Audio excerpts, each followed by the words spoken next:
The best challenge for me is to make impossible possible. This is my house where I was born, and this is a courtyard where I played as a young boy. Down here we had two buffalo and one cow. So we were basically farmers.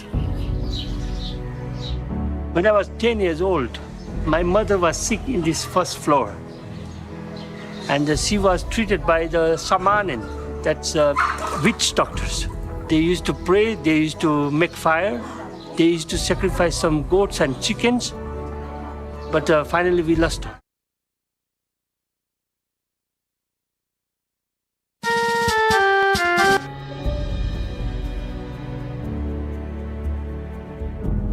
The best challenge for me is to make impossible possible.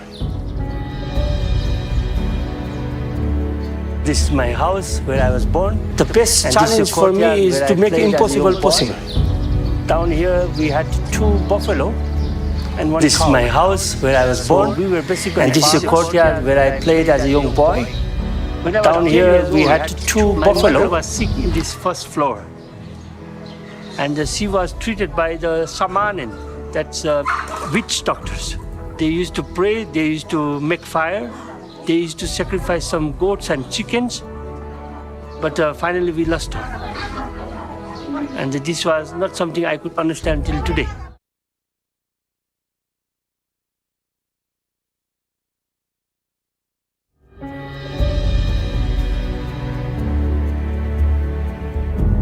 The best challenge for me is to make impossible possible. This is my house where I was born, and this is a courtyard where I played as a young boy. Down here we had two buffalo and one cow. So we were basically farmers. When I was 10 years old, my mother was sick in this first floor.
Ladies and gentlemen, may I deal your attention, please?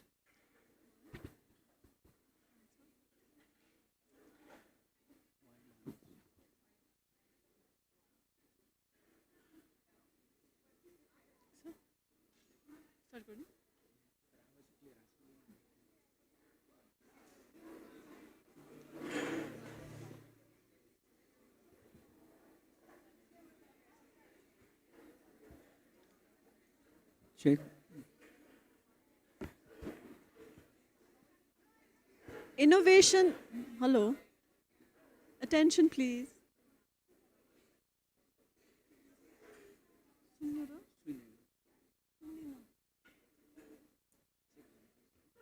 Check.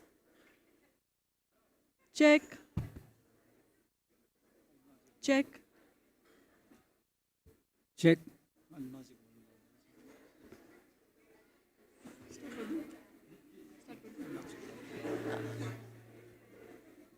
Innovation thrives where minds meet. Collaboration turns ideas into impact. Welcome to Research Day 2025, a celebration of creativity, discovery, and the power of working together under the theme Innovation Through Collaboration. Today, we recognize that the most transformative ideas emerge not in isolation, but through partnership. When diverse minds share knowledge, challenge perspectives, and inspire new ways of thinking.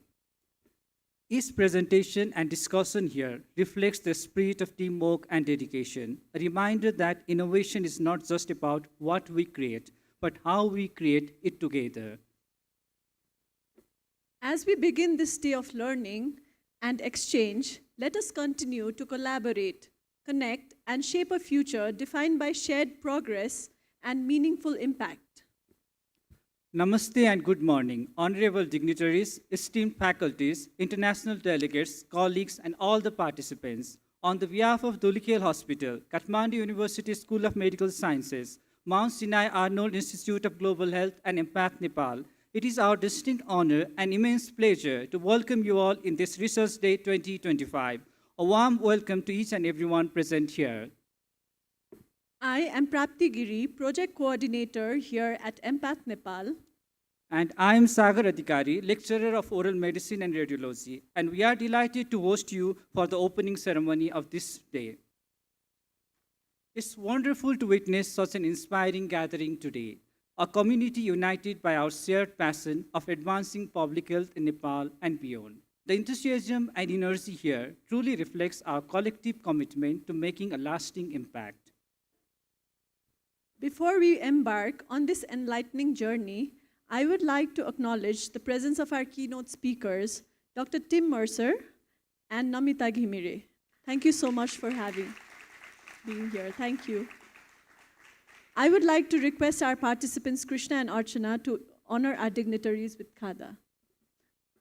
Sorry, it's Poonam.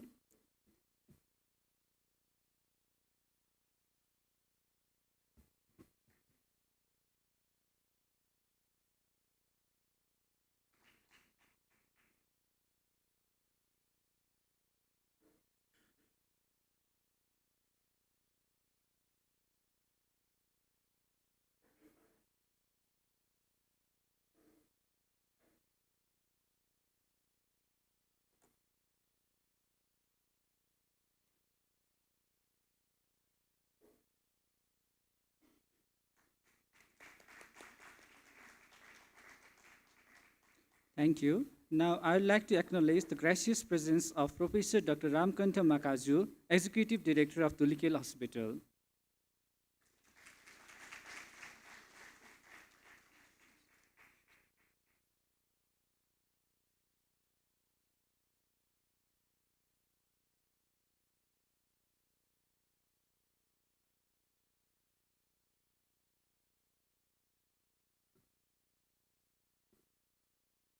Dr. Adrian Gardner, the Associate Dean for Global Health and Director of IU Center for Global Health.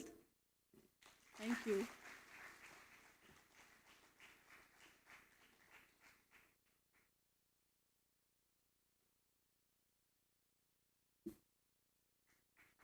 Dr. Birasman Karmachari, Chief Administrative Officer of Kathmandu University School of Medical Sciences and Administrative Director of Dhulikhel Hospital.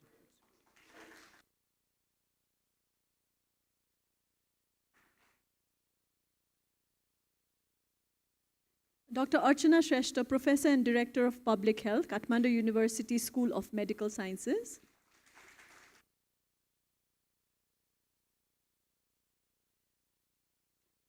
Dr. Rose House, Director of Empath Nepal.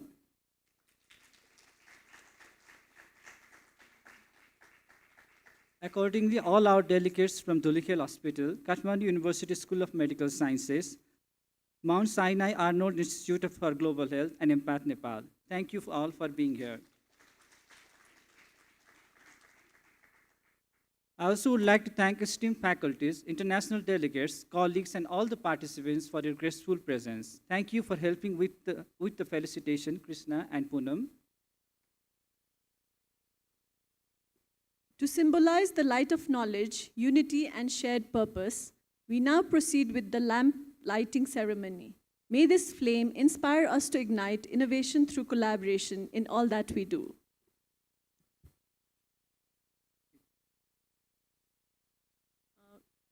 We request Dr. Tim Mercer, Namita Ghimire ma'am, and Dr. Ram Kantamakaju Shrestha to do the lighting ceremony. Thank you.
Now for the formal inauguration of program, let's all stand up for the national anthem of Nepal.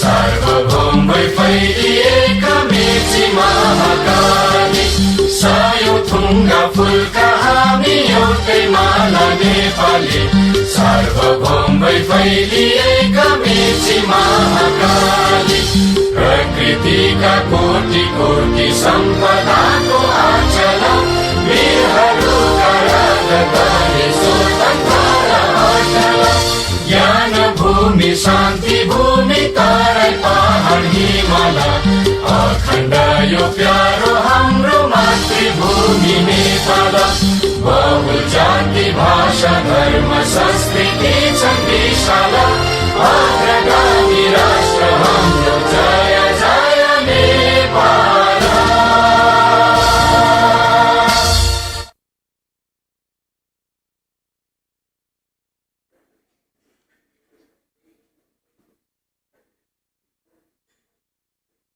To begin with the program, I would like to invite Dr. Archana Shrestha for the opening remarks.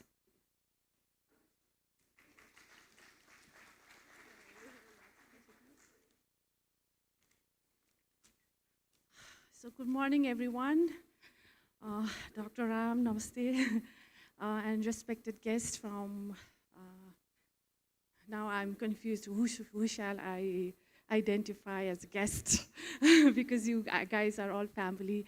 So welcome team, Namita ma'am, thank you for accepting our invitation, Dr. Biraz, Adrian, Rose, Dr. Sakya, and all of the distinguished guests, family member, from all over the world who have been here, and all of the researchers and our participants. First of all, welcome to our Research Day 2025. And looking at the audience, it's really inspiring to say how different disciplines and different faculty, students, researchers, international students, international dedicates have been filled with this room, and it does really resonate with our theme, innovation with collaboration. So that's really great. I would like to highlight that this Research Day is beyond an academic event. Today we have received more than 80 research, and they will be presenting about 10 minutes, or you might cross their posters. However, I would like to remind you that hundreds and thousands of hours have been put into it. They have spent their sweats, tears, their emotions, their aspirations into it. So we are here to celebrate all of that, not just that 10 minutes of presentation. And that has been really a contributing factor, not just to our community within the research, but beyond our hospital, beyond our university, and that has expanded into the communities. I would also like to take this opportunity to acknowledge the main organizing committee, who has been working behind the scene all the time. Dr. Puspanjali Sakya, who unfortunately is not here. Dr. Rajani, who is here. Where are you? Roxanne, and Eileen, and Rose. All of them have been behind the scenes, really dedicated themselves to make this happen for many, many months. So thank you all for that. We also like to express our commitment to research. And I already said earlier, the research for us is not just an academic exercise. We are not here just to discover or just to create a new innovation. We are very connected with our community. So for research, for us, when we do our research, this has to have an impact in our community. It has to move beyond our bedside. It has to move beyond our classroom. And we are all here to support that cause. Now looking forward, this may be our first Research Day 2025 market, but this will not be the end. We are very committed to move forward with this initiation. We want to make this an annual day. And also not just one day of research, but celebrating the research throughout the year in our institution. For us, we are really committed to build this environment to create the opportunity for each and every one of us to create the partnerships, to create the connection and build the collaboration to move forward, not just for our academic progress, not just for the papers and for publication, but actually making real change in health systems, making real change in the lives of the people in the community. And that has always been and will always be the central part of it. And that is where we will always create opportunities, and together we will work towards that. So with this note, I would like to thank you everyone once again for your presence and for bringing such a wonderful energy to this program. Let's make this a very good learning experience for us, and don't be shy to ask questions, and be very brave to challenge each other, because we are doing that to move the science and move the creativity forward for the future of Nepal. And I hope that we have so many international partners, it will move beyond Nepal to different corners of the world where it is needed. So with that note, I would like to thank you everyone once again, and really, really warm welcome to the Research Day.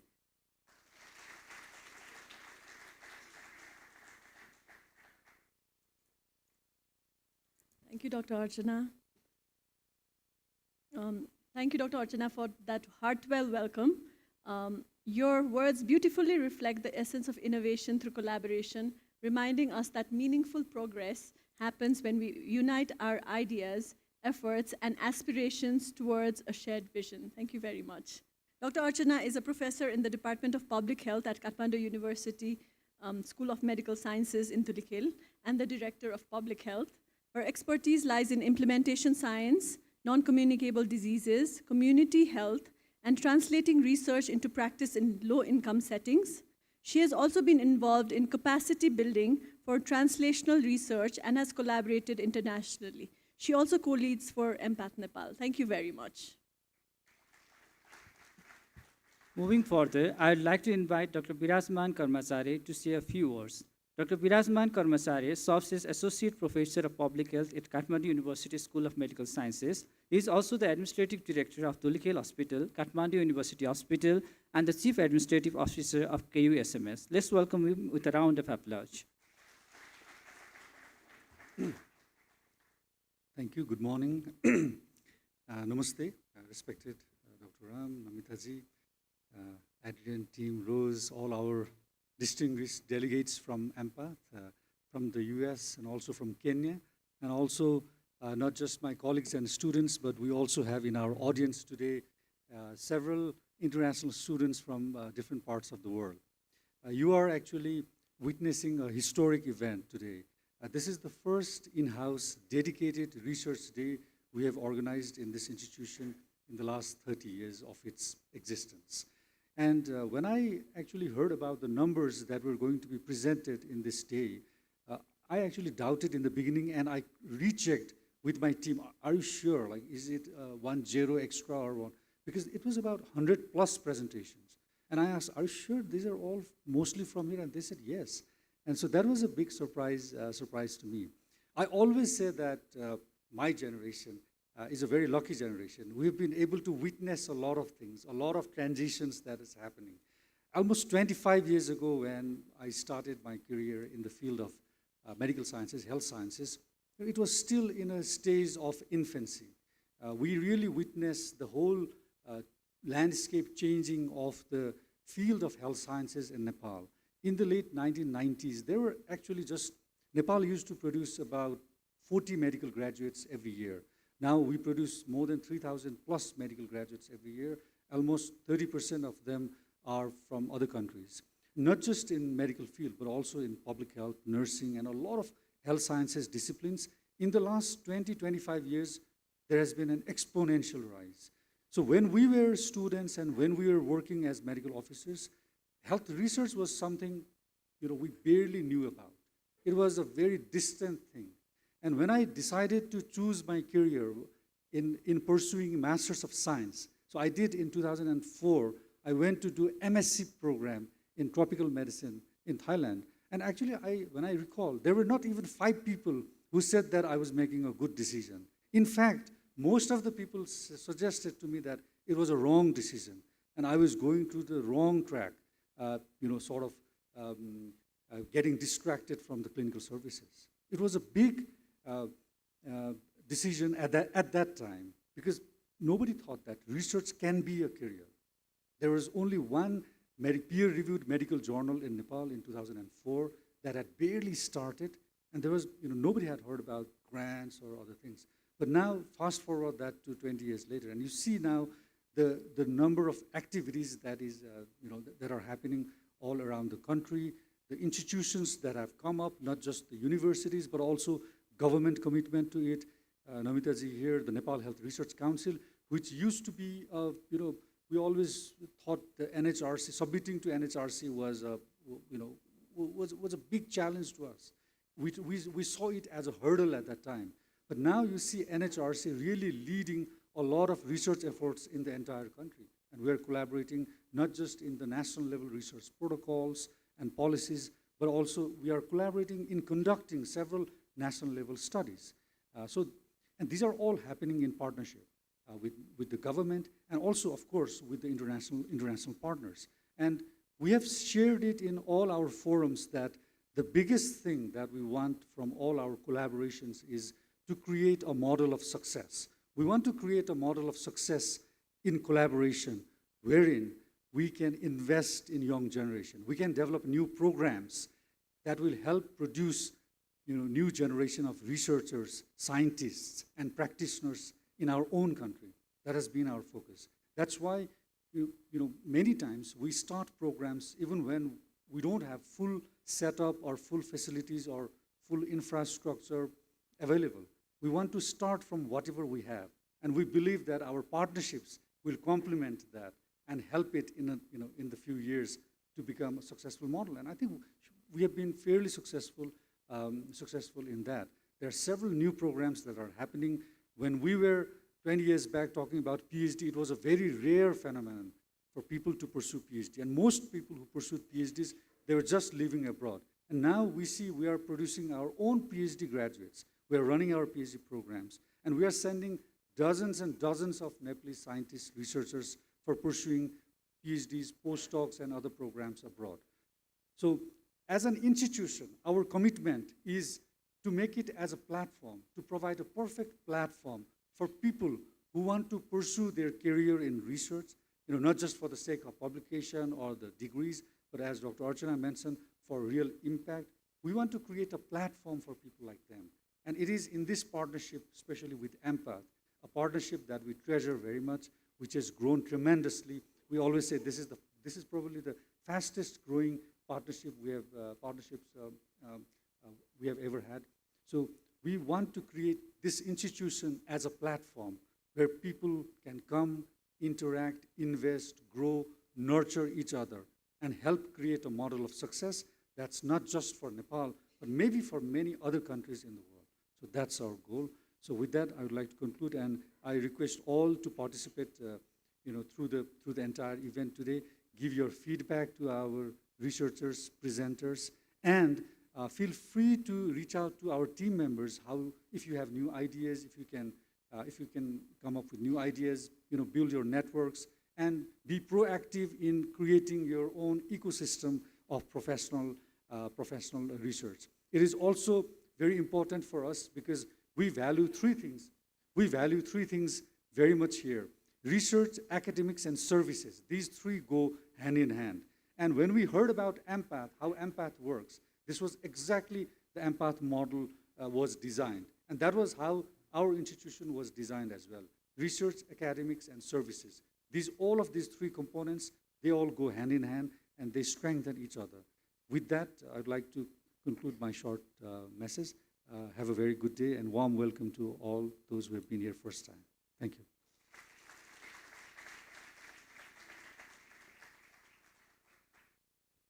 Thank you, Dr. Viras, for shedding light on meaningful collaboration between Kathmandu University School of Medical Sciences and Dhulikhel Hospital, and also encouraging our young emerging researchers here. Now, I would like to invite Dr. Rose House to share insights on the remarkable work being carried out under Empath Nepal. Dr. Rose House is Associate Professor for the ICANN School of Medicine for the Departments of Emergency Medicine, Pediatrics, and for the Department of Global Health and Health System Design.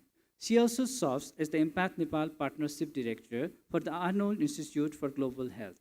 In her role as director, she works alongside Nepal colleagues to develop and support the Empath partnership with Dhulikhel Hospital and Kathmandu University School of Medical Sciences. She also mentors faculty and learners engaged in global health and provides education and clinical care in emergency medicine and pediatric emergency medicine.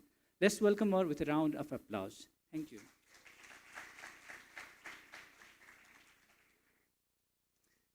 Namaste, Sabai Janalai, and good morning and welcome to our respected guests, to Dr. Ram, and to all of you as colleagues.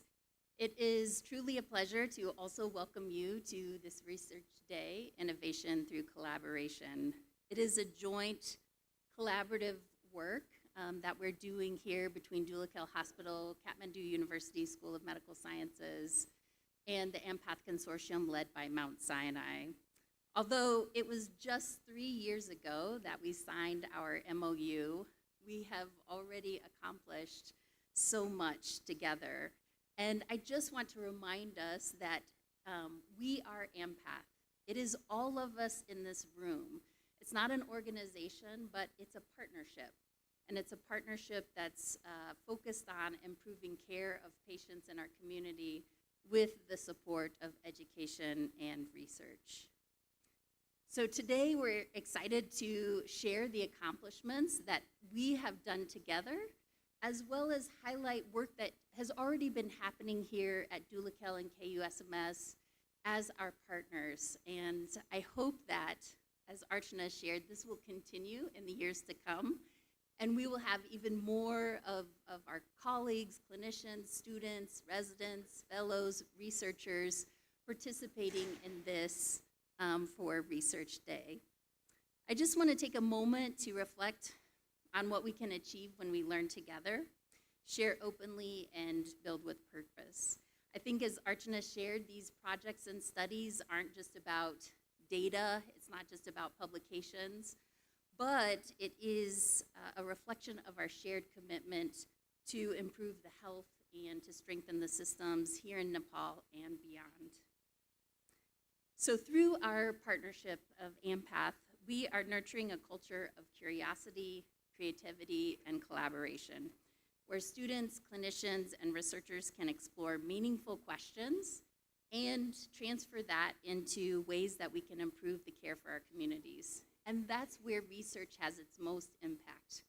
It's when we improve care of the patients and translate that into practice, improve and change policy, as well as share it more broadly in our communities, both here within our institution, which is what I'm hoping will happen today. We can share the research that we're doing together, learn what's happening, and then find other ways that we can collaborate, and then also share more broadly amongst the broader community we serve.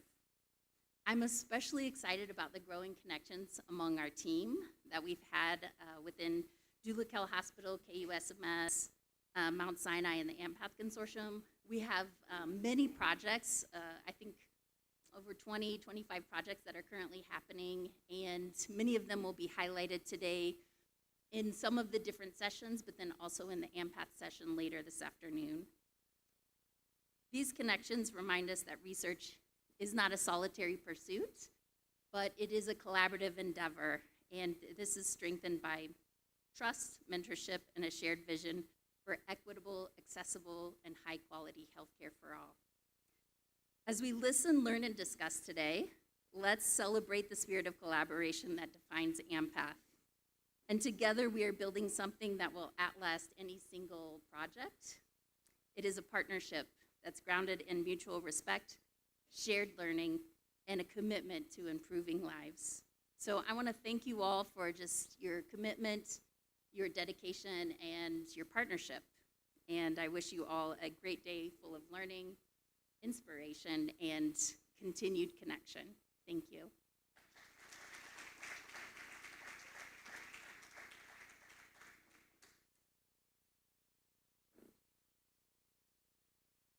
Thank you, Dr. Rose, for the inspiring words and for the impactful work that AMPATH Nepal is doing to strengthen healthcare partnership and community well-being in Nepal. Now, we'd like to invite Professor Dr. Ramkantha Makazu Shrestha to say a few words.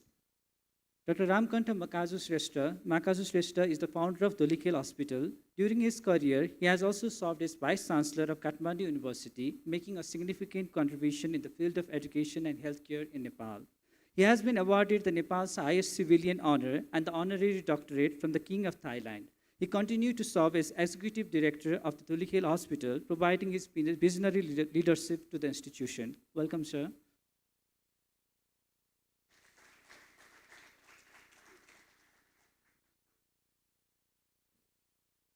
I think I have to stretch a little taller because his introductions are so inspiring for me.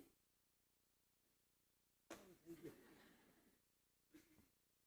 Good morning to our friends from abroad, from Nepal, and especially our students from Nepal and from abroad, and my family members of Dulikel Hospital who are present here today. One thing inspired me very much. At the same time, also, it makes me very emotional when I see the younger faces wanting to be the researcher here, sitting together with us to explore the possibilities, to connect each other. 15 years ago or 10 years ago, I don't think that someone has thought this small venue will be also the gathering space for so many young people wanting to pursue doing explorations and research today. When I see it, I recall back 40 years when I was at your age, wanting to pursue a medical education, and there was no. I wrote almost 42 different countries in the world, begging, please accept me. And today, within 30 years, you can claim more than 20,000 younger generations of your age carry the certificate signed by us as a medical doctor, nurses, physiotherapy, dental surgeons, and so on. I think together we can create a model of success. No matter how wild your dream could be, if you believe in the younger generation, your purity in sharing the knowledge and skills to them, I think things can be achieved much faster, much clearly in quality than you think. And this is, I am not speaking because I went through some articles, but I am wanting to share with you. This is my experience, my feeling, and this is my life, what I want to share with you. And second, to sustain your dream, no matter what you provide as a service, as a skillful, knowledgeable people, if the recipient part, in our case as a medical professionals, it is a patient. If they are happy, no one can challenge you. And the third, the wild dream can be sustained through research. Explore, and explore, not only to enhance the quality, what you deliver to those people who need your service, but also to quantify the quality of what you deliver. And that's research, what I understand. And how to make a research possible, I think I am not the expert in it. I see you will be here discussing very thoroughly, meticulously, and at the end, I'm sure you will be leaving some footprints that will change the entire arena of medical education and also the research sector of this country. I'm very happy. Those people, it is not the number we count here, how many people are present here. What matters to us is what is the quality of people as an audience present here. I think this is what we know to value. One thing here I want to share with you. When I was alone here in this vicinity, just 30, 32 years ago, I had nobody, such a talented, very inspiring young looks, and a younger generation like you. I had many shamanin, that as a witch doctor, who has no formal education at all, who can't write even their names in paper. And being a highly qualified European University graduate, I came here almost 10 years. I was working with these people. But I knew slowly, this was not the research, it was explorations in my own. I knew there are many things, what they do is much better than what I understand, what they are doing. The reason I am wanting to share this, my thought is, there are many things still we don't know, but it exists. It means not that it doesn't exist because we don't know. So also, please put these topics among you as experts. Every country, every community, every family has some values. Research is a holistic.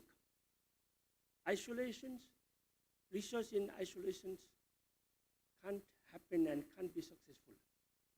And I'm sure Dhulikhel Hospital want to be champion for you to provide this platform together with our partners.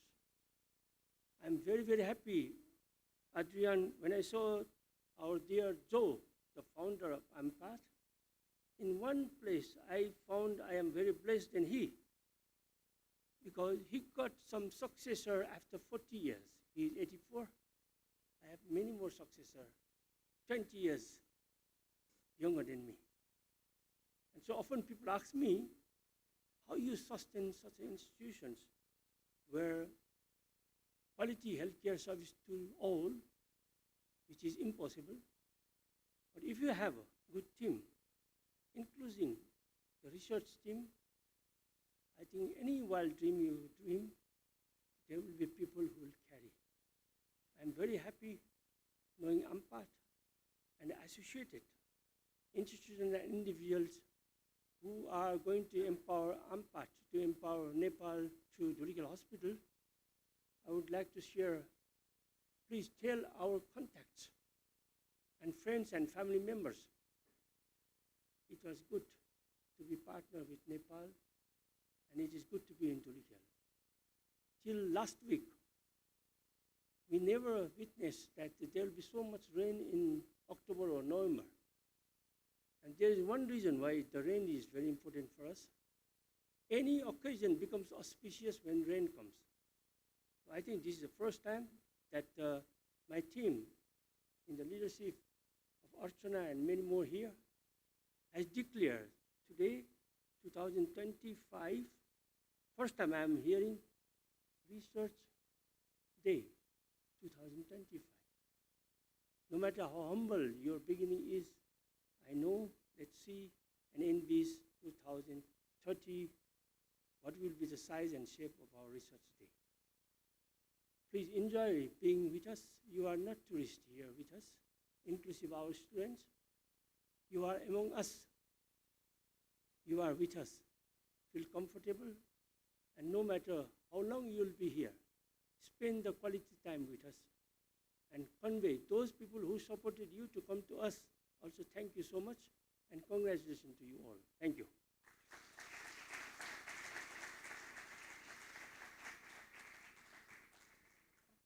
Thank you, sir. We extend our heartfelt thanks to Professor Dr. Ramkantha Makazu Shrestha, sir, for his inspiring speech. Your vision, encouragement, and commitment to health, healthcare, academics, and resource excellence continue to inspire us all.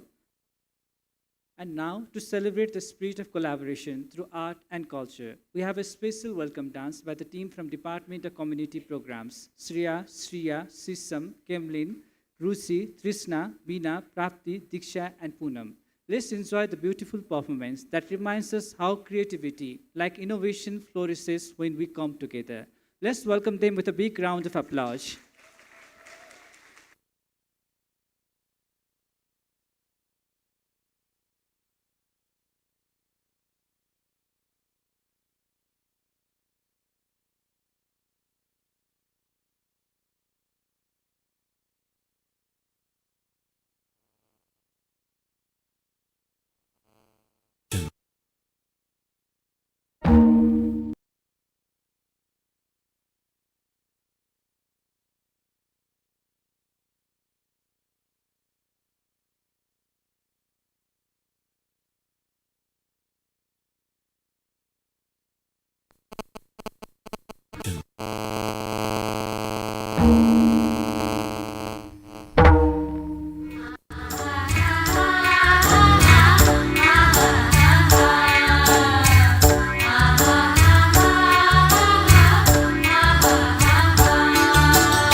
खित को तीरे हाया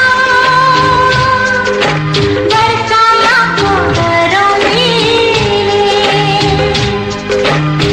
Gary खित को तीरे हाया बरसाया को घरों मेरे नूनी जस्तो मेरो मन नूनी जस्तो मेरो मन किरा पार्यो उसको रूप को करो दिले उसको रूप को करो दिले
Well, that was fully captivating and full of grace. A heartfelt thank to you to all the performers for beautifully embodying the harmony and collaboration that fuel innovation. Let's give them a warm round of applause once again. Now, without further ado, we move on to the keynote space. We now have highlight of our morning, the keynote address. It is an honor to introduce our first keynote speaker, Dr. Tim Mercer. Dr. Tim Mercer is the Chief of Division of Global Health at Dell Medical School, the University of Texas at Austin, and a primary care physician with the Healthcare for Homeless program. His work focuses on improving health access and equity for vulnerable populations through health system innovation locally and globally. He leads projects on mobile integrated care for the homeless, hepatitis C treatment expansion, and global collaboration with partners in Kenya and Mexico. Dr. Mercer holds an MPS from LA University, an MD from Indiana University, and completed his residency in internal medicine and pediatrics at Duke University. We'll also have a brief question and answer round following the session. Please welcome Dr. Tim with a round of applause.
this inaugural Empath Research Day. You told me you could hear me, but the microphone wasn't on. Now you can really hear me. Okay.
We are very sorry for the technical issue. We are figuring out the presentation by Dr. Tim.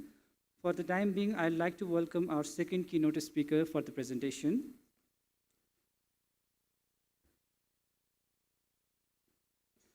So I'd like to welcome Namita Ghimire ma'am from Nepal Health Research Council.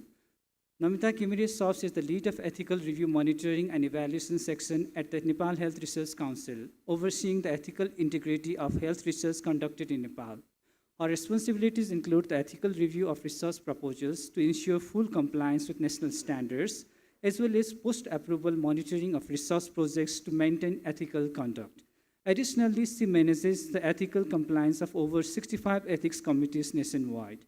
Beyond her regulatory role, Ms. Namita leads ethics-related research and conducts workshops on ethical aspects and the regulatory frameworks. She also has authored multiple ethics-related publications and is currently involved in the pandemic ethics project initiated by the University of Oslo, Norway. She is pursuing her PhD at Kathmandu University. Thank you, Namita ma'am, for a crucial insight. Now, I would like to welcome you to the stage. Thank you for your presence.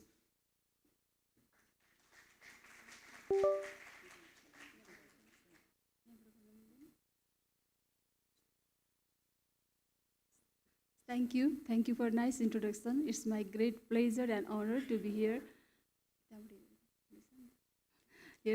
And thank you for inviting me as a keynote speaker. I'm very much happy to see you all here, respected Ram Mukherjee sir, and then Professor Dr. Archana ma'am, Dr. Biraj sir, Professor Eileen, Dr. Rose, and respected faculty member of Dhulikhel Hospital, Kathmandu University, and faculty from different universities. I'm very happy. Thank you so much for giving me such opportunity. And our topic is innovation through collaboration, advancing ethical public health research as an NHRC role. I'm just talking about how NHRC is doing collaboration and doing what type of things in a country. That things I'm going to highlight. And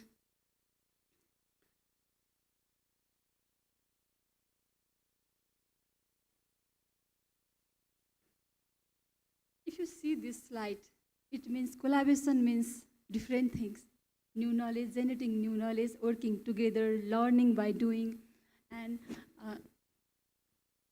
managing the things and innovating the new ideas. With this, I'm just jumping the NHRC's role as NHRC, how NHRC is doing in the terms of collaboration. As NHRC was established in 1991 as an autonomous body to regulate and to promote, to collaborate the health research in the country.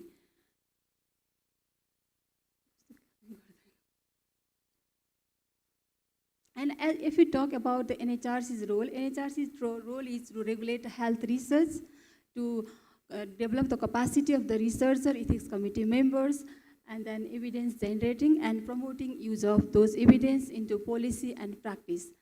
And NHRC is doing collaboration with different national and international partners, and then we are doing those collaboration in conducting research ideas, generating research ideas, and enhancing capacity of the researcher, and sharing those knowledge, and publishing those articles in the policy as a policy brief and other things. These are the partners which we have currently working with them. And then NHRC is the main mandate to regulate the health research in the country. Right now, we do have a National Ethical Review Board, and which is accredited by Forum for Ethical Review in Asia Pacific region in 2019. And then we do have a 65 ethics committee in different healthcare facilities, academic institutions, and research institutions throughout the country. NHRC do regulate those ethics committee, regularly interacting and enhancing the capacity of those ethics committees, and as well as NHRC do review the protocols submitted by the researchers. These are the guidelines that has been published by the NHRC to enhance the capacity of ethics committees and ethical review procedures. And this is the National Ethical Guideline and Standard Operating Procedures. And these guidelines are aligned with the international norms and regulation and guidelines. These are the CIOMS guideline, Declaration of Helsinki DOS, WHO guideline, ICS GCB guideline, and ICMR guideline. NHRC also published the Journal of Nepal Health Research Council, which is published 3 times in a year. These are the regulatory pathway, how the research proposal being submitted and approved throughout the process, and then researchers should submit the protocol through our online system. It is publicly available. Anyone from anywhere can submit their proposal for ethical review. And then once the proposal is submitted for ethical review, we do a screen, and then we provide we assign the reviewer for as per their expertise. And then once the comments is received, then the proposal is decided based on the risk category, whether it is through the expedited review or full board review. Then if in case of a drug trial and vaccine trial, in case of vaccine trial is forwarded to the Ministry of Health and Population for the cabinet approval. It was not there before the COVID. During the COVID, it was decided by the government, any vaccine trial to be conducted in Nepal should be forwarded to the cabinet for their approval. And then we forward this proposal. In case of vaccine trial, then we forward this proposal to the Ministry of Health and Population, and Ministry of Health and Population forward this proposal to the cabinet. And then once the cabinet approve this protocol, then this file come back to the Minister of Health and Population. Then Minister of Health and Population send the one file to the NHRC and another DDA for their permission. And then once the file is received, then we'll provide the letter for the researcher. And we also do for post-approval procedure, like reviewing the progress report, monitoring visit, reviewing the protocol deviation, violation, and serious adverse event and adverse event. And these are the things we are published in our guideline. This, as I already mentioned, that we do have a 65 IRC in the countries, and then we have assigned their role. What type of proposals should be reviewed by the Ethics Committee of the Institution Review Committee and the National Ethical Review Committee? That is, if the proposal less than minimal risks and funding, national funding with a 5 lakh Nepali rupees, and single center study submitted by the student, then these proposals should be go through the IRC, International Institutional Review Committees. If you have your own IRC, then you can submit this type of protocol to your own IRC. If other than that, high risk category research like a drug trial, vaccine trial, and multicentric and collaborative study, sponsor study, and proposal funding more than 5 lakh, it should go through the NHRC Ethical Review Board. And this is the new things that we have doing collaboration with WHO. This is the integrated platform that we are planning to integrate all those ethics committee, 65 ethics committee, including clinical trial registry, in the single platform. We are just in the middle of this, developing this platform, and then probably we'll publish this. We are implementing this online system in this last of the December. then if this is implemented, then nobody have to go to the different institution to get ethical approval. They can submit their protocol throughout all the ethics committees associated in the Nepal. These are the trend of the proposal that you can see. Number of protocol has been reviewed by the Nepal Health Research Council, and then similar number of more than 3,000 proposal also be reviewed by the Ethics Committee of Institutional Review Committees. This is going declines in 2022 because we have extraordinarily expanded the Ethics Committees, IRCs, so that the proposal to be submitted in Ethics Committee is lessly declined, but the major protocol is increasing. And then NHRC also doing the capacity development training, as I already mentioned in our NHRC's role. NHRC do training for ethics committees and researcher and early career researcher in the field of ethical issues, research governance, and then research methodology, data management and analysis. NHRC also provide the grant and award also to the early career and mid-career researcher. And these are the some photographs that we have conducted training in different time free series. And then this is the WHO Collaborating Center. We have conducted the training on benchmarking ethics training workshop. And this is the photograph from the clinical trial enhancing. And then this is a recent photograph that we have signed WHO Global Clinical Trial Forum. And then Nepal also one of the partner for this. And similarly, we have conducted the training last year, Professor Eileen here, and then we have provided some session to the Dhuli Health faculties related to ethics. And this is the summit, National NHRC Summit photograph. And then we do organize every year National Summit. And this year also we are planning to organize, and we are opening the call for abstract within a week. And this is the volunteer in research ethics. We have also collaboration with different institutions, and we have also contributed to publish the charter for protecting the volunteer in health in research. And also we have a collaboration with ICMR, and we just visited New Delhi, and we have collaboration in research regulation and identifying the common agenda of India and Nepal. And while conducting the collaborative study, we should focus on some aspect like informed consent form. And in National Ethical Guideline in Section 4, if you see the Section 4, there is a clear instruction how the consent should be developed and how the consent should be taken in a specific population. In case of collaborative study, you should focus on what type of population you are conducting the clinical trial or research. Then you have to develop the consent form in their local language as well Nepali language, and Nepali researcher who is responsible for collaborating and responsible for conducting all those things during the implementation. And then specific population, while you are doing the research in children or vulnerable population, you have also considered taking assent and consent as per their age. And then another thing is data. You have a Privacy Act, and also our NHRC guideline also focus on how the data privacy and confidentiality are maintained. And then collaborative study, you have to focus on how the data will be stored, how long it will be stored, and how the data will be planned to use, whether further studies or not. You should be careful on that. And then another thing is, once the research is done, but nobody will focus on what will happen after the study, whether the post-study dissemination plan is there or not, whether the participant will continue access the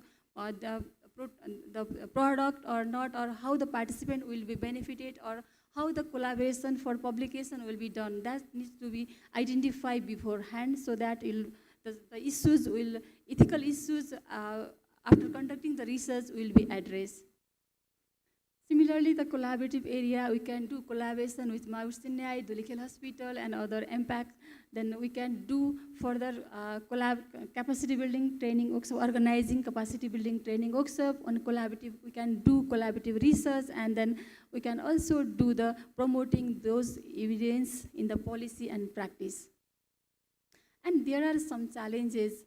Then what we are facing is there is always resource constraints to organize training.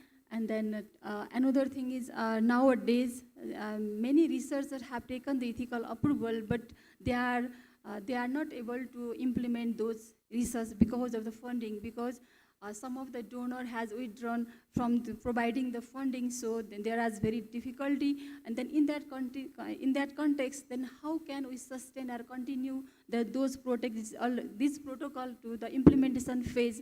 That is always being challenges to the researcher nowadays.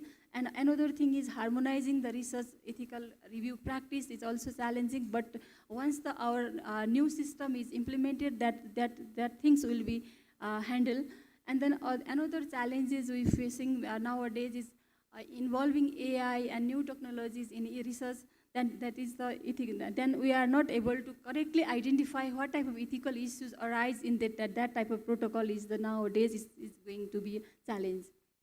And then way forward means we can regulating and promoting health research by harmonizing ethical review procedure and regular enhancing the capacity of the reviewer and ethics committee member. And also we have to engage the community engagement program, as Dr. Arsana already highlighted that.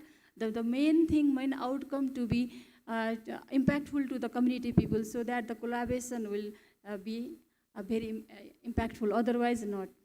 Then another thing is we have also incorporated all those things, emerging and re-emerging issues like AI and technologies issues, and another things we can collaborate to the researcher for action and national and international institute policymaker to uphold the bioethical and standard and innovation to the countries. With this, I would like to conclude my presentation. Thank you so much for listening me, and thank you so much for providing me opportunity. Thank you.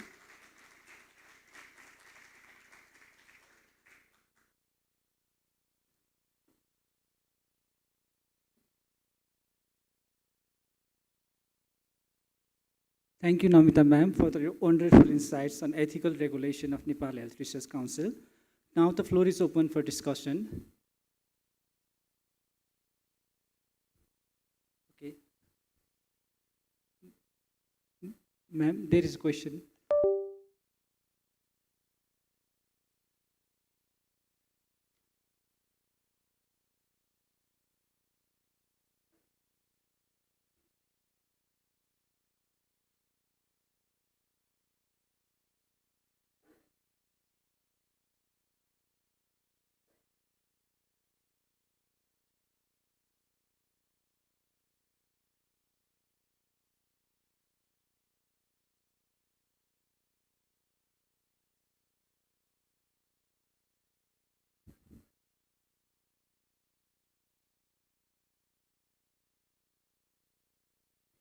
Yes, thank you for a nice question.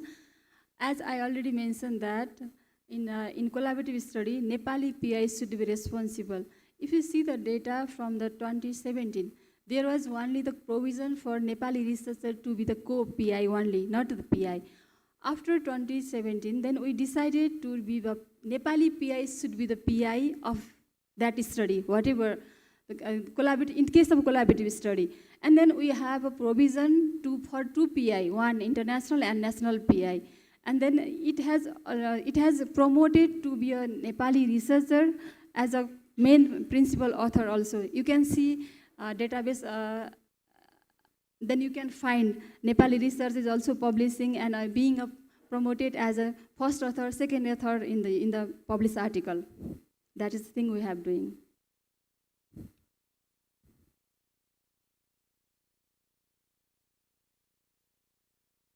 If not, thank you so much. Do you have any questions?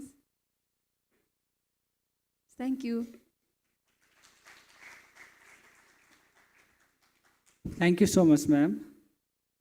We are very sorry to inform that we are still figuring out the presentation by our next keynote speaker. Please hold us for a while. Sincere apology.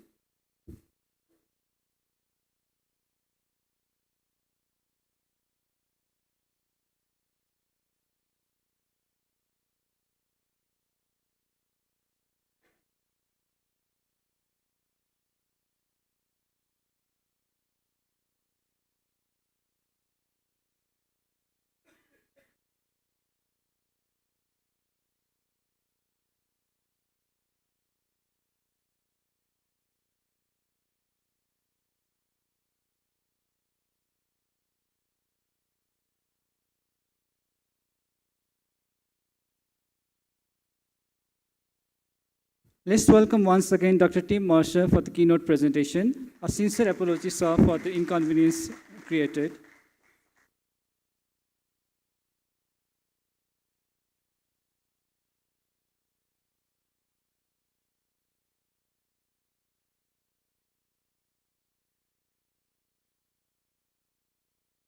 Okay, now it's on. Again, you said. Sorry for the technical issues with my presentation. I apologize. Maybe I didn't send it properly. So thank you, Namita, now for going first. I owe you. So,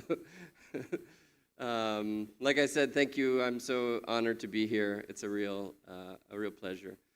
So when I was told the theme of today was innovation through collaboration, I really thought of no better story to tell than really our journey developing and implementing AMPATH Mexico, and which we walked alongside our partners here in Nepal and learned from our partners in Kenya as we've built this global network of AMPATH. And I think, as Rose said, AMPATH is not a thing or an organization. It is all of us as a collection of collaborators and people trying to improve health systems and improve health for those who need it most. So I think, next slide.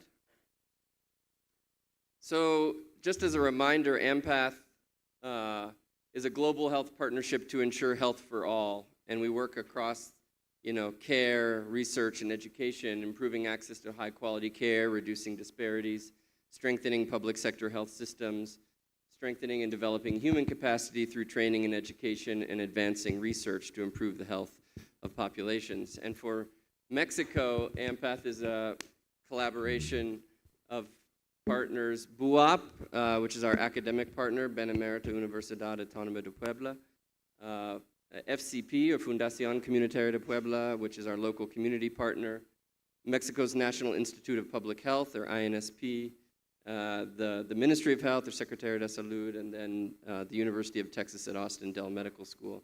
And I'll talk about each of these a little bit more as we go along. But this is what makes up AMPATH and MAPAS Mexico. And we say MAPAS, so AMPATH is an academic model providing access to healthcare, and MAPAS in Spanish, Modelo Académico para Proveer Acceso a la Salud, or is the Spanish translation of AMPATH. So next slide, please. So I'm going to walk through this journey of our timeline. We really started, I left Kenya actually in 2017 after spending time, a couple of years there, living and working, and came to the University of Texas at Austin to help start the Global Health Program. And so in 2018, we embarked on a number of exploratory visits and relationship and partnership building, and then conducted a community health needs assessment, which was very, very fundamental to our program, and we still draw from and are working in those same communities. We had a little COVID break there, like we all did, and had to pivot virtually, just as we were in the formative stages of building our collaboration. Then our MOU signing in 2021, and then since then really have been implementing our program. So I'll try to walk us through that journey today and highlight, really, it's been collaboration at multiple levels every step of the way, and we're still learning and growing. Next slide. So AMPATH Mexico, here we are, Mexico. Puebla is sort of south-central Mexico, a couple hours south of Mexico City. A state of almost 7 million people. Over 50% of the population, however, don't have formal health insurance through the Social Security, through formal employment, and so receive their care through the public sector. And then if you zoom into the state of Puebla, the city of Puebla, the capital city of the state, is there highlighted in green, which is where the university is, and then we're working in what's called the Jalisco Valley, in these rural communities, San Francisco, Xochitiopan, Colonia Agrista, and Santa Ana, Cotepec, which is where we first started and we're still working, which is about an hour outside of the cities in a very rural area. Next slide. So our academic partner, BUAP, is huge. It's a medical school that's been in existence since 1831. They have 7,750 students enrolled in their pre-graduate health professions, which includes medicine, nutrition, physical therapy, biomedicine, etc., and then almost 2,000 postgraduates in residency and fellowship trainings. So the University of Texas at Austin, we think we're quite big, but we're only 50,000 students for the whole university. Our medical school has 200 students, 50 per class. So we pale in comparison to our partners. That being said, they've been incredibly gracious partners, and we've carved out a niche of working together really in community health and primary health care. Next slide. So when I came to Austin and the University of Texas and we were starting a global health program, we were going to be part of AMPATH because that's what me and my chairman and mentors had been a part of. And it was right around the time AMPATH as a whole was starting to explore this notion of replication or adaptation beyond the now 35-plus year partnership in Kenya. And so as different institutions were exploring partnership sites in different parts of the world, here in Nepal and Ghana, we in Texas were exploring partnerships in Mexico, and we might ask, why Mexico? And really, Texas and Mexico share a border, and we therefore share an epidemiologic profile between our two populations in terms of the burden of disease, mostly chronic disease. We share people, quite literally, through migration back and forth across the border. We share institutions and opportunities for mutual benefit, and really lots of opportunities to learn from one another. And so we embarked on this journey exploring a partnership in Mexico. Sorry, I keep turning my head here. Next slide. So we really actually had to start internally within our own institution. The medical school at UT Austin was new.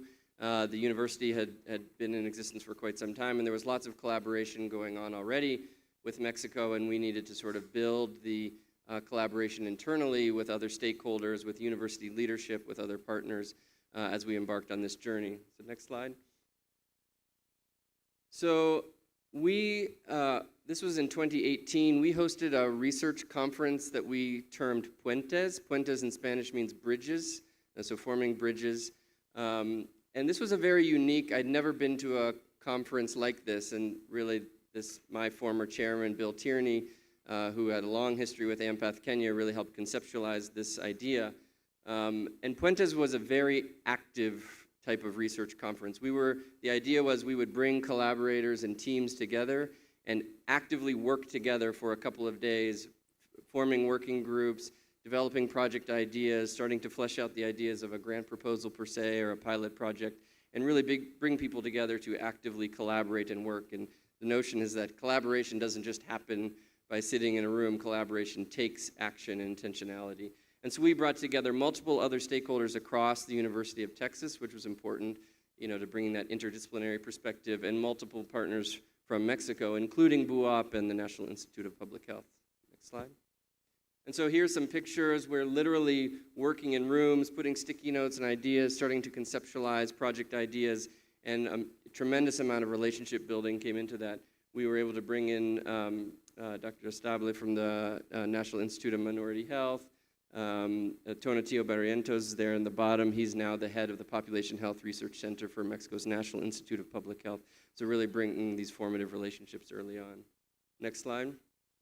And so what came of this is really tangible project ideas, tangible relationships and collaboration that had been built with multiple Mexican institutions, but this sort of formed the seed of our partnership with BUAP and the National Institute of Public Health, and really generated excitement and institutional buy-in at UT Austin. In the center back there is the former president of UT Austin, President Fenves, who came, and then another, she's down there in the bottom right, Adriana Pacheco was a UT alumni, and on our international board of advisors, and helped broker a lot of relationships in Mexico. So this collaboration internally really helped sort of spur things on. Next slide.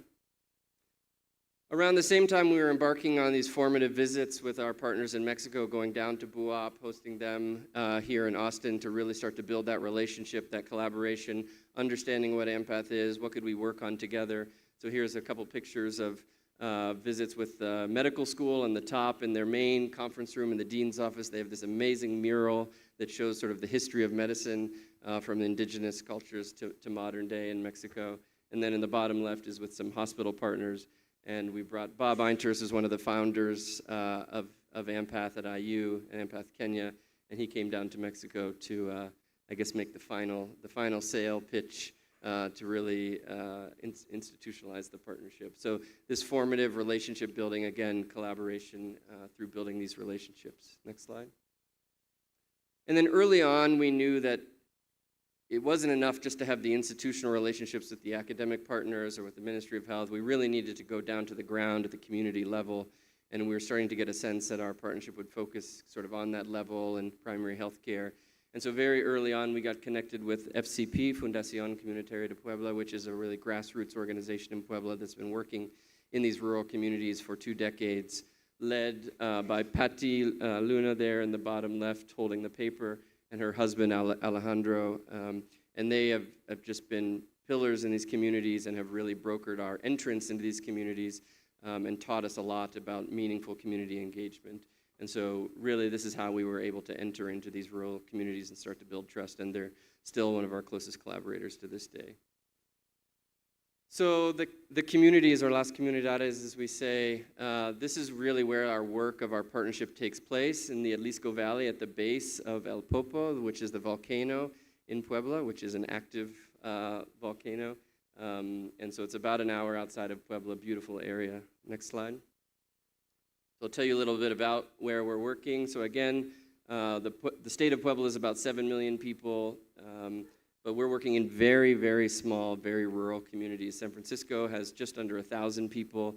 Colonia Agrista only has 291 people, and Santa Ana Cotepec just over 1,000. So about 2,500 people in general in these pilot communities where we're still working in. But it was small enough that we could really feel like we could partner together and take responsibility for the health of these communities and stay long-term and pilot new models of care and then eventually expand elsewhere.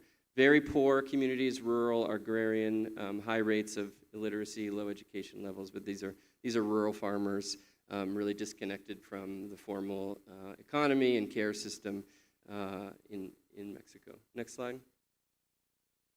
So Mexico is really a country of disparities. On the left here, well, my animations now are not going to work. Okay, sorry, my pictures are overlapping. On the left is this beautiful cathedral in downtown Puebla, the medical school, one of the buildings, the cultural center of the medical school, and then the pictures on the right is just 45 minutes, an hour outside of the city, very rural, poor communities. And this is one of the community health workers really literally showing the map, the demographic profile of her entire village.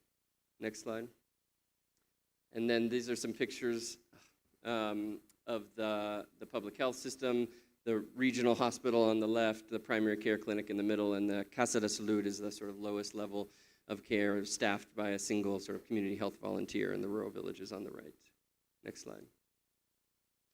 So epidemiologically, what we're dealing with really in Puebla is non-communicable diseases. So the top leading causes of death in 2023 are ischemic heart disease, diabetes, and chronic kidney disease. Stroke is not that far down the list.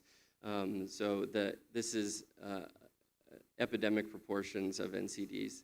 And if you look at the risk factors driving these, if you go to the next slide, I mean, the top 10 list is all the drivers of diabetes, hypertension, cardiovascular disease.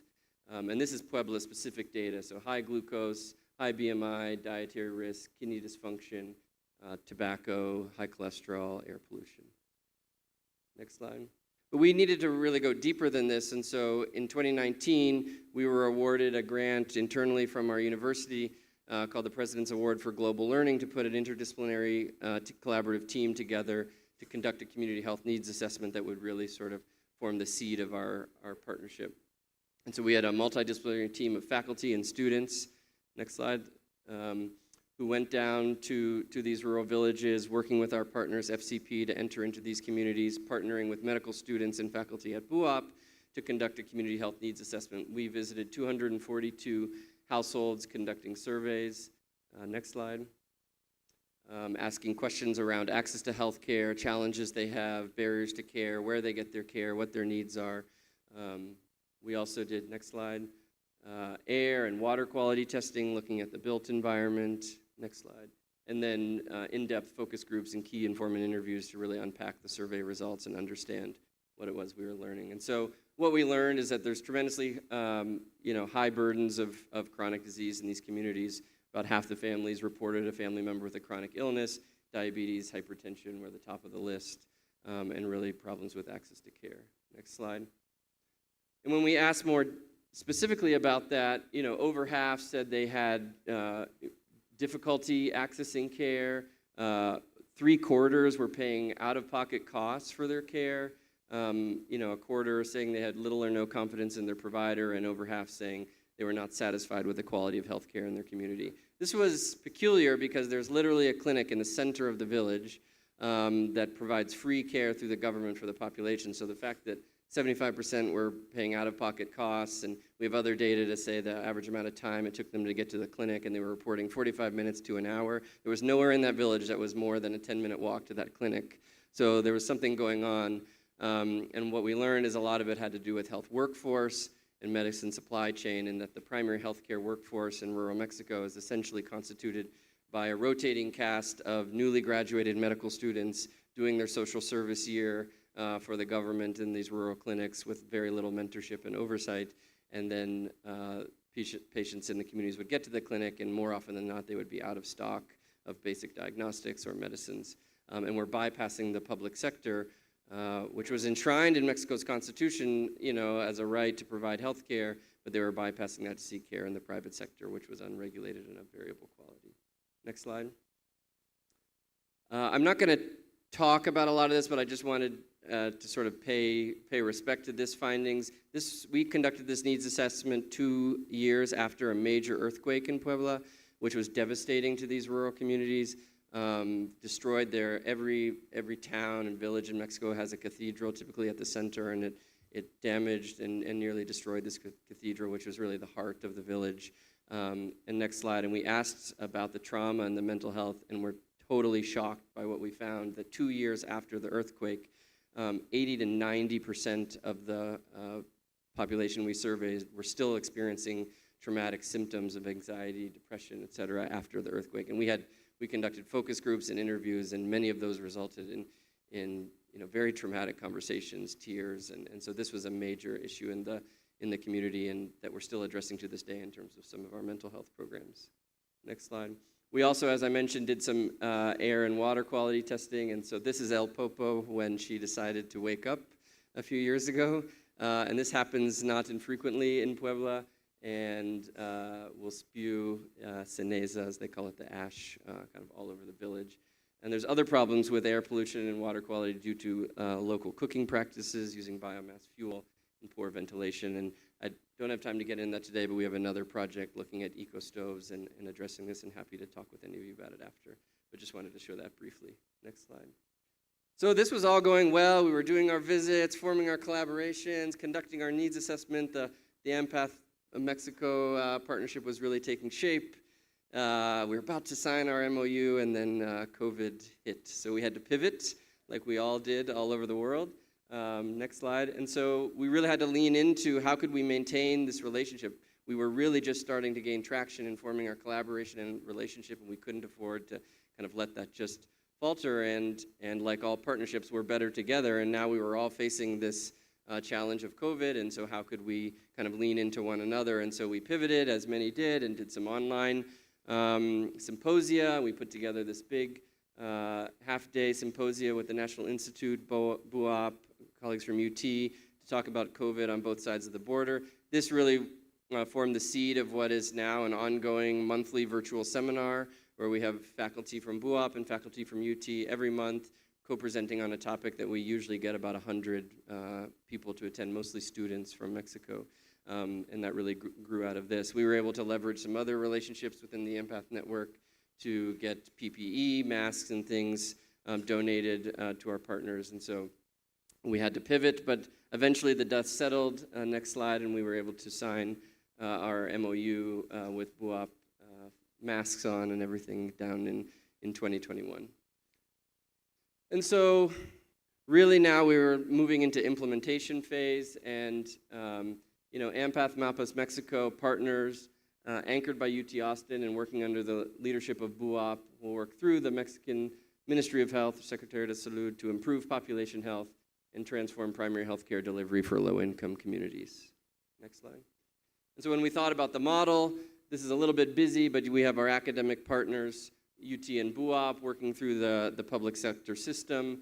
really piloting novel models of care in the community and in primary healthcare clinics, using education and research and the academic missions to support that work, bringing in other interdisciplinary sectors from our universities like engineering, like economics, like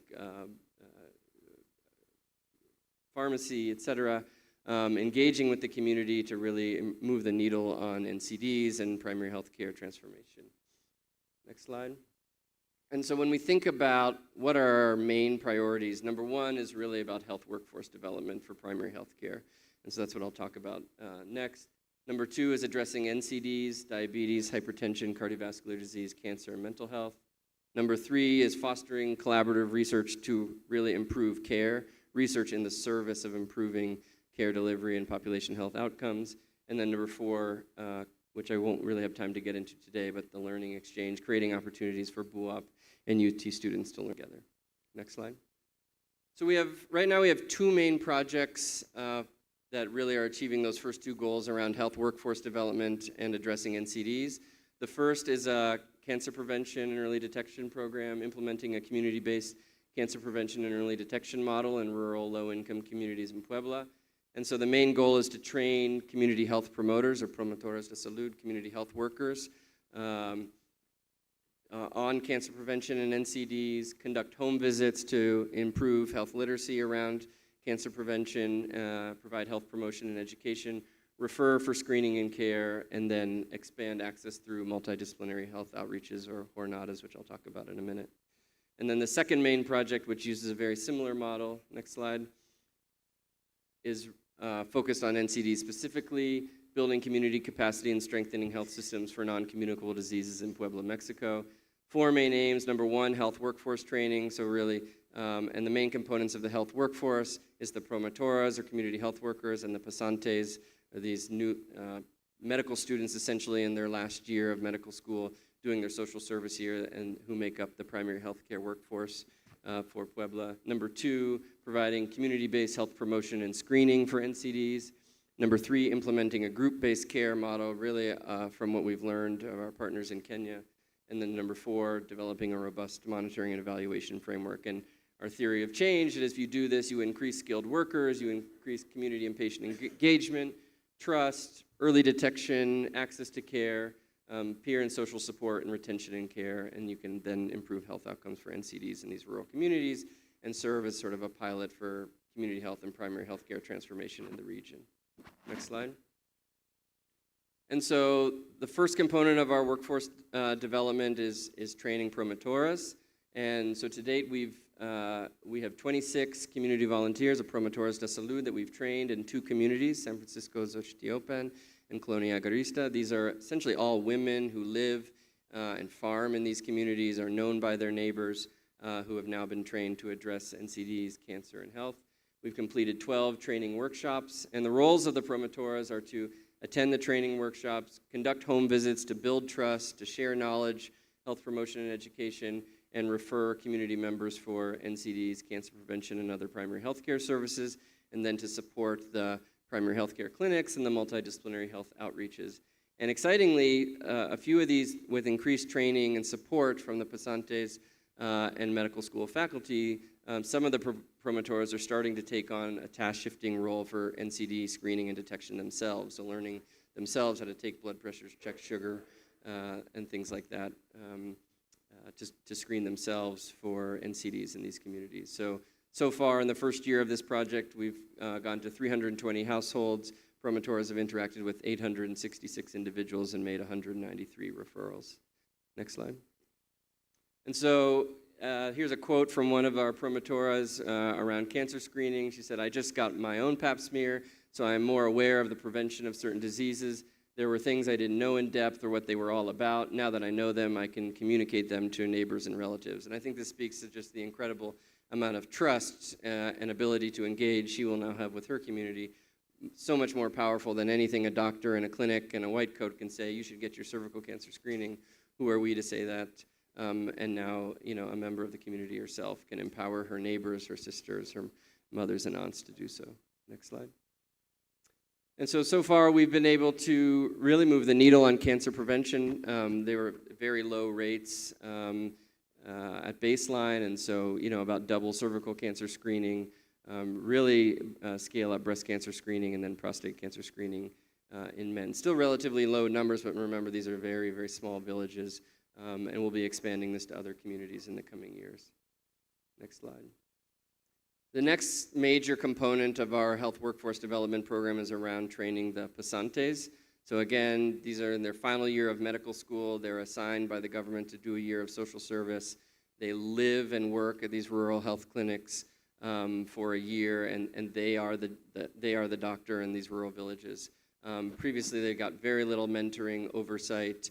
Many of them weren't from these communities. They didn't really understand. And in general, in Mexico, so Mexico graduates far more doctors than they have residency training slots for. So a very small percentage then go on to do a residency, whether that's internal medicine or surgery or even more specialized.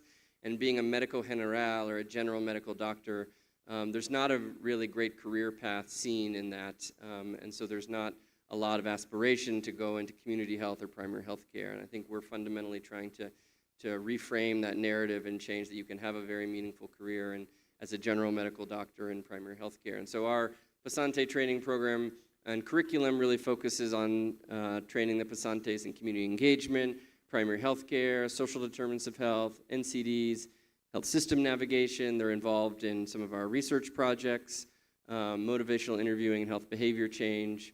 And then the pasantes themselves play a supervisory role with the promotoras, so getting to participate in some of that, longitudinal mentorship and career opportunities. So every year, the BUAP has agreed to assign a handful of their pasantes to the AMPATH Mexico program.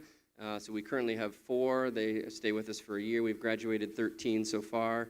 And for those of you who are recently in Austin, you'll remember Dr. Liz Vargas was one of the graduates of our program and has now been hired on full-time as a médico general, the general medical doctor for BUAP and the AMPATH Mexico program. So we're already starting to see that pipeline development. And so this is a picture. Dr. Cook is in the middle there. She's our partnership director and with her pasantes. Next slide. And so, yeah, here's just some pictures of them doing blood pressure screenings at the household level in front of the primary care clinic. So they're out in the communities every week. Every Thursday and Friday, they typically go out in the communities. They're doing home visits. They're doing screenings. They're linking people to care, following up. They're following about 100 people now longitudinally who have diabetes, hypertension, and have done over about 200 home visits over the course of the last year. And as I mentioned, really supervising the promotoras. And so we've really built up this sort of primary health workforce model. Next slide. And I think importantly, the long game really is to start to infuse that this can be a viable career path and a meaningful career in community health and primary health care. So I won't read all of these, but we surveyed some of the recent graduates, and they talked about, trust and understanding social and cultural context, better able to communicate with patients. And so really meaningful aspects for their career development. Next slide. And then so layered on top of all of this, about 3 times a year we do what are called jornadas. In Spanish, they're called multidisciplinary health outreaches. And so with this, we leverage the expertise and specialty capacity of BUAP, the medical school. BUAP also has a large mobile kind of clinical unit. And we'll take the mobile unit out to the communities, multiple BUAP specialists, so whether that's OBGYN or dentists, or cardiologists, or physical therapists, nutritionists, they'll come as well. Other students, pasantes, medical students, physiotherapy students, nutrition students, et cetera, will come. And we'll do a large kind of full day or 2-day event in these communities to really scale up access and provide access to specialty care that they may not otherwise have. We also use it to augment the home-based screening, so maybe people who weren't available or weren't really willing to participate in home-based visits can come to these jornadas and engage in care that way, and then we can follow them longitudinally afterwards. So this is just a few. I apologize. Normally these would come in sequence, but the first is sort of a picture of the BUAP unit. This is the team kind of getting set up in the clinic, the set-up stations. This is in one of the communities where we actually have a collaboration with a nursing school, and we fostered a formal MOU between UT School of Nursing and BUAP School of Nursing, and they have a small primary care clinic in one of the communities that we partner with as well. Next slide. And so in 2024, 2025, we saw 1,350 people in these jornadas, so it's really a way to see a lot of people quickly. But importantly, we pair that with the longitudinal engagement of the pasantes and promotoras, so it's not just dropping in, dropping out. You know, we're following these patients longitudinally and connecting them to the formal care system. I've already talked about some of this, the home visits, increasing cancer detection, engaging other students not involved in our longitudinal pasante program, but who participate in these one-time events. You know, 300 students, pasantes, and residents have participated, and it's really bringing the BUAP specialty care to the communities who don't have access. Next slide. And so just to highlight, through this work, we've really uncovered the burden of NCDs. As I mentioned, the patients we're following, but the vast majority are really, you know, uncontrolled. So we're not just finding diabetes and hypertension, we're finding very uncontrolled diabetes and hypertension with complications, such as this gentleman here on the right underwent an amputation due to a diabetic foot ulcer. Next slide. And so the next phase of this project is we're doing the health workforce development, the community-based screening, and then the next phase is to really implement a group-based care model. So learned a lot from Dr. Kamano and her team in Kenya who have been doing this. And so we formed a task force, again, collaboration with some experts, Julie Zuniga from our School of Nursing, who's a real expert in self-management and community-based diabetes care models, and then some of our colleagues from Mexico's National Institute of Public Health to really think about this rigorously, how we measure it, how we implement it from a curriculum standpoint. So form this task force to think about how do we adapt a group-based care model for these communities. And so they've developed a logic model, intervention design, objectives, adapted the curriculum from other models in the literature. They conducted an additional needs assessment where they sort of dove deeper onto community perceptions of diabetes and sort of understanding the acceptability of a group-based care model in these communities. They then vetted that with community, promotora, public health sector inputs, developed the curriculum, trained the clinical team, and then we're starting to sensitize some of the patients we see in the home visits in the community on participation and enrollment in the group-based care, and this will roll out over the course of the next year. And then with our colleagues at Mexico's National Institute of Public Health really putting together a robust evaluation plan. Next slide.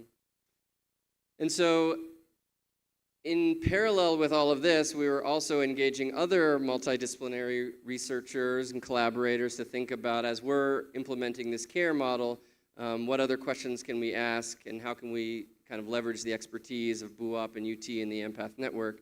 And so when we went back to this Puentes idea, this kind of conferences or symposium where we bring people together, not just to present the research, but to really actively work on projects and form teams. And so we did this Puentes again in 2022, 23, and brought a bunch of folks down to Mexico, faculty from BUAP, from UT, from across Empath.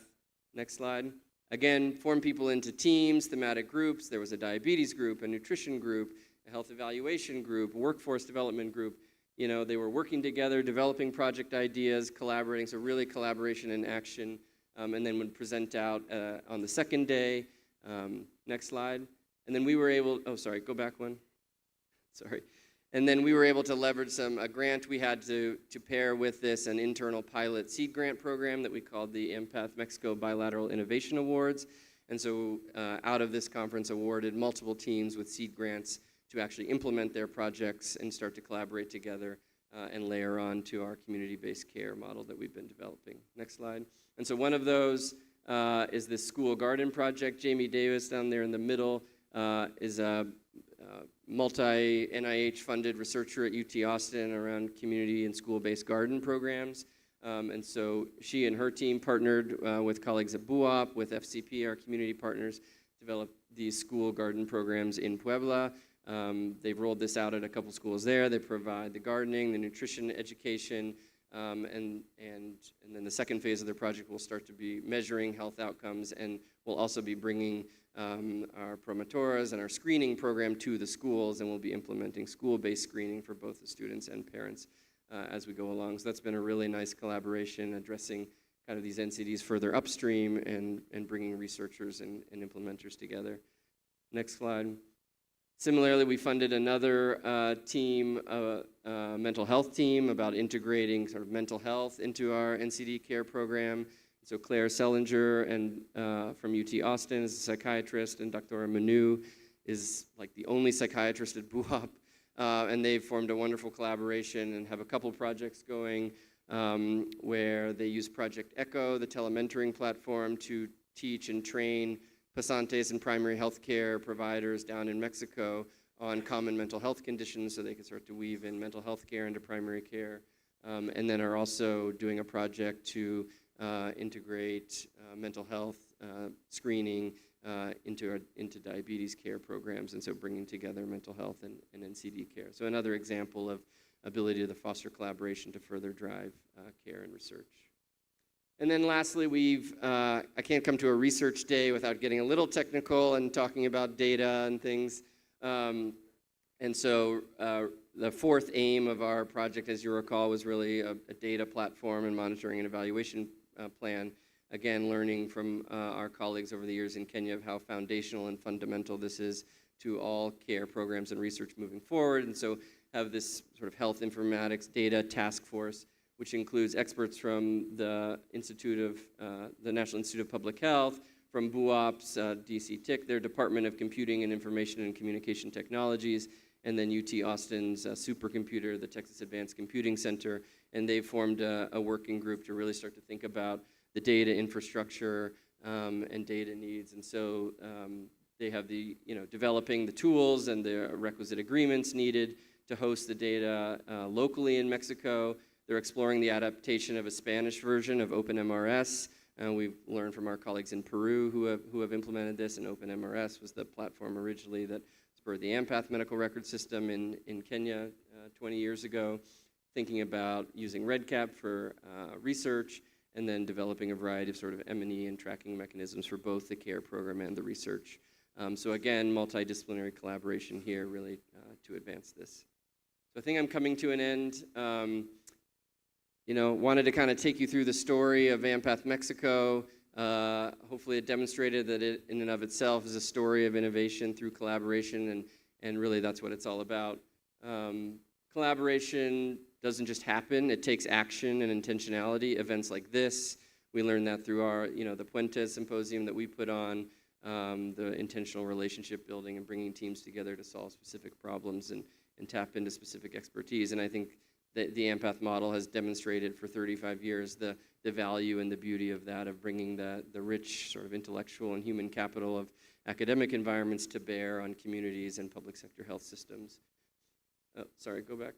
Wasn't quite done with that. Those collaboration and partnerships at multiple levels is key, and I would just say authentic community engagement is as important as any institutional partnership. So our community-based partners, Patty and Alejandro with FCP, are incredibly important in the way they've really opened the doors to their communities, and we have to, take that with great, there's some gravity, and to be allowed to enter into a community.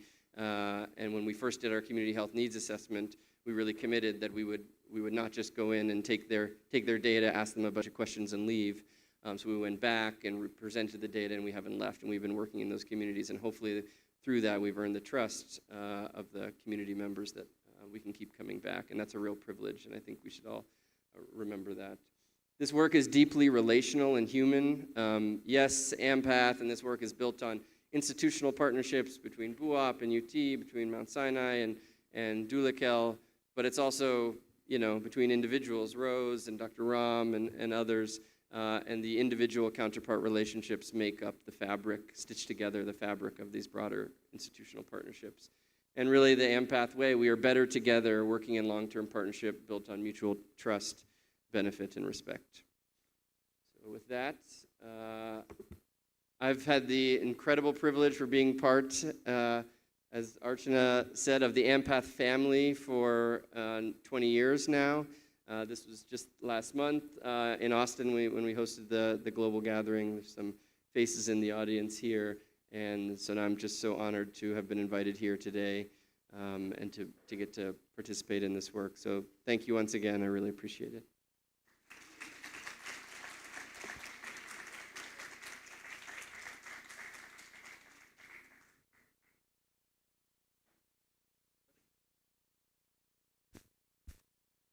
Thank you, sir. Now the floor is open for discussion. Happy to take any questions. Yes.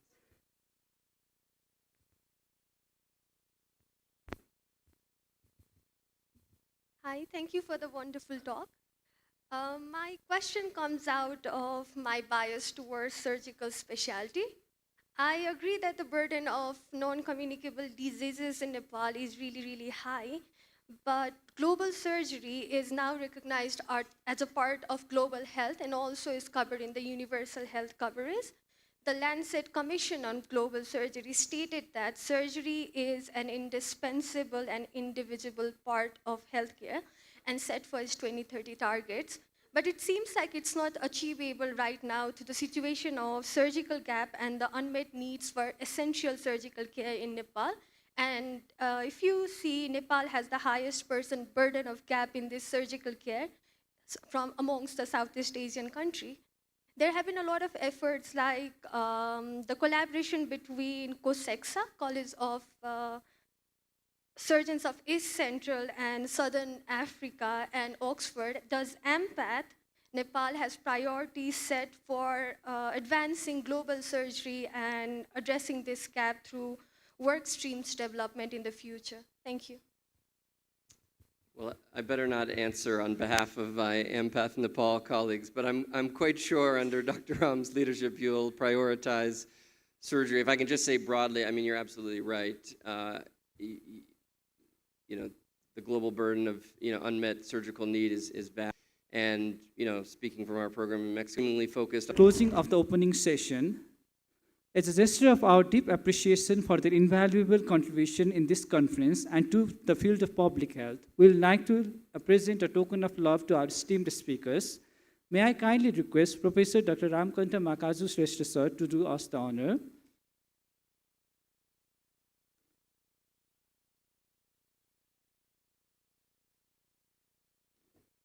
May I request our delegates to please come forward. Dr. Tim Mercer.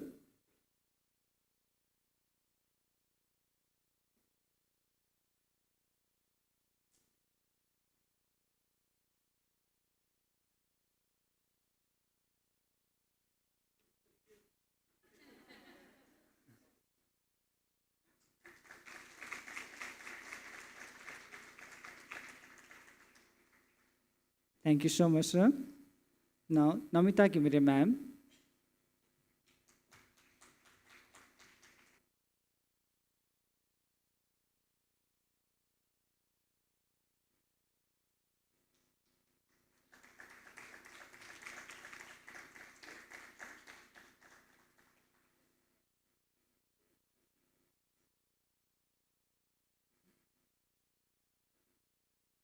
Thank you, ma'am. We also would like to call upon Dr. Adrian Gardner to please come forward to receive the token of love.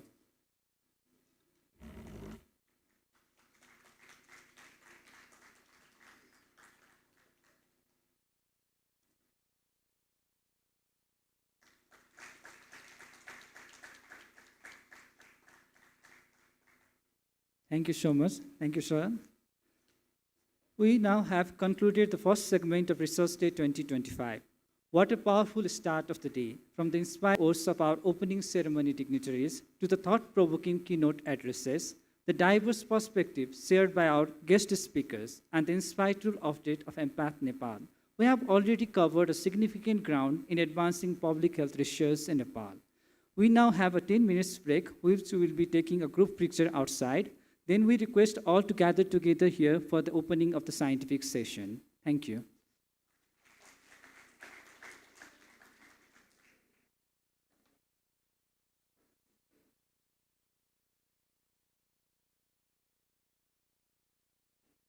As we are lagging time, we request you all to take 10 minutes only and come back as soon as possible. Thank you.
Hello, check. Hello, check.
Welcome back, everyone.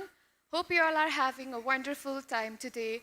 Now, moving forward to our next session, we'll be starting with our scientific session. So before that, I would like to acknowledge the presence of Professor Dr. Manoj Humagai to open the scientific session. Dr. Humagai is the Dean of KUSMS Kathmandu University School of Medical Sciences and oversees not only just our medical school, but the network of 11 affiliated colleges. A respected academic and clinician, he has been instrumental in advancing dental education and clinical excellence in Nepal. With extensive experience in oral health research and academic leadership, Dr. Humagai continues to guide the next generation of professionals towards innovation and compassion. Now, let's welcome Professor Dr. Manoj Humagai with a round of applause for the opening of the scientific session.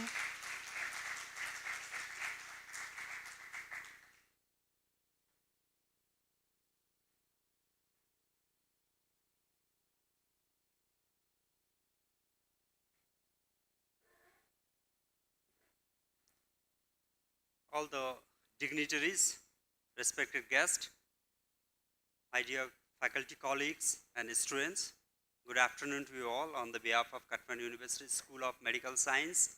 It gives me immense pleasure to welcome you all in this very innovative session of National Research Day 2025 organized by Kathmandu University School of Medical Sciences and Dhulikhel Hospital in collaboration with Empath Nepal. I would like to congratulate the organizers of this event for such a noble initiatives. This innovation through the research, that is what is today's demand.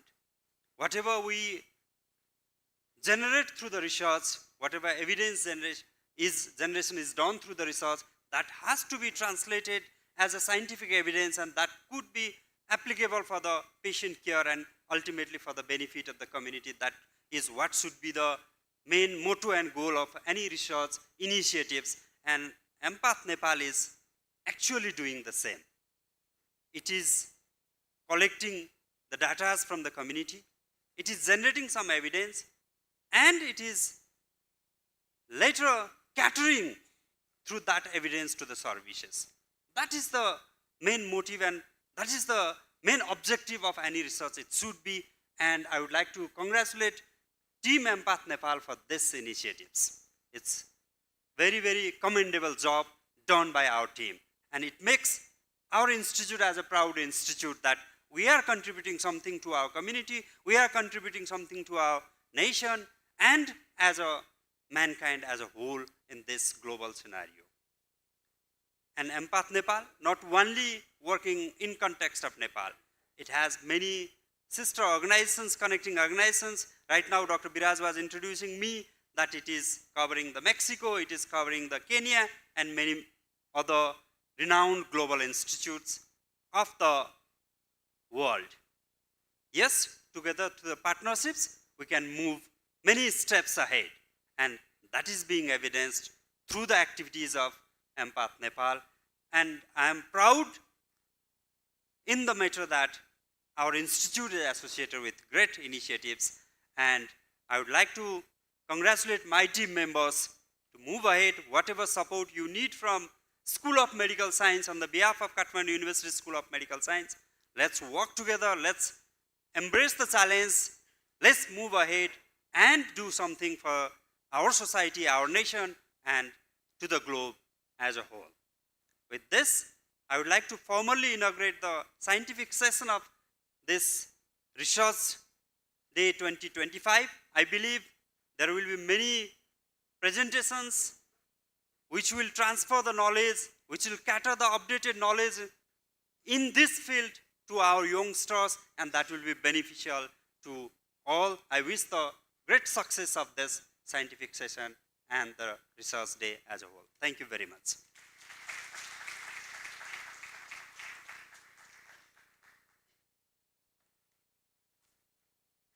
Thank you so much, Dr. Humagai, for your wonderful words and motivation for the support through collaboration and innovation. Now, we are officially starting the scientific session, and the session will run parallelly in 3 places. That is, first the auditorium, second we have in the smart class, and third in the skill lab. So in the auditorium, we have community-based non-communicable disease themed presentations, whereas in smart class, we have pediatric and adolescent health related presentations. And in the skill lab, we have maternal and women's health related presentations.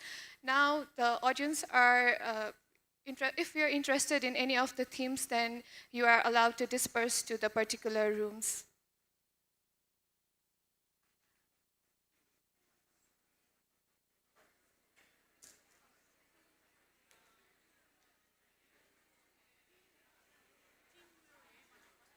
Okay, so the theme for community-based non-communicable diseases presentations can stay here, and those who are interested in the presentations for pediatric and adolescent health can move to smart class. And for maternal and women's health, it is going to be held on the skill lab.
Okay, so now we'll be starting with the parallel oral sessions. So with the theme of community-based non-communicable diseases, the auditorium holds the presentations. And I would like to introduce the judges for this session. Dr. Akina Shrestha and Dr. Rose House will be judging this session. So beginning with the first presentation, we have Counting the Cost, the Financial Burden of Hypertension Care in Sindhupalchok, Nepal. I would like to request Ms. Reshu Agrawal Saktani to present her presentation.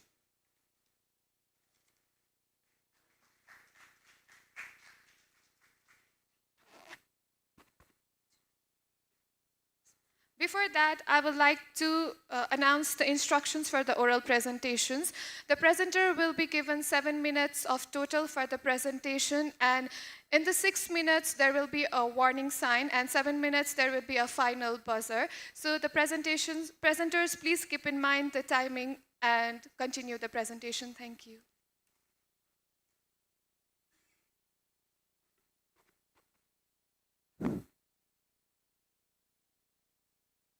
Good afternoon, everyone.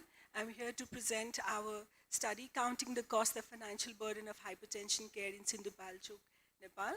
So giving a brief background, whenever we talk about hypertension, it is one of the major growing public health concerns which is affecting 1.2 billion of population in the world.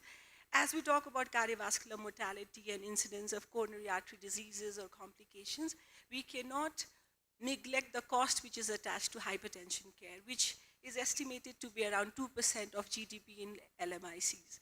Now, when we talk about interventions focused on hypertension prevention, whether it is salt-reducing programs, lifestyle-related activities, what the evidence shows is that scalability of these interventions in low-resource settings is still facing a lot of challenges.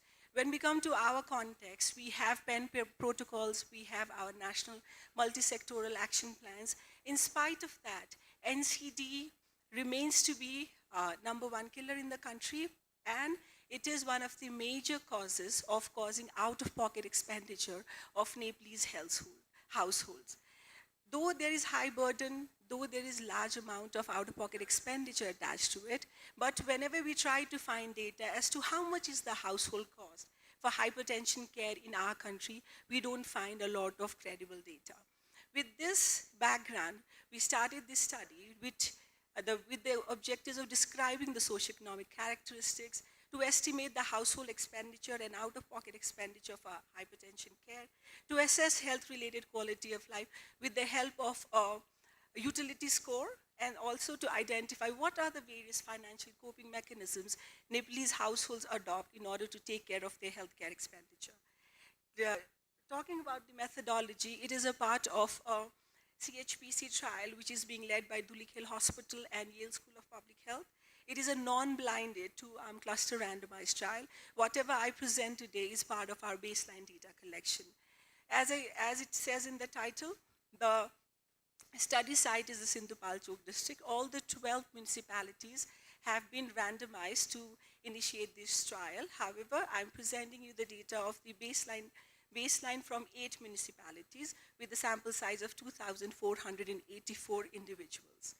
So these study participants were recruited with the help of a screening program at the primary care centers, and those individuals who were above the age of 30, which were diagnosed with blood pressure of 130/90, were invited to become a part of the study. So the data collection was done with the help of trained enumerators, with the help of a REDCap electronic data collection device, pre-tested in Kavre district before doing the final data collection. For the purposes of this presentation, descriptive statistics with the help of Stata 14 was used. Now, ethical considerations, it is a registered trial. It has taken permissions from NHRC, from Institutional Review Board of Yale, from local, provincial, as well as local level stakeholders, letter of support from Nepalese Federal Health Ministry, and informed written consent, because Sindhupalchok is predominantly a rural setup, so a lot of consent, a lot of individuals are not able to give their own consent, so we had witnesses to give their formal consent. Now coming to the results, predominantly most of the individuals had agriculture as their main occupation, and if you see that the individual income was less than 10,000 Nepali rupees with a median of 5,000, and the household income, including all the economically productive individuals, was about 35,000 with a median of 22,500. On an average, every household had more than one economically active individuals. Now, when we talk about household expenditure, it was shown that out of the total household expenditure, about 10%, that is around 2,000 rupees, was spent on health. And in that, we asked them, because of hypertension care, let's suppose for the last OPD visit, how much did you spend? And it was about over 5,000 rupees, which was 6% of their monthly family income. And God forbid, over the last 12 months, if they had any admissions because of hypertension or hypertension-related comorbidities, then they spent more than 100,000 Nepali rupees at one admission, which was more than 3 times of their monthly household income. Now, the interesting part was that we always think about cost in terms of direct healthcare costs, that is, in terms of laboratory costs, in terms of medicines, but in our study, we also found that the indirect costs related to transport, related to taking care of their dependent children, related to productivity losses because they had to attend for a blood pressure checkup or refilling the medicines, or because of admissions, was one of the major cost drivers. Now, when we asked them about financial safety mechanism, despite of high out-of-pocket expenditure, only 27.8% had heard about some form of insurance programs. And in that, less than 20% were enrolled in any active insurance or a prepayment mechanism. So then what were they doing when there were huge out-of-pocket expenditure? They were using their savings. More than 90% of them used their savings for their out-of-pocket expenditure. Some of them had to sell their assets, and a lot of them achieved their cost through loans from friends, family, and other sources. So when we talked about quality of life of people who are living with hypertension, among the 5 dimensions of the Euroqol 5T, we found that in case of anxiety, depression, and in case of pain and discomfort, there were more extreme responses compared to self-care, mobility, and other dimensions. So to conclude, we say that hypertension imposes a significant financial burden on our households at Sindhupalchok districts, where outpatient visits consuming 6% of their monthly income, inpatients 3.4 times of their monthly household income, and when we talk about health-related quality of life, the dimensions which are mostly affected among hypertension patients is mental health dimension and the dimension related to pain. Inadequate financial protection is very evident because they are not aware of the insurance programs which are happening in the country, and there is a lot of reliance on informal coping strategies such as savings, borrowing, and asset sales. So these are the references. Thank you so much.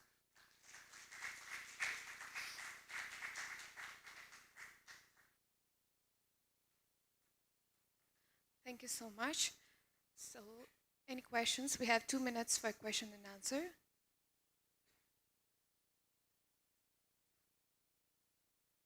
Okay, so let's move towards the second presentation.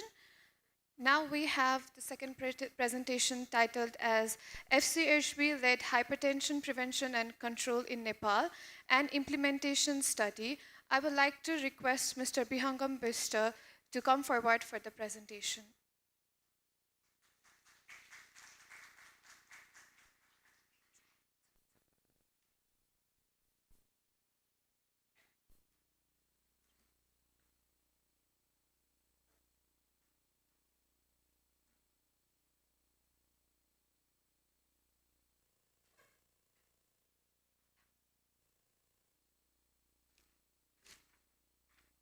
Hello and namaste everyone. I am Bihangam Bista, and I am here to present on female community health volunteers hypertension prevention and control in Nepal. It's an implementation study carried out in Namabuddha municipality itself in Kavre. My research team member are Susmita Mali, Srishti Market Blombeke, Meghna Timal, Dr. Birajman Karmasare, and Dr. Archana Srishta. Regarding the background of study, as Resu ma'am have already mentioned, that hypertension is a public health problem, and it accounts around 20% of global total deaths. That means it is a global problem. In case of Nepal as well, there is no such exact mortality-related data, but still we can say that morbidity-related data says that 1 in every 4 has hypertension. That means it is a huge problem in case of Nepal as well. To tackle with this problem, government has rolled out the pain package interventions, particularly localized in health facilities level. Somehow this intervention lacks community engagement related activities. So here in this study, we propose to study the role of FCSB in mitigating or in finding the effectiveness of FCSB in controlling hypertension, prevention and control in case of Nepal. Though there are some local evidences, but that is not concrete one, because that provides some clinical evidences, but not related with the implementation outcomes. So for our study, we propose to study the implementation outcome related with FCSB mobilization in hypertension prevention and control. So we also aim to assess the effectiveness of FCSB-led hypertension prevention program as well. Regarding the methods, as I have mentioned, as Namabuddha study site was the Namabuddha municipality, and the study design we adopted was the clustered randomized trial with more than 520 participants having a high blood pressure or those who are in medicine. Regarding the data we collected in this for this study, like we carried out 2 phases of data collection: baseline data and airline data collection. So we collected the information related with the socio-demographic issues and risk behavior related with the NCDs and compliance related with the healthy lifestyles, and we also have some anthropometric measurements. To analyze this data, we use the R software, and we carried out a generalized estimating equation adjusting a baseline the variables, the values. As a part of ethical concerns, and ERV and KIRC has been taken, and written informed consent from the participant was also taken.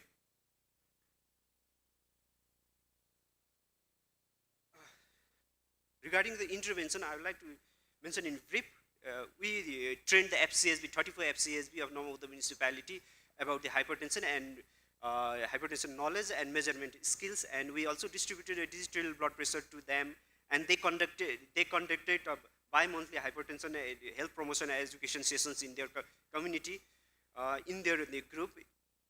And as a part of the control, the pain package, those activities which are carried out by in pain package was our control activities.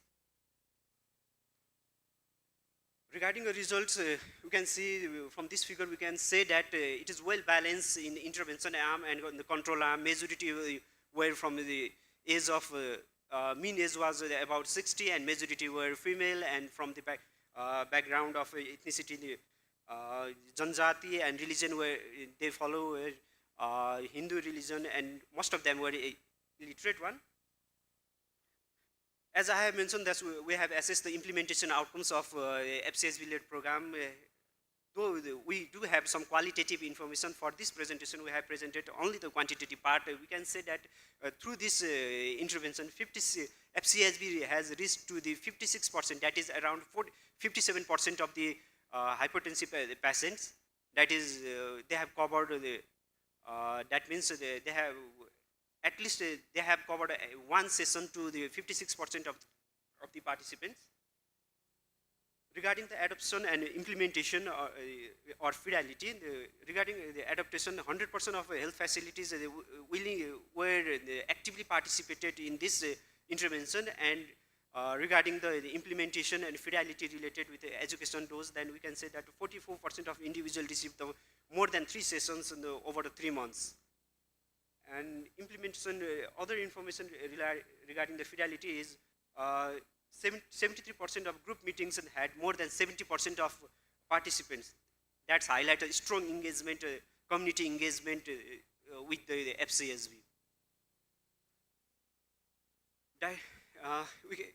This part highlights the effectiveness of FCSB program. Though there is a slight decrement in the systolic blood pressure, but that is not a significant one. We can see that our major outcome, that was systolic blood pressure, was for improvement in systolic blood pressure was not achieved. However, we do have some improvement in the hypertension related knowledge score and compliance related with the healthy lifestyle related compliance. That means that through FCSB or for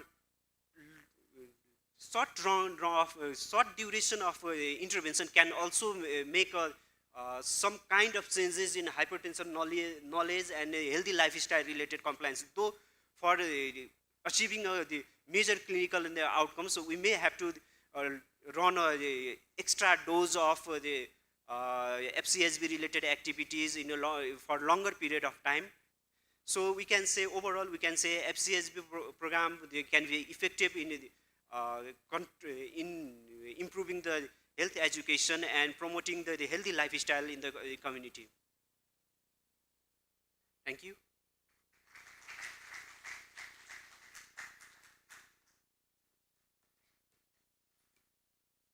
Thank you so much. So now, moving on towards our third presentation, we have Exploring Barriers and Facilitators to a Community-Based Dietary Intervention for Type 2 Diabetes Remission and NCD Risk Reduction.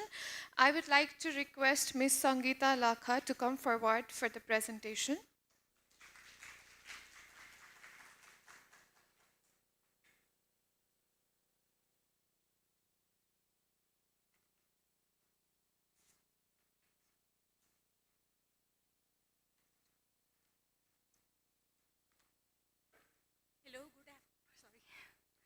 Hello, good afternoon, everyone. I'm Sangeeta Lakha, and today I am here to present entitled Exploring Barriers and Facilitators to a Community-Based Dietary Intervention for Type 2 Diabetes Remission and NCD Risk Reduction.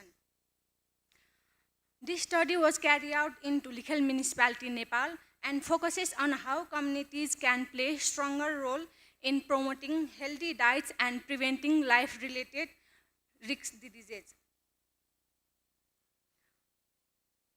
As we know, type 2 diabetes and other non-communicable diseases are major growing health problems. The impact is higher in low resources settings like in Nepal. Dietary modification is crucial for diabetes remission and NCD prevention. However, implementing such programs in real-world community settings is not always easy. So this study aims to understand what helps and what hinders these kinds of dietary intervention. So the objective of these studies are to identify barriers that make it difficult to implement community-based dietary intervention for type 2 diabetes remission and NCD prevention. And other is to identify facilitators or enabling factors that support the successful delivery of such programs. Understanding both sides is essential to design future interventions that are practical, culturally appropriate, and sustainable. We have used a qualitative research design to gain in-depth insights from different community members of Tulikhel Municipality, and CFIRM framework model was applied. The study sites are conducted in 3 wards of Tulikhel Municipality: Ward 3, Kutal Urban Health Center; Ward 8, Badalgaon Health Center; and Ward 11, Kalse Urban Health Center. The participants were involved like 4 type 2 diabetes patients and 4 caregivers of those patients, 8 health workers, and 6 local stakeholders, which include ward representatives like ward chairperson or ward member. We have collected data like in-depth semi-structured interviews. Written informed consent were taken prior to the interviews. The results are, some of the barriers are emerged like limited access to healthy and affordable foods, deeply entrenched cultural diabetes habit, low health literacy, constrained health system resources, and the facilitators are strong trust in health workers, existing social support networks, cultural alignment with traditional diets, motivation from visible health improvements. So in conclusion, implementation success requires addressing structural and cultural barriers, and enhance literacy and counseling capacity among health workers, leverage trust and community assets for sustainability, promote cultural adaptation and community ownership. Based on our finding, we recommend integrate nutrition education into community health services, strengthen supply chains for affordable healthy foods, build capacity of local health workers, and encourage multi-sectoral collaboration with health, agriculture, and municipality. I would like to acknowledge and sincerely thank all the participants and their family members for their time and openness, Tulikhel Municipality Health Department, our research and field team, and all the supporting organizations who made this study possible. These are the references we have used. Thank you.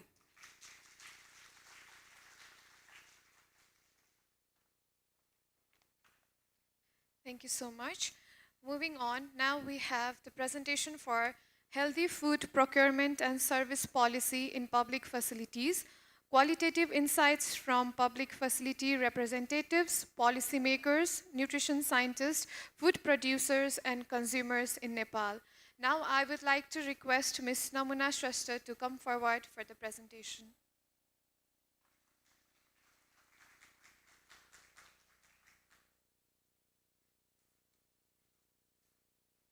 Thank you so much. Namaste and good afternoon, everyone. I'm Namna Shrestha. Today I'm going to present on our study entitled Healthy Food Procurement and Service Policy in Public Facilities, qualitative insights from different stakeholders like public facility representatives, policy makers, nutrition scientists, food producers, and consumers in Nepal. Talking briefly about the introduction, as we know, globally NCDs accounting over 63% of deaths, with unhealthy diets being a diverse measure contributing to these health impacts. And unhealthy diets which are high in salt, sugar, and saturated fats are widely and commonly available in different types of public facilities, including schools, workplaces, and health centers. Therefore, healthy food procurement and service policy, which sets standards, rules, or which allows on what foods are allowed to purchase, sell, or serve or distributed in different types of health facilities, and is regarded as a key approach or important approach to increase the healthy food availability in these public facilities and contributing the prevention and control of diet-related NCDs. Moving forward, therefore, we aim to explore stakeholders' perception on what are the current procurement policies and practices in public facilities, and to understand their views on whether the specific food procurement policy is needed or not, and to gather their recommendations. This study was a qualitative study conducted in 2020. We interviewed around 40 key participants, including 17 policymakers, 13 facility representatives, 3 academicians and nutritionists, and 7 producers and consumers. We also obtained ethical approval from NHRC and KUSMS. Semi-structured interview guide was used, and we did a telephonic interviews due to COVID restriction at that time, and also verbal consent was obtained and recorded. We used the NBivo software for coding, and IRR was also calculated, where kappa value was 0.74, and thematic analysis was conducted using both inductive and deductive approach. And after analysis, we identified these key 4 themes. Theme 1, perception of healthy eating and its determinants of food procurement, where majority of participants agreed that consumption of the processed food is extremely popular among the school children, and perception on healthy eating varied by occupation or different groups of participants, where policymakers agreed that healthy eating is a balanced and hygienic food, where farmers values only organic food, mothers focused on only home-cooked foods, and facility representatives said that healthy eating is a hygienic and safe food. And affordability was the most frequently mentioned factor that determined food procurement in public facilities. Moving towards what are the existing food procurement policies and its practice, we found that there is no any specific healthy food procurement policy in public facility which regulates the purchase and the food availability on public facilities. However, there are the guiding documents, Public Procurement Act 2063 and its Guideline 2064, which regulates the all forms of procurement services in government agencies only of Nepal. And however, a majority of the participants emphasized it's important of having the separate policy for public facilities.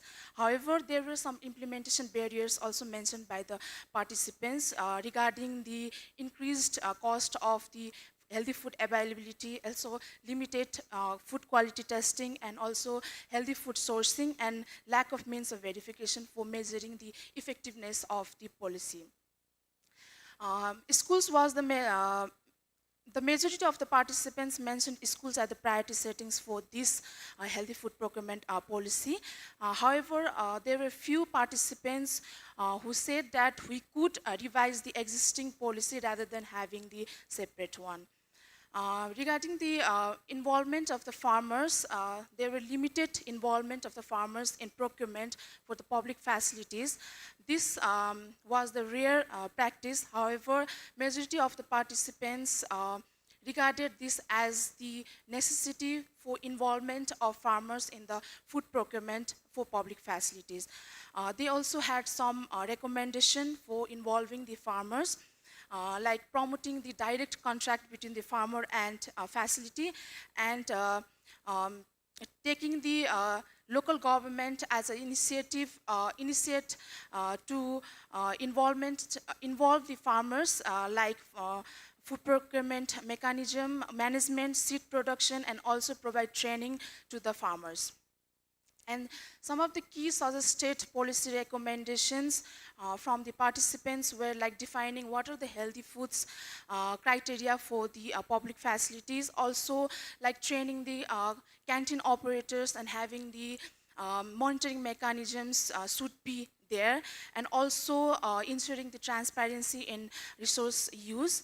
There were some proposed components that should be in the in our envisioned policy, like banning the junk foods and advertisements near schools, mandating food labeling, and also promoting local production, including age and region-specific food list.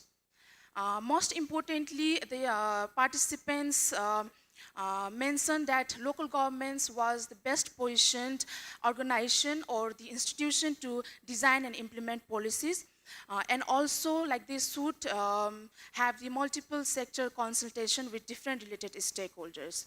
In conclusion, Nepal lacks a specific or dedicated policy for healthy food procurement in public facilities. However, stakeholders recognize its necessity, and there should be a collaborative approach while developing, implementing, and evaluating this policy. And definitely this finding can inform any policymakers or related stakeholders for developing effective strategies while developing, implementing the healthy food procurement policy for public facilities. These are the references. Thank you.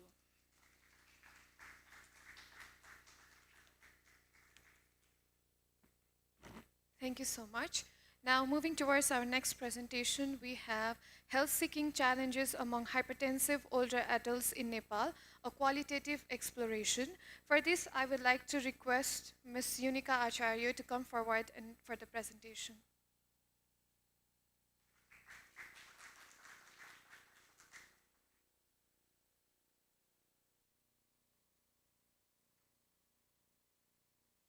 Good afternoon, everyone. I'm Yunika Acharya, currently working as a project coordinator here at Dhulikhel Hospital. Today, I'll be presenting on the topic titled Health-Seeking Challenges Among Older Adults Living with Hypertension here in Dhulikhel Municipality, Nepal. So moving on towards the introduction, as mentioned earlier by the before presenters, hypertension is a major non-communicable disease and leading cause of morbidity and mortality. The prevalence of hypertension among older adults is 46% among women and 42% in men. However, blood pressure control status remains low at 35 to 38%. Despite this data, there are few studies that has been conducted to explore what are the challenges older adults with hypertension face to seek health care when visiting hospitals or at household level. So therefore, this study will explore the challenges to healthcare seeking among hypertension older adults in Nepal. So the study design was a qualitative study, and the study was conducted in Dhulikhel Municipality, Nepal. We did purposive sampling. We selected older adults who were of age more than or equal to 60 years of age. This was as per Senior Citizen Act of Nepal. And we selected those participants who reported self-reported hypertension in Healthy City Initiative data set.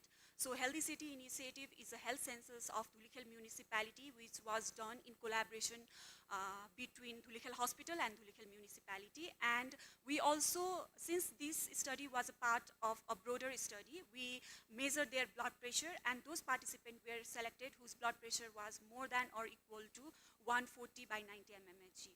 And we selected caregivers who were providing direct care to the older adult living with hypertension, and healthcare provider who were directly involved in providing healthcare services related to hypertension. And we recruited participants, and we stopped recruiting them when no new further information was obtained from the interviews. And we selected a proper time for the interview by contacting participant and female community health volunteers around them and taking appropriate feasible time, like when can we interview them, and we arranged a suitable time for the interview. Similarly, for healthcare providers, we conducted the interview according to their feasible time. So we develop a semi-structured in-depth interviews and focus group discussion guide, and we conducted 8 in-depth interviews with older adult living with hypertension, 16 in-depth interview with healthcare provider, and 2 focus group discussions with 18 family caretaker of older adult. All the interviews were conducted in Nepali language and was audio recorded with patient consent. So we did analysis in Togged software, both inductive and deductive coding was done, and we use socio-ecological model to present our data. So this is the socio-demographic characteristics of study participant. The mean age of older adult with hypertension was 72.1 years, and caretaker was 42 years, and of healthcare provider was 38 years. And as I mentioned earlier, we presented all our interviews in socio-ecological model, which included individual level, interpersonal level, community level, organizational level, and policy level. So in the individual level, the participants said that they have limited time. They had time constraint to visit hospitals and take care of themselves. So likewise, the limited autonomy, wife had to ask their husband whether they want to visit hospitals or not, and also problems such as cognitive and physical decline was seen among older adults for seeking care, challenges to seek care. Regarding interpersonal level, healthcare providers said that there was a poor communication between them and the patient, as patient used to nod whenever they provide any suggestion regarding to their health, and there was not proper communication between them.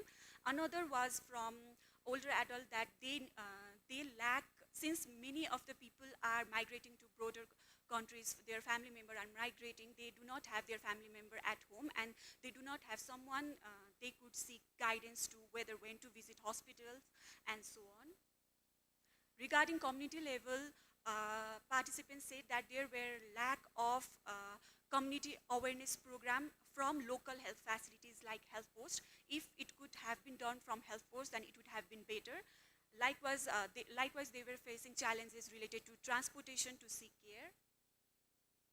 From organizational level, various healthcare providers said that there was no geriatric sensitive healthcare facilities, like older adults, they had to walk a lot despite having backache or cannot move here and there.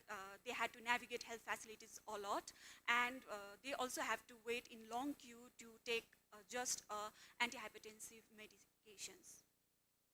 And in policy level, patients were not able to take medicine despite being enrolled in health insurance. Also, there was one participant who was from India and his wife was Nepali. He was unable to be enrolled in health insurance program and hence was unable to take medicines and was not eating the medicine because he was unable to pay for it. So regarding the conclusion, it shows that all the challenges are interconnected across all levels of socio-ecological model. Hence, there is a need for geriatric-friendly infrastructure, caregiver involvement in healthcare, community-based hypertension program, and policy enforcement for equitable access. These are the references. Thank you.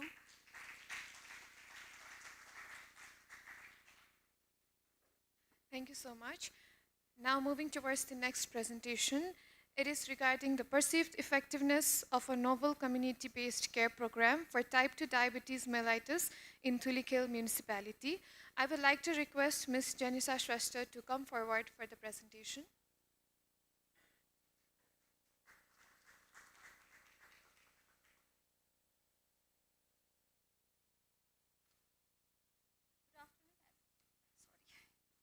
Good afternoon, everyone. I am Janisa Shrestha, currently working at Dhulikhel Hospital as a senior research assistant.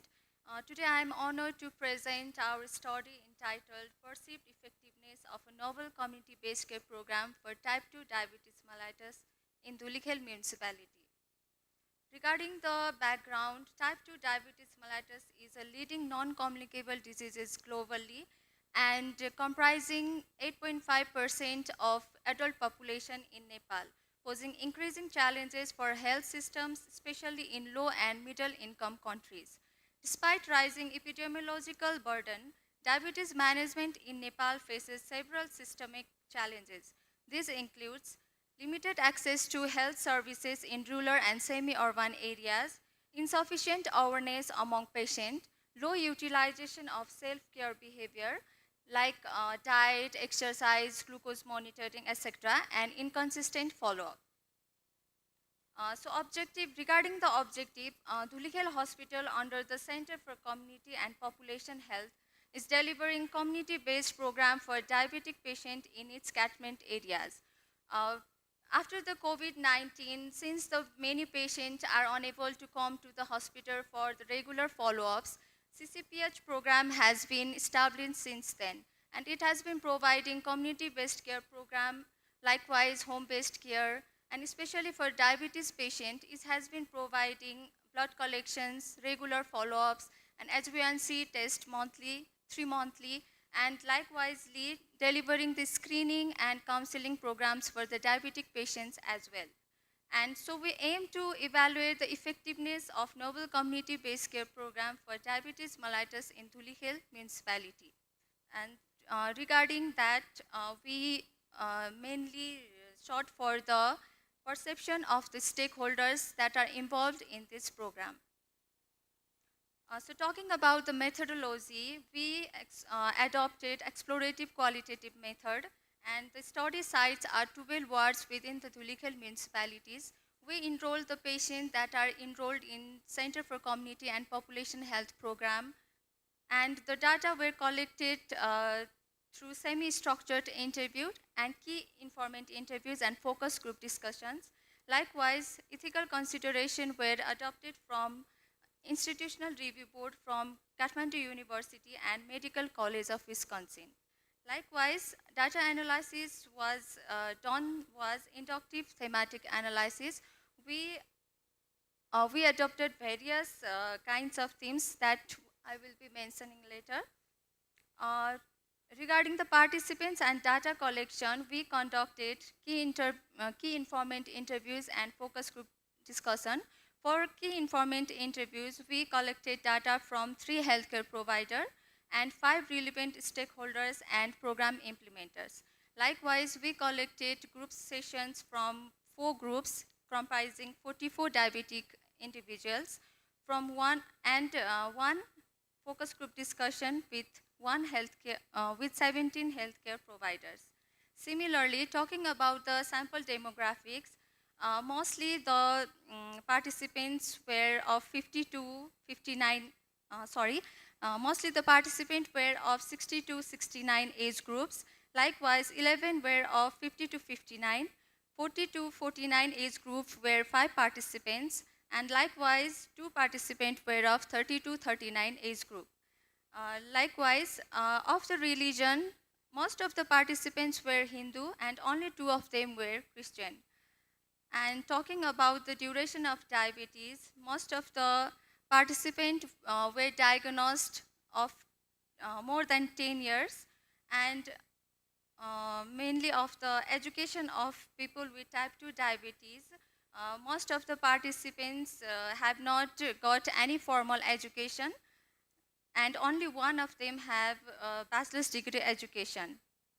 From the qualitative analysis, we derived 4 themes that are existing services and programs for non-communicable disease, health-seeking behavior of diabetic patient under Center for Community and Population Health program, likewise perception of stakeholders on CCPH program, and lastly implementation determinants of CCPH program. On the existing service and program for non-communicable diseases, the CCPH program for diabetes that integrates with the municipal health system and medical insurance coverage that helped partially offset the treatment cost. Likewise, under the theme health-seeking behavior of diabetic patient, this program, we noticed a marked improvement in health-seeking behavior among the patient. This behavior was found to be dependent on the 5 elements: capability, opportunity, motivation, behavior, and intervention. Essentially, as patients gained knowledge and confidence, had access to the regular follow-up opportunities, and received consistent motivation from the community health workers, they became more active in managing their diabetes through improved diet, regular exercises, regular checkups, and better medication adherence. Overall, stakeholders' perception of this CCPH program were very positive. They emphasized that the program improved coordination between the patients, providers, and local authorities, and that it strengthened trust within the community.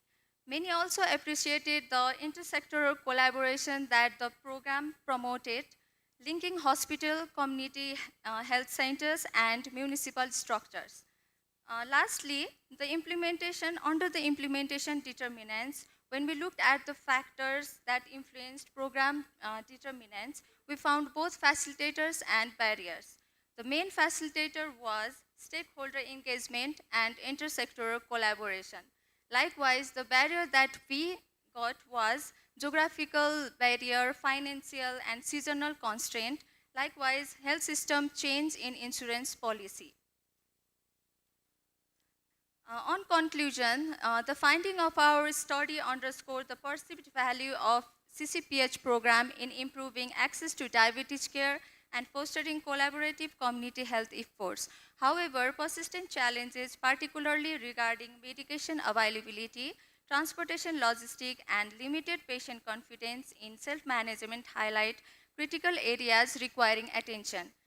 Lastly, addressing systemic gaps could enhance the program's efficacy and sustainability, ultimately contributing to improved care quality for individuals with type 2 diabetes in Dhulikhel, Nepal. Lastly, I would like to acknowledge and express my sincere gratitude to everyone present here and all the participant collaborators for making this study possible. Thank you.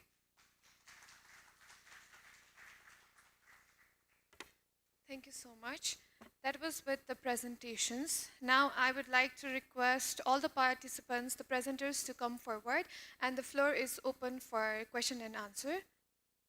So due to the time limitation, we have just 2 minutes for question and answer.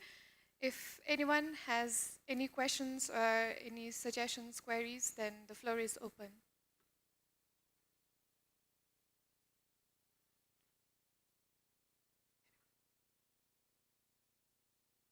Okay, since we have no questions, so now the parallel session, the first scientific session has come to an end. So now we'll be proceeding for our lunch break, and we'll meet here at 2 o'clock. Thank you, everyone. Hope you have a wonderful lunch.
Hello, welcome back everyone. Hope you had a good lunch. Now we will be going through a series of oral presentation. First, I would like to start by acknowledging the presence of Dr. Rajni Shakya and Dr. Tim Mercer, who will be judging this session. I would like to call Sujata Sapkota for presentation on expanding non-communicable disease care through community pharmacies, a qualitative insights from service providers in Kathmandu Valley.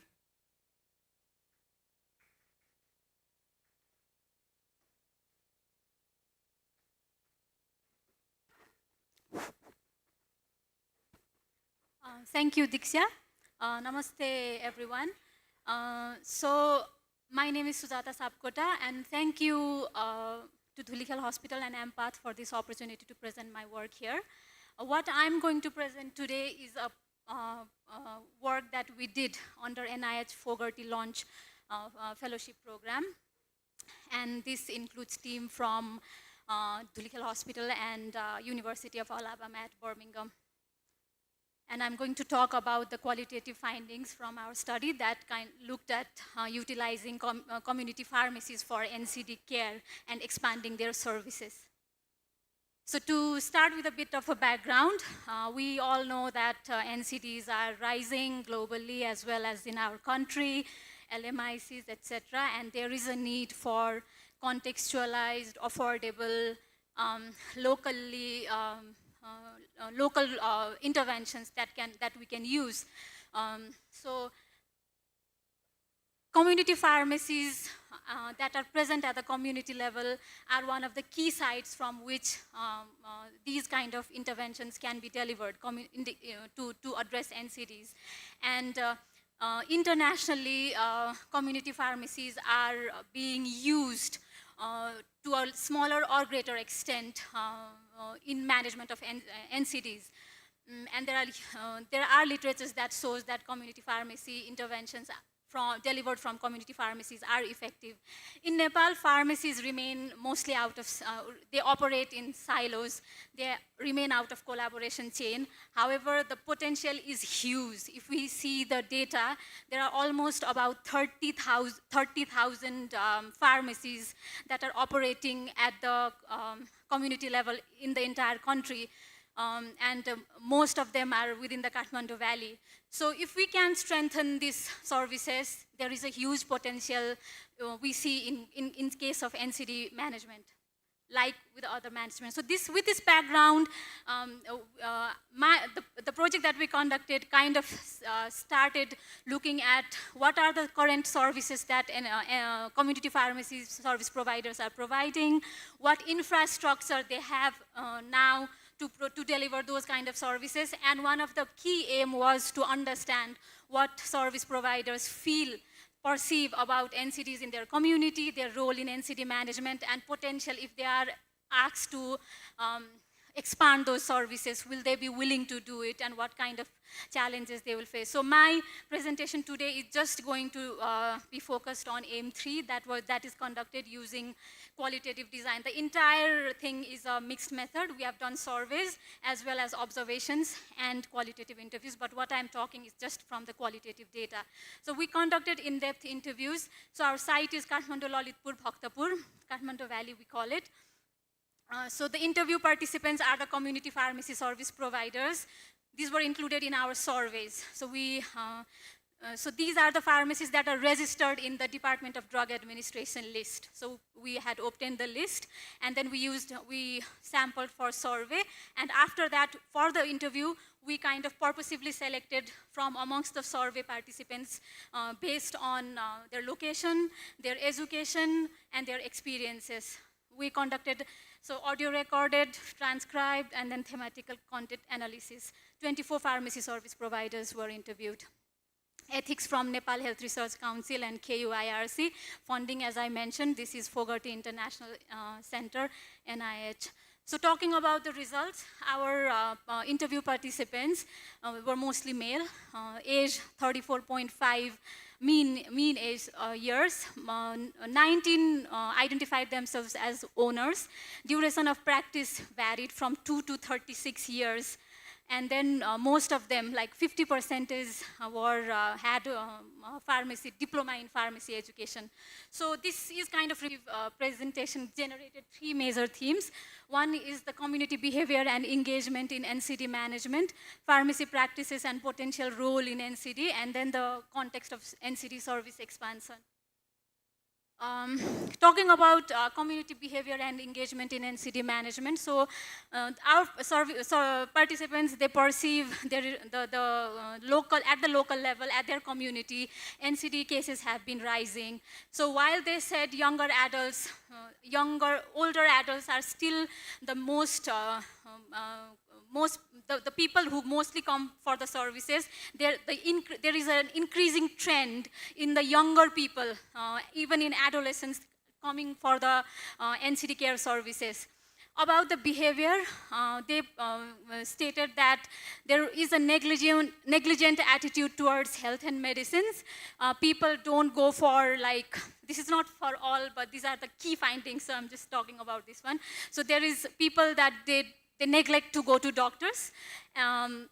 They don't go for follow-ups, timely follow-ups, and there is dependence on social media and community for health-related informations. And there is reluctance to follow advice from community pharmacy professionals. They also reported problematic medicine use behaviors. For example, not going to the doctors because they think that doctors will prescribe the medicine, so they don't want to start it because they have to continue it lifelong. And then there is self-medication without professional consultation. People come with the same prescription for a very long time, so there is not new prescriptions. And then sometimes they adjust their own dose without guidance, professional guidance. About practices and potential roles, so most of our participants felt that the pharmacies, they could be an important place. They recognized it as a first point of care, as it served as a reference medium, and people came there for all the reasons. And for those who avoided going to the doctors, they came there. So I think that's one of the things we have to think. But another thing is, the current practices, they were concerned about the current practices because the current practices that kind of shaped in how people perceived them, as well as the services expansion. So they felt there is an inconsistency in service delivery because different kind of health professionals are involved, and also services are not consistent. There is regulatory gaps, so the regulatory gaps as well as public perception issues, they are not viewed. They are viewed as shopkeepers, and sometimes limited recognition in role of NCD management. So regarding the roles, counseling, community engagement, service delivery, and affordability initiatives were the major thing they mentioned about their engagement. So about expansion, most were willing to expand because they thought this is also going to increase their business and help them establish in the community, but they recognize the challenges. For example, more investment will be necessary because of the resource constraint, collaboration from the doctors, and also the local levels were emphasized, and a need for the capacity building for the service providers were essential. So in conclusion, community pharmacies are recognized by service providers as a promising platform, but for its effectiveness, we need increased investment, increased support, and then capacity building modalities. This is my studied theme and the people I would like to acknowledge. Thank you so much.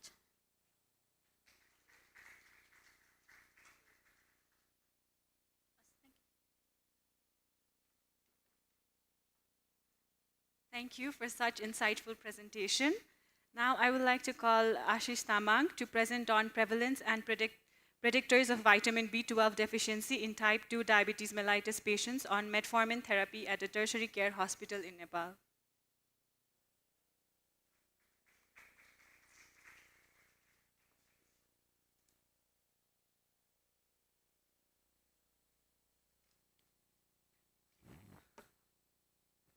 A warm good afternoon to you all. I'm Dr. Ashish Tamang, one of the research medical officer here in Dhulekel Hospital, and I'm sharing one research that I've done during my medical school The title is Prevalence and Predictors of Vitamin B12 Deficiency in Type 2 Diabetes Mellitus Patient on Metformin in Nepal. So during my final year of my medical school, I got an opportunity to work with Dr. Prakash Sapkota, who was at that time lecturer at the Department of Internal Medicine, and I could work as a student principal investigator in this research project. So as we all know that just recently, in September, International Diabetes Federation published a very alarming data on diabetes. So as per them, like there is 589 million adults living with diabetes, and 80% of the cases is in low and middle income countries. And it is projected to be 853 million by 2050. And in the context of Nepal, the prevalence is 7.7%, which equals to 1.26 million, and it's projected to be doubled by 2050. And as we all know that metformin is a very common drug that's been being used for type 2 diabetes management, and more than 200 million users worldwide, and also in Nepal, it has been listed as an essential medicine in Nepal, so it's very available in every health post and every PSCs of our country. So the main concern while using metformin is like metformin, as we all know by medical science, it says that it impairs the calcium-dependent uptake of vitamin B12 and intrinsic factor complex in the terminal ileum, which leads to malabsorption of vitamin B12, causing various complications that complicate the diabetic management and patient's quality of life. So our main objective was to determine the prevalence and the risk factor of vitamin B12 among the patients with type 2 diabetes, and we're taking metformin at our center. So our study was a quantitative design, cross-sectional study conducted at Internal Medicine Department of Tulip Hill Hospital. After we got the approval from KUSMS IRC board, we conducted the study from September 2023 to February 2024, which was our 6 months time. So we included the patient of type 2 diabetes above 18 years under government health insurance scheme who had received metformin for at least 6 months. And we excluded the patient who were known case of vitamin B12 other than metformin use, history of any gastrointestinal or bariatric surgery, and also the pregnant and lactating women. So we calculated the sample size, and it was about 318. So we collected various data like demographic data, diabetes profile data, metformin therapy dose duration, lifestyle factors like alcohol, smoking, vegetarian diet. We took the laboratory values of vitamin B12, fasting lipid profile, and clinical symptoms like neuropathy and retinopathy. So we used data version 19 for the statistical analysis and for multivariate logistic regression to see the predictors of our study. So coming to the results, so the mean age of our participants was around 57 years. The duration was about 8.8 years, and the mean daily dose was about 1.6 gram daily. So among 318 participants, 171 were male and 144 were female, and the majority of the participants came from Kabre district, which was about 67%, followed by Bhaktapur, Ramechhap, Sindhupalchok, and Dolokha. So coming to lifestyle and clinical complication, around 54.7% consumed alcohol, 44.3% were smokers, around 13% were vegetarian, and around 8.8% were taking vitamin supplements. And clinical complications like neuropathy was seen in more than half of our participants, and retinopathy was seen in around 50% of our participants. So coming to the biochemical lab profile, so as you want to see, like you can see, it's a very striking value. Like the mean, as you want to see in our participant, was 9.77, and the vitamin B12 level was around 395.7 picogram per milliliter. However, the total cholesterol, all this fasting lipid profile, they were within the normal range. So we found that around 69 participants out of 318 people with type 2 diabetes mellitus were having vitamin B12 deficiency, which was defined by values less than 200 picogram per ml. So as you can see, among 69 participants, 41 were male and 28 were female. And in the box plot diagram, you can see that the decreasing trend of vitamin B12 level as the age progresses. So the most important part which makes this research more than an audit is this part where we did an analysis in the multivariable model. We run adjusting age, sex, metformin dose, and metformin duration. However, the vitamin B12 supplement and vegetarian diet we could not run in this model because of the less prevalence in our study. So we could only adjust these factors. And from this data, we found that in age, every 1 year rise in age increased the odds of deficiency by 7%. And every additional year of metformin therapy increased the odds of deficiency by 11%. And every 1000 mg increase in daily dose increased the odds of having vitamin B12 by 2%. So concluding my research paper, 21.7% had vitamin B12 deficiency, and independent risk factors include older age, metformin duration, and metformin dose. And the other factors like alcohol, smoking, HbA1c, or the lipid profile, and other microvascular complications were not significant in our study. So the recommendation from our paper was to aware the vitamin B12 deficiency symptoms in the participants, importance of adherence of supplementation in deficient people, dose and duration monitoring among the type 2 diabetes patient receiving metformin, and especially in the public health actions, we can include vitamin B12 awareness in diabetes programs and various NCD programs, and encourage the dietary sources of vitamin B12, and also multi-center studies to guide the national guidelines. So I would like to acknowledge the Department of Internal Medicine of our hospital, and also want to acknowledge Ms. Pratiksha Paudel and Ms. Nishta Balla for their valuable assistance in guiding the statistical analysis of this data. And the most importantly, the government, Nepal Government Health Insurance Board for subsidizing all the costs, because the test would lead to about more than 10,000 rupees for just the sake of research. So since all the participants were insured by the government insurance, so this research could also be bioethically very sound. So thank you, everyone. Yeah. These are my references.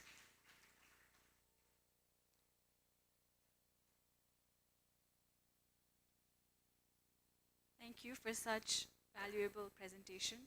Now I would like to call Rachana Pandey to present on leaner livers, hidden dangers, unmasking NAFLD risk in metabolically obese normal weight Nepalese through DG-HDLC ratio.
Good afternoon, everyone. I'm Dr. Rachana Pandey. Today, my topic is leaner livers, hidden dangers, unmasking the NAFLD risks in metabolically obese, normal weight Nepalese people through the DG-HDL ratio.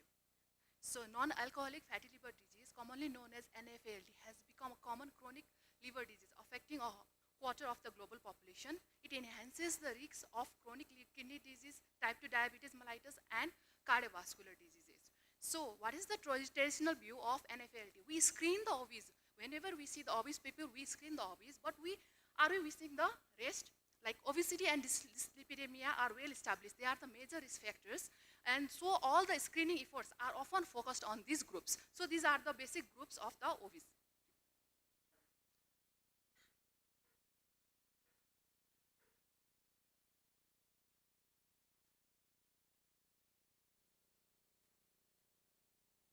So, the research problem is main, or it is a hidden epidemic. Is it a hidden epidemic? Like rising obesity and type 2 diabetes in Nepal suggest a growing NAFLD problems. However, we are seeing NAFLD in non-obese individuals. So, how do we identify at-risk lean population? So, this is the main hidden epidemic, which is one of the research problem. So, why is measures?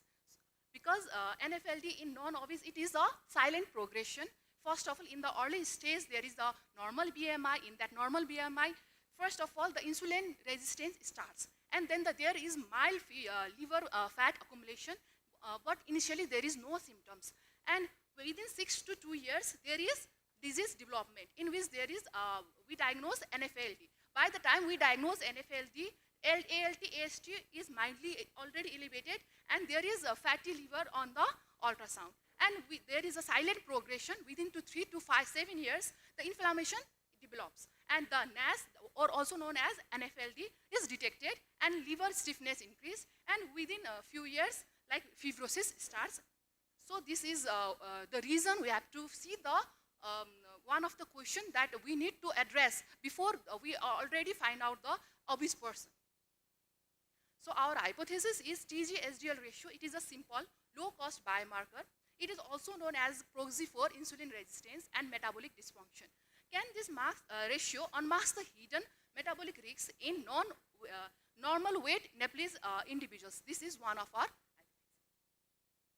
Our objective is to explore the correlation between the TG to high-density lipoprotein or TG-SDL cholesterol ratio and NFLD in non-obese Nepalese population. It is a descriptive cross-sectional hospital-based studies. We took the consequently sampling technique, and we calculated in 200 non-obese, and also we took 200 obese as a control. And we included the patients with, all the adult patients with NFLD, which are willing to give a consent. And for the exclusion, we took the patients who abuse BMI is more, they are taken as controls, and obviously it is the non-alcoholic fatty liver disease. We excluded the person who are having the alcohol abuse, and the medical history of autoimmune hepatitis, viral hepatitis, also known as any known origins of the chronic liver disease, or any higher lipid profile in the patients, and also the patient taking the oral medication of antihypertensive agents or lipid lowering drugs or any anti-diabetic. So this is my basic methodology. First of all, collection of USG reports of outpatients having any degree of fatty liver or dyslipidemia, then obtaining the written consent for the study, then obtaining the history of alcohol consumption, then measuring the BMI, then overnight fasting blood sample collection, then perform the biochemical test in clinical biochemistry laboratory, then excluding the hyperlipidemic cases, and we did the statistical analysis. So there are different findings were found, and some of them are, we found the metabolic heterogeneity, that is normal weight. It does not mean that normal metabolism. The mean BMI was found to be 29.36 plus minus 4.91, and the mean TG-SDL ratio was found to be 3.91, which is far exceeding the insulin resistance threshold of 2.5, and lipid profile showed non-normal distributions. With this non-normal distribution means that it indicates the hidden metabolic dysfunction, and this is the violin plot which indicates that the distribution among the overweight and normal population, the box looks almost similar, which is a main concerning factor in lean persons. Another is at-risk lead, they are identified by using the scatter plot, and we have marked the red plots in the red plots are the one which exceed the threshold of 2.5 of level of TG-SDL ratio, and this defines the metabolically obese non-normal weight phenotype. We see the we can see that spotting the red flags in the sea of green. Another finding is the metabolic risk rebridge. More than 75% of normal weight NFLD patients have an unfavorable TG-SDL ratio. The risk gap between the normal weight, that is 75.8%, and overweight, that is 76.5%. And it is almost similar. So critical gap is almost equal. So BMI is a poor indicator of metabolic health for a large subset of NFLD patients. Another is the age sex-specific trends, like overweight are more common in males, whereas obesity is more common in females. So this highlights the need for sex-tailored public health interventions. Another key finding is TG-SDL ratio. It is independent of BMI and age. For calculating this, we did the multivariate regression in which we found that BMI as a predictor of increased TG-LGS ratio, it is less significant. Coefficient is small and not statistically significant. So we can say BMI adds little to predicting the TG-LDL cholesterol ratio. Another is age. Age also does not define the predict the TG-LDL ratio in this model. In discussion, our non-obese cohorts mean TG-LDL cholesterol ratio is 3.2, which exceeds the commonly accepted threshold of 2.5, which is associated with insulin resistance. This elevation suggests that non-obese individuals in our study may possess hidden metabolic risks, potentially indicating the early stages of insulin resistance despite a normal BMI. Research indicates that the TG-LDL cholesterol ratio above 2.5 correlates with insulin resistance and metabolic syndrome even in individuals with normal BMI. In South Asia itself, where obesity-centric screening is prevalent, this finding underscores the importance of assessing the metabolic health beyond BMI, especially in primary care settings. Our finding robustly demonstrate that the TG-LDL cholesterol ratio is a strong, accessible predictor of NAFLD in non-obese individuals. Our regression analysis confirmed that the TG-LDL ratio is a weight-neutral and age-neutral indicator of metabolic dysregulation. And this independent strength is utility as a primary screening tool, which can advocate for a paradigm shift from weight-based to metabolism-based risk assessment. So there are some limitations for my study, as it is a cross-sectional study which limits the causal interference and inference, and it is a single-center study, and uncontrolled confounders like the diet, genetics, and lifestyle are not included, and it lacks lack of standardized TG-LDL cholesterol threshold for NAFLD found in the literatures, and lack of normal NAFLD cases to compare.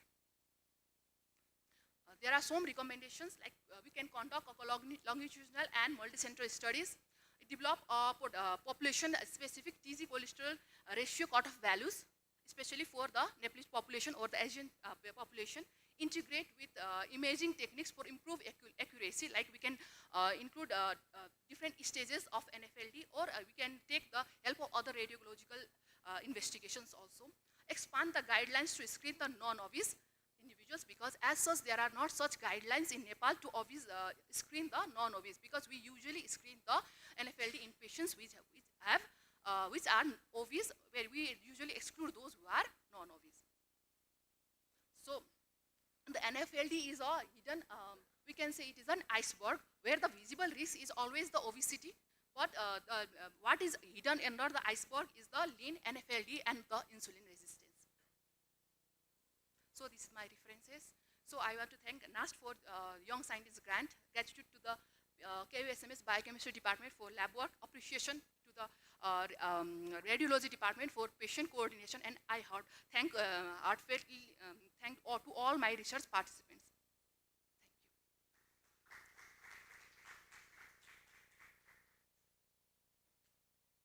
Thank you for such thought-provoking presentation. Now I would like to call Smriti Shrestha to present on development and psychometric evaluation of an instrument to access knowledge, attitude, and practice of physical activity in cancer patients.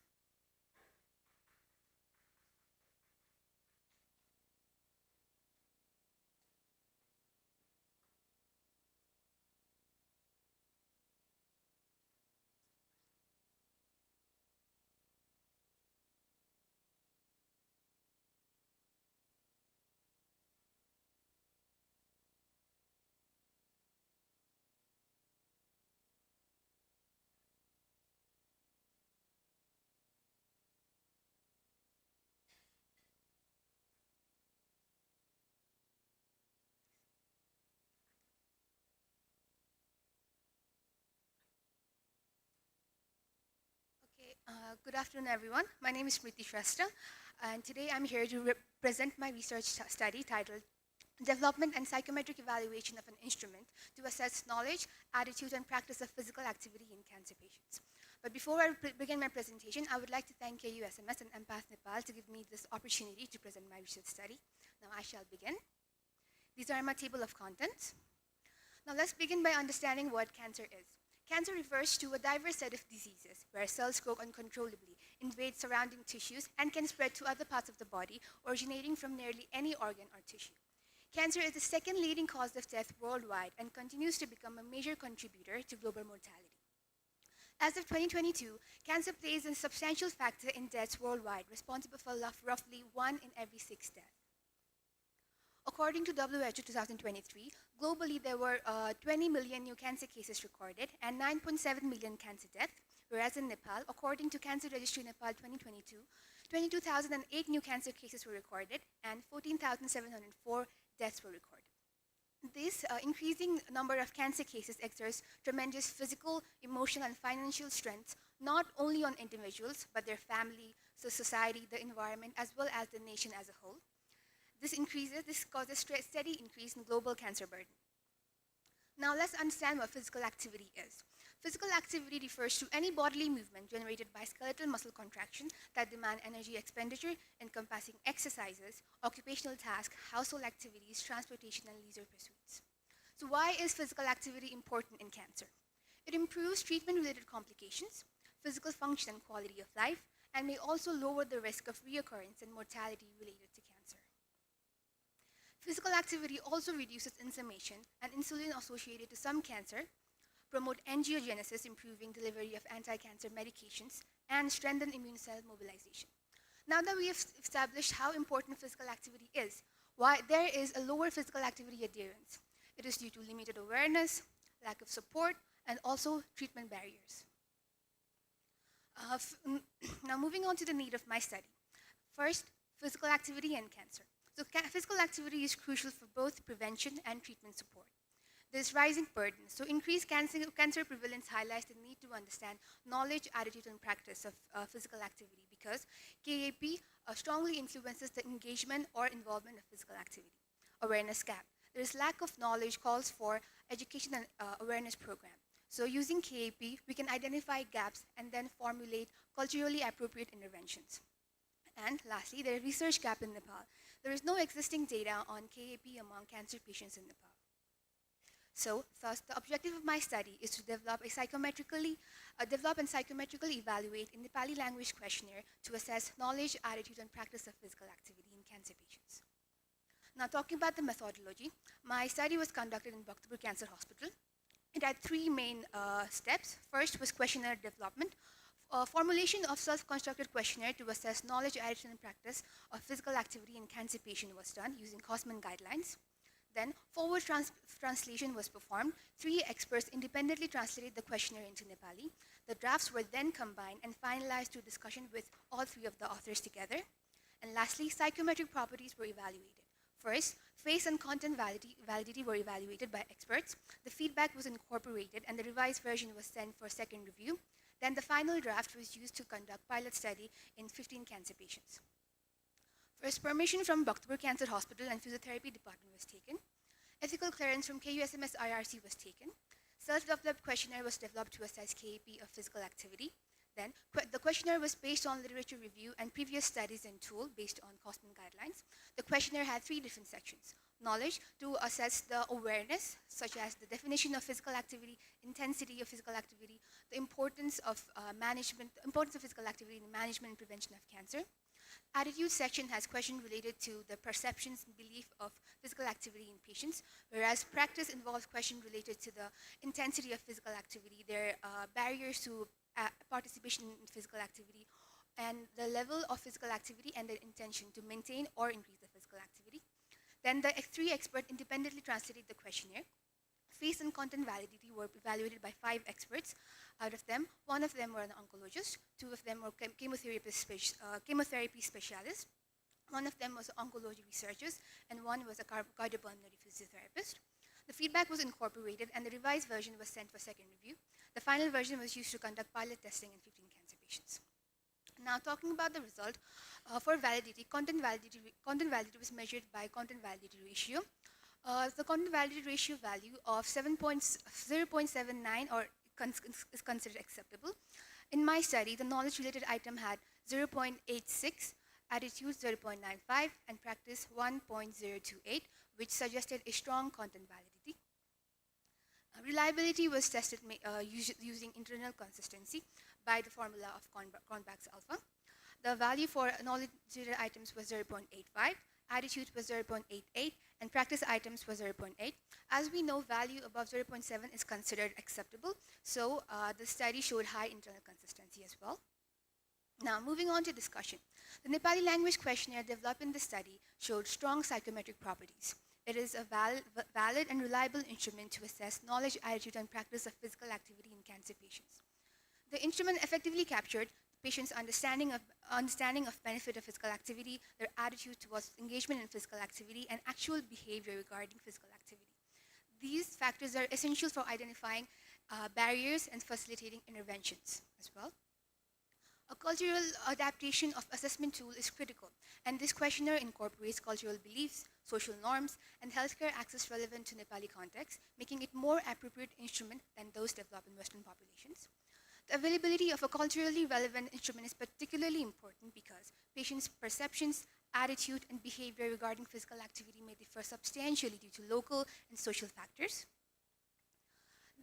This questionnaire can be used to identify gaps in patients' knowledge, attitude, and practice of physical activity, which in turn facilitates personalized counseling and the design of individualized exercise programs.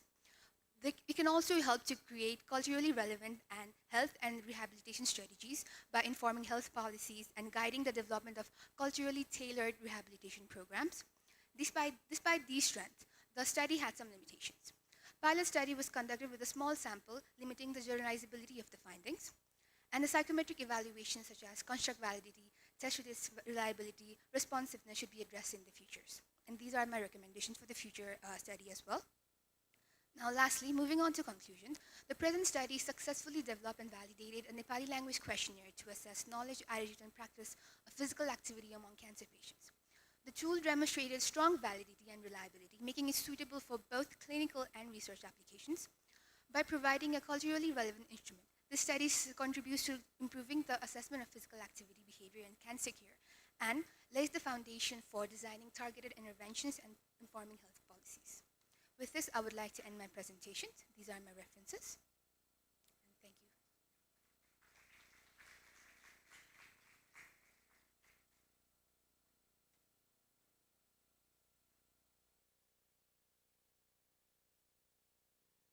Thank you for such insightful presentation. Now, lastly, I would like to call Deepa Acharya to present on oral health status and its associated factors among people living with HIV and non-HIV patients attending Dhulikhel Hospital, Kavre, Bagmati, Nepal.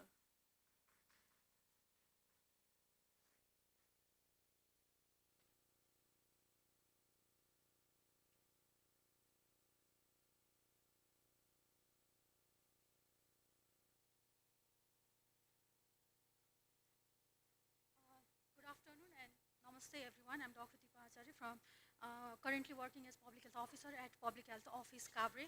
So the topic of my presentation is oral health status and its associated factors among people living with HIV and non-HIV patients attending Dhulikhel Hospital. So as the title itself suggests, my primary objective was to compare the oral health status and its associated risk factors among people living with HIV, that is PL-HIV, and non-HIV patients. And the secondary objective was to find out the burden of oral mucosal lesions among all the participants. So this here is the conceptual framework which shows how different factors influence the oral health status among all the participants. And also, as we all know, there are millions of people living with HIV throughout the world, with almost 35,000 of PL-HIV itself in Nepal. So what we can say is there is limited research in this area of oral health among HIV positive participants, and given the fact that PL-HIV are always at constant risks of dental or oral problems due to their constant immune suppressed condition, their medication which has its own side effect like xerostomia, which poses greater risk to that population regarding oral health issues. So talking about methodology, the study is institution-based analytical cross-sectional study, and we included the participants of more than 18 years of age, and then those participants who had any conditions or medications which might alter the normal gingival periodontal findings were excluded from the study. And regarding study population, we took the study population in 1:2 ratio, that is 60 for PL-HIV and 120 for non-HIV participants. And PL-HIV were taken from ART Center, Antiretroviral Treatment Center at Dhulikhel Hospital, and non-HIV or general participants were taken from general medicine OPD itself. And then some people or patients or participants were selected consecutively till the desired sample size is reached. Regarding data collection, it was done in 2 phases. That is, first one is interview using questionnaire, structured questionnaire, which recorded socio-demographic, medical history, oral hygiene, risk behaviors, symptoms related to oral health, and knowledge regarding oral health. And then clinical examination was done to record periodontal health using community periodontal index, and dentition status was recorded using decade missing field teeth index, which both of these indices are WHO validated indices, which is used worldwide. And then lastly, oral mucosal lesions were diagnosed only provisionally via clinical examination only. And written and verbal consent were obtained from all the participants, and ethical approval was obtained from BPKIHS and Dhulikhel Hospital. So moving forward with statistical procedure, data were entered in Excel and analysis was done using SPSS. Normality check was done for all the variables, continuous variables, and different tests for inferential statistics were used according to the nature of different variables. So before moving with result, see, due to the time constraint, I won't be going one by one for all the socio-demographic variables. However, the baseline characteristics or all the socio-demographic variables were quite comparable or similar among these 2 groups. And jumping directly to the major finding, that is oral health status, which is depicted through 2 factors in this study, that is periodontal status as well as dentition status. In the periodontal health status, what we found was there were no PL-HIV population who belong to the healthy periodontal health group, as we can see in this bar graph. And the most contrasting difference is that almost 68% of PL-HIV belong to periodontitis group, which is the severe form of degraded periodontal health, and only 13% of general population had this severe form of disease, as compared to 68% among people living with HIV. So this is the first parameter. The second one is the decade missing field teeth index. So here also we can see huge difference among these 2 groups, where median DMFT scoring for PL-HIV was 5, whereas the median DMFT scoring for general population was only 2. So this is also one huge gap, as we can see. Now lastly, oral mucosal lesions. So this is the most striking finding of my study actually. We have planned to check for the probable oral mucosal lesions among all the participants. However, as we can see, none of the general population or non-HIV population had any kind of oral mucosal lesions, whereas among the HIV positive participants, that is 60, almost 34% of them had any kind of oral mucosal lesions according to WHO and EC clearinghouse classification for oral lesions associated with HIV infection. And among them, 18% is most common was the oral candidiasis. So with these last three slides, what we can say is there is a huge discrepancy in oral health status among HIV positive and non-HIV participants, which might be due to lack of oral health related knowledge, or due to lack of awareness, or maybe due to limited dental visits among HIV positive patients, which can be seen in this table. So since I have talked about limited dental visit, here we can see that among the HIV positive participants, that are number 60, only almost 55% of them had ever been to dentist in their lifetime, that is 33, and among them also only 36% of them have disclosed their history about HIV status to the attending doctor. And when asked about reason casually why they were reluctant to share their HIV history to the attending doctor, they cited fear of getting judged or mistreated or getting treatment late was the major reason behind that. So moving forward with bivariate analysis, we also examined various association of various risk factors with periodontal as well as dentition status, and both the groups shared quite common risk factors like increasing age, poor economic status, as we can see here. Sorry for the technical error. And other common risk factors was ever undergone scaling or oral prophylaxis, habit of tobacco use, smoking, barriers in seeking oral treatment, knowing importance of oral health, and whereas among the general participants, so there were some extra influences like education status, as we can see here for the dentition status, presence of any existing medical history, tobacco use, daily ranging habit post snacks or post any food, presence of perceived sensitivity, dryness to the mouth, or presence of any sort of a non-carious lesion. So from these all tables, what we can say is there are multiple behavioral, biological, or knowledge-related factors that shape overall oral health. However, major effect being seen on the people living with HIV. So coming to the conclusion, the mean age was quite comparable between those two populations. And regarding economic status, 56% of PL-HIV lived below poverty line, whereas only 35% of general population belong to below poverty line. And as already shown on the table and bar graph, periodontitis and DMFT score were quite higher among the PL-HIV as compared to general population. And then regarding dental visit, also only 55% of PL-HIV have ever visited dentist in their lifetime. And regarding knowledge of importance of oral health, only 53% of PL compared to 85% in the general group. And regarding when they were asked about if they have ever faced any barriers in seeking oral care, like fear of dental treatment or cost or distance to the dental service center, etc., 85% of HIV positive participants had faced any kind of barrier, whereas only 61% of the general population have faced such barriers. So this is it. Regarding recommendation from my study, what I can see, we can see the discrepancy in our result too. It is necessary to incorporate regular oral health awareness session among PL-HIV during their routine ART visits, since they visit ART center monthly to take their medication, so we can incorporate that. And also regarding stigma, which was also seen in my study, regarding stigma, health professionals should be trained in order to reduce stigma and provide equitable treatment to all the population, regarding also including PL-HIV. Thank you so much. And thank you Empath Nepal for providing this opportunity. Namaste.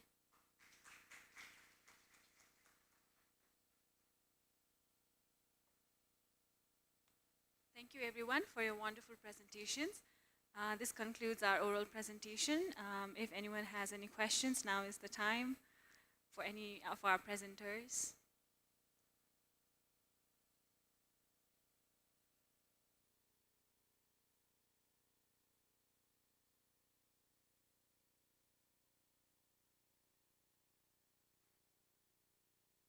We have a question. For which presentation?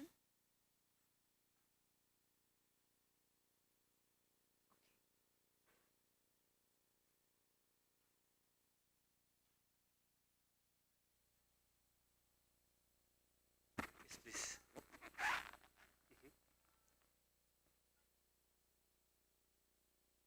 Sorry, I could not hear you. Yeah, 18 years.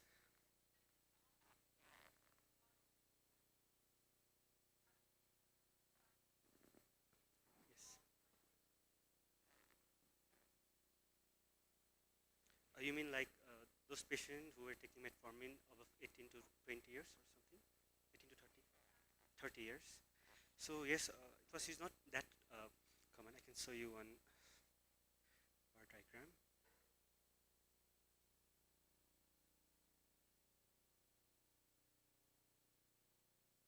So our lower limit of the age was 28 years. Sorry, 28 years was the lower range of the age group. So yeah, they were in metformin. Yeah, 28 years. Yeah, not 18 years. The inclusion criteria was from 18 above, but then the lowest in our participant group was 18 years. Sorry, 28 years.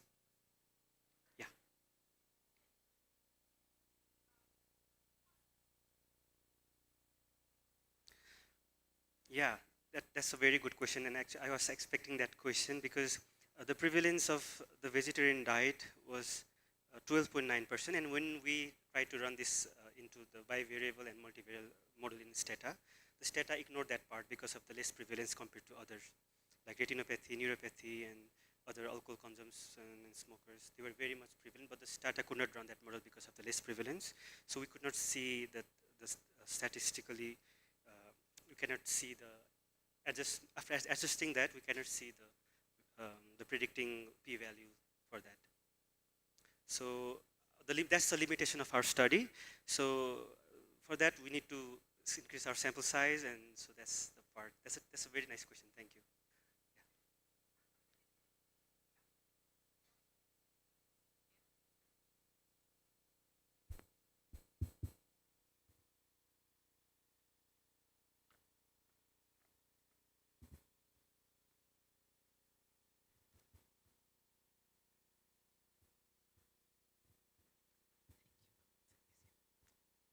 Wonderful, wonderful study and very well presented. Thank you. Two questions. One, I didn't quite get the exclusion criteria. Was having a HDL above 160, above 60 an exclusion? For the non-metabolic groups, yes. For the? For the non-metabolic groups, so non-obese group. There were two groups, obese and non-obese, and for the non-obese, yes. Why is that, and yet HDL, triglyceride HDL ratio was being studied? Does that not skew the study eventually? Sorry, I didn't get it. You were studying triglyceride HDL ratio as a marker of metabolic syndrome, and yet you excluded people who had higher HDL. Yes. Doesn't that skew the study or yes, bring in a question bias? a little bit, but yes, because since the proportions with high HDL groups, they are already marked as metabolically obese, so they are not calculated. We wanted to include all those who are not included in those screening, like the person who are usually not under the dyslipidemic group. So even in the dyslipidemic group, we have to do that. Or you were excluding all dyslipidemias? Okay. Now, my second question is, did you consider doing waist circumference or waist hip ratio or waist height ratio? Yes, that is and that could be one of the correlating it? Yes, that could be one of the recommendations, like for the waist hip ratio, because in our study we only did the BMI scoring on base of level of obesity on BMI. Thank you. Great study. Thank you, ma'am.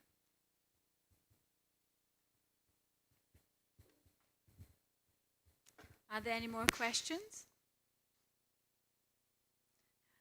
Okay, so we will be moving forward with our oral presentation of AMPATH projects very shortly. Thank you, everyone.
Hi, everyone. We will be joining back here in 5 minutes.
Animesh Dai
Thank you, Dr. Sujan.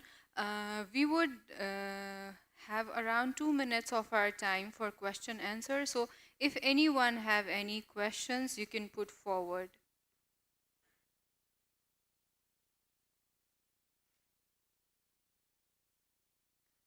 I guess. Really nice presentation, thank you. As part of the program, are you putting in place any balancing measures to ensure that as you reduce antibiotic use, you're not having negative outcomes in terms of, mortality or persistent infection, things like that? So you mean, sorry, I would like to repeat your question.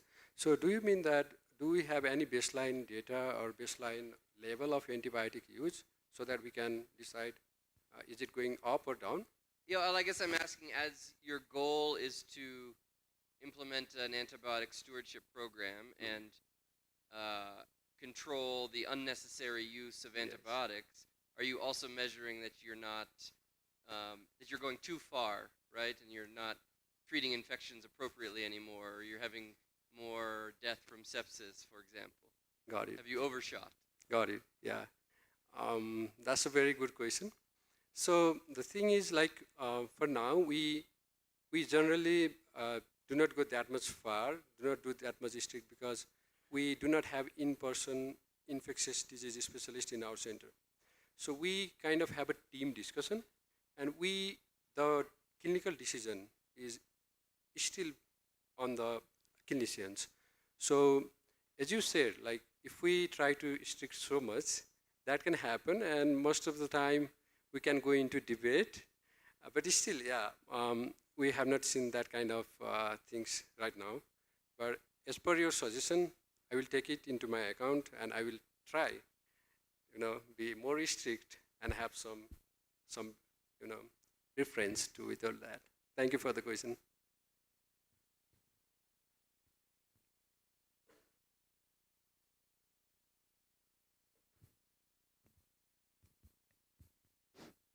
Thank you for a nice presentation. My question is, like, have you tried to understand why antibiotic is that at our program is not being effective, or like there are other factors?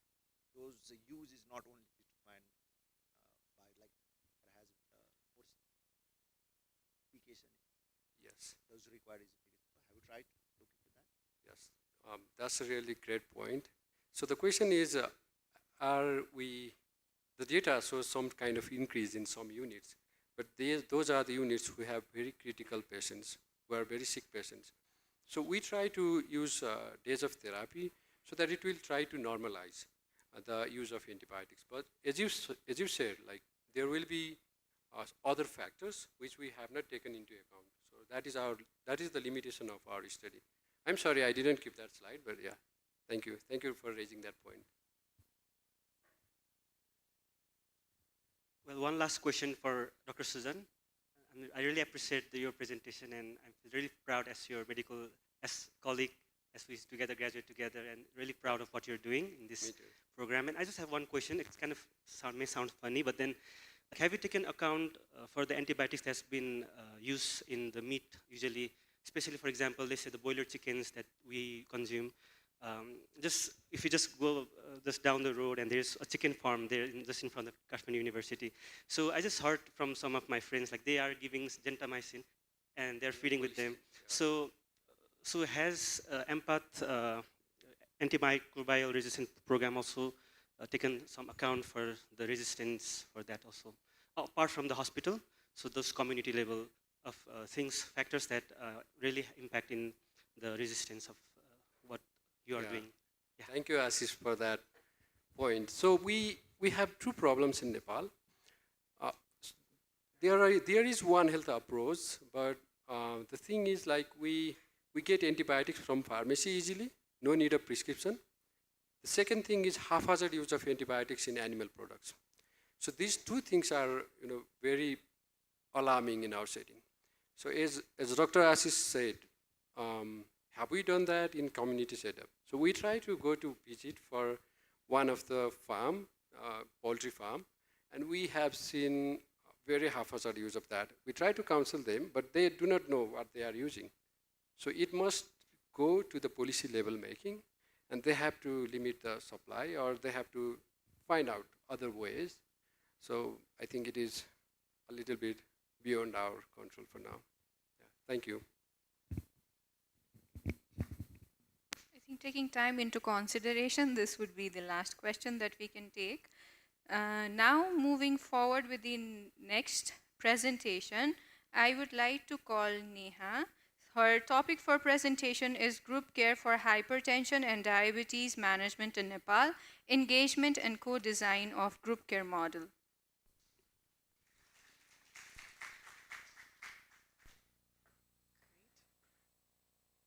Just this.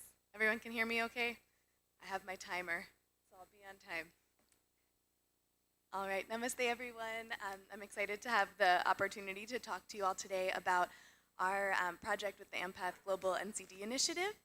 I'll be talking about group care for hypertension and diabetes management in Nepal, and we're focusing on the first two phases of stakeholder engagement and then co-design of a group care model. And I'm presenting today on behalf of our whole co-design team, so that includes Nishta Bala, Trishna Rai, Ashish Tamang, Dinesh Thapa, Anant Rao, and Archana, alongside myself. So why are we talking about hypertension and diabetes? I think we've already talked about it a lot today, but it has a huge burden in Nepal. As a lot of you probably know, 71% of all death and disability in this country comes from non-communicable diseases, or NCDs. And two of the biggest NCDs are hypertension and diabetes. You can see on this chart that the prevalence of hypertension is over 30% with our most recent data, but only 50% of people know that they have hypertension, and then even less are controlled. Similarly with diabetes, 8 to 9% of people have it, but only half of those people know, and very few have controlled diabetes with really high A1Cs that we see. So it's an area that we really need to focus on to get people into care and then get them to stay in care. This is a priority of the government to improve this NCD continuum of care, but there are lots of challenges to address the gaps in care that we see. The ideal model for NCD care is to be able to find patients, then link them to care, treat them, and retain them in care so they don't just start treatment, they stay on treatment. But to have that FLTR cycle work well, we've seen that it doesn't work as well when you're focused on facilities. It works better if you have a holistic model that focuses more on the community. So with our AMPATH Global NCD project, our focus is on improving each step of the FLTR cycle, find, link, treat, and retain, with community-based care. And the type of community-based care we've decided to focus on is group-based community care. The reason we wanted to focus on groups is that we've seen that it's a patient-centered collaborative model that really shifts the power from it being in the hands of the healthcare workers to being in the hands of the patients themselves. They sit together in groups, they figure out their own healthcare goals for their hypertension and diabetes, and it's proven to be quite successful in a few different places. So in India, we saw A1C improvement through group care, and then in AMPATH Kenya, with the model many of you are familiar with, their group care was able to show a significant increase in retention in care, and then also a 21 millimeter mercury drop in systolic blood pressure, which the doctors here know is better than most medications, just being in that group and a part of that group care. So with all of that being said, we wanted to figure out how to design group care appropriately for our setting in Nepal. So we have two objectives of this part of the study. The first is to engage appropriate stakeholders involved in the hypertension and diabetes care cascade in peri-urban Nepal. And then with those stakeholders to co-design a context-appropriate group care model for hypertension and diabetes management. So the way we set about doing that was we first chose a setting. We're working in Bachkal municipality, which is a peri-urban location pretty close to here. And we recruited key stakeholders to join our NCD advisory board. We had approval from the NHRC and Mount Sinai, and we had every participant of this NCD advisory board sign an informed consent. Our study design was then 3 iterative co-design workshops, all qualitative workshops, each with a lot of different participatory activities. And all workshops were audio recorded with consent, of course. And then in between each workshop, it was a lot of work for our team because they conducted rapid qualitative analysis between each workshop and used the data from one workshop to help plan the next one. In terms of a little bit more about the methodologies, it was all very interactive, as I mentioned. The participants all would start in one big group, but then break into 3 small groups based on their roles. So we had a small group of healthcare workers, a small group of healthcare recipients and community members, and then a small group of policymakers. And each small group used guided questions and different activities to explore their perspectives at varying levels on this healthcare cascade for hypertension and diabetes. And at the end, the groups came back together to co-reflect and share their insights. And our team was furiously taking notes the whole time and also recording everything to preserve all that data. And this is just a picture from one of those workshops of how we brainstorm barriers and facilitators to care together through a brainstorming activity. So let's go into our results. The workshops were conducted this past spring from March to May of 2025, and we had 18 participants engaged as our stakeholders. They included hypertension and diabetes patients, female community health volunteers, care providers from both government and Dulick Health facilities, local policymakers, and NCD experts. And each of the workshops then, as I said, built on each other. So our first workshop covered what are the barriers and facilitators to NCD care. And these are the summary results from that first qualitative workshop. I won't read through all of the barriers and facilitators, but ones that really stuck out to us of the barriers were the limitations of human resources and how much burden FCHVs sometimes face, misinformation and stigma around NCDs, and this stigma about especially being on lifelong medications and a preference for instead being on home remedies. There were a lot of facilitators, though, for NCD care. In particular, strong trust in those same FCHVs and increasing community awareness with increased outreach experiences that the health posts were doing. So taking those barriers and facilitators into consideration, the stakeholders then moved on to the second workshop where they were actually in the process of designing group care and what would work in Bachkal. They focused really on addressing misinformation and stigma through group care. And you can see on the side again, this photo is showing what are the parts of the intervention that need to be within the group and what parts are outside the group and how can we do this together. And they came up with a group care model where participants will meet monthly in groups of about 10 to 15 and they'll get all their care during those groups. So not just counseling and like discussion and their blood pressure checks, but also their medications. And the team decided as stakeholders what the different roles would be of the FCHVs versus the healthcare workers versus our research team. And the goal in those groups is to really share challenges, discuss lifestyle changes, come up with goals together. And then finally in workshop 3, the question was, we have this group care model in mind, how are we going to implement it? What will work in Bachkal? And these were some of the ideas that the stakeholders came up with.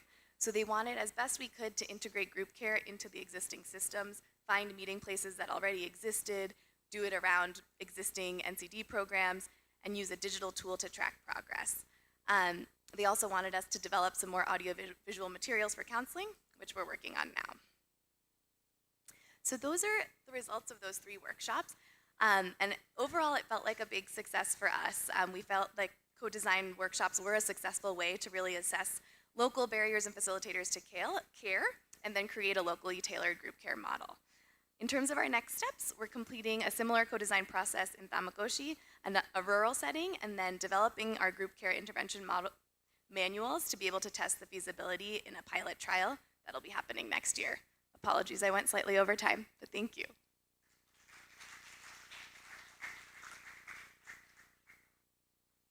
Thank you, Neha. So now taking time in consideration, we will only be taking 2 questions. So if anyone have any questions, the floor is open.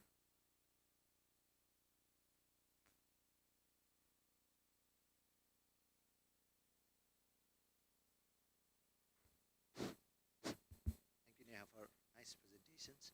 One thing that I was wondering, like during your qualitative facilitator and barrier, I was expecting something because Bachkal is one of the part of BKISS program, and I was wondering, is BKISS not work that much over there? That's why has it come as a part of facilitator?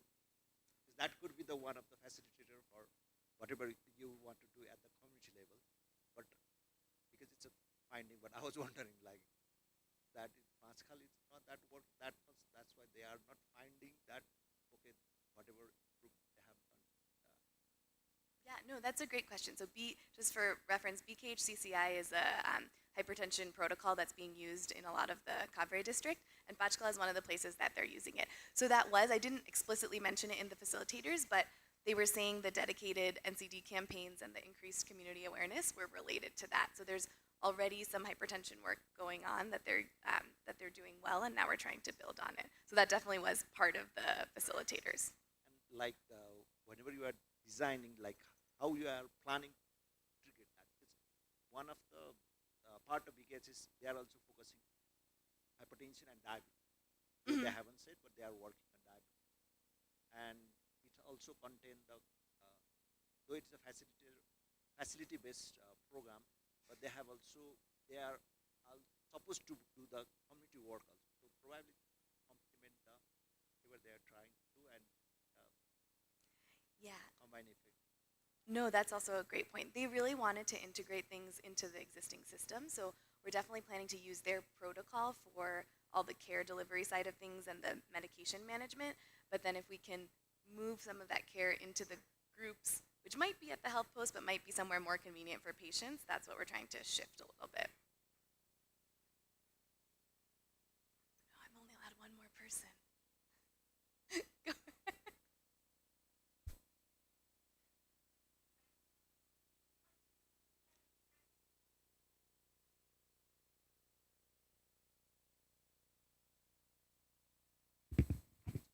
Thank you so much. The misinformation, I'm so interested in that, and on NCDs. Were you able to take a deeper dive to see where it emanates from? Is it from family members, community members, social media, or a combination of? I think in the workshops, they mentioned a lot of like what the mixed beliefs are, or sort of what the misperceptions around around hypertension and diabetes are, but I don't know if we got to the root of like where those originate from. There might be some in the data. Yeah, Nishta, who was running the workshops, is nodding at me. We probably have some answers for you. I just don't know them off the top of my head. Thank you. Great, great work. Thank you, Neha. Now, moving forward with the third presentation, I would like to call Shriza Shrestha. The topic of our presentation is home-based HPV self-sampling led by community health workers in community-based cervical cancer prevention program, a pilot implementation study in Nepal.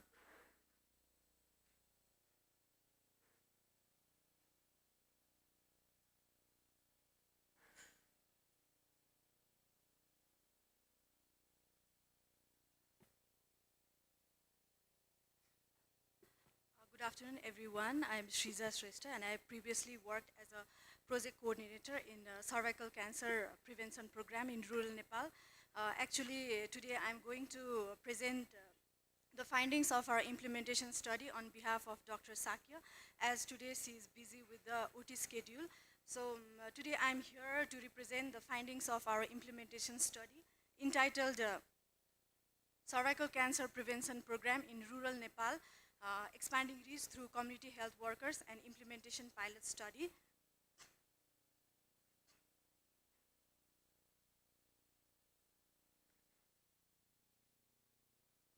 So cervical cancer is one of the most common cancer in Nepali women, and screening rate is very low in the context of Nepal. So in the context of Nepal, usually the screening tests are usually done by the healthcare professionals through VIA or through PAP or through SPV DNA. And some of the barriers that is associated with the facility-based clinician sampling includes fear, shame and embarrassment of gynecological procedures, physical discomfort, and another major barrier for the facility-based clinician sampling is that women living in the remote area, they have to make a long distance travel to get access to the facility-based clinician sampling. And today, research in different countries have now shown that home-based SPV cell sampling as one of the promising approach for the improvement in the screening coverage. And in Nepal also, particularly in Dhulikhel Hospital, previously we have conducted SPV-based self-sampling cervical cancer prevention program in 2021 that has showed a high acceptance of SPV cell sampling. And today we have also presented poster presentation about this project. And by knowing that the positive acceptance of SBB self-sampling in 2021, and also knowing the fact that home-based SBB self-sampling has not yet been tried in Nepal, so we thought to explore home-based SBB DNA self-sampling through this pilot project. And in addition, in Dhulikhel Hospital, we already have community health workers who are already employed and trained in maternal and child health care, and they usually do the routine health visits in the geographical and socially challenged area. So we thought that it will be ideal to integrate this CSW into this home-based pilot project. So the main objective of this pilot study is, one is to evaluate the woman's acceptability of home-based self-sampling for SBB test, and to evaluate the CSW-led home-based cervical screening program. Regarding the methodology, we use descriptive cross-sectional parallel mixed method approach. The study site was the Bhimeshwar municipality in Dolkha district. The study population where the woman residence is 30 to 60 years of Bhimeshwar municipality. And regarding the data analysis, we use descriptive statistics for quantitative and thematic analysis for the qualitative findings. And the overall program evaluation was done by using the RE-AIM framework, and the training evaluation was done through the pre-post-test questionnaire and the skill assessment.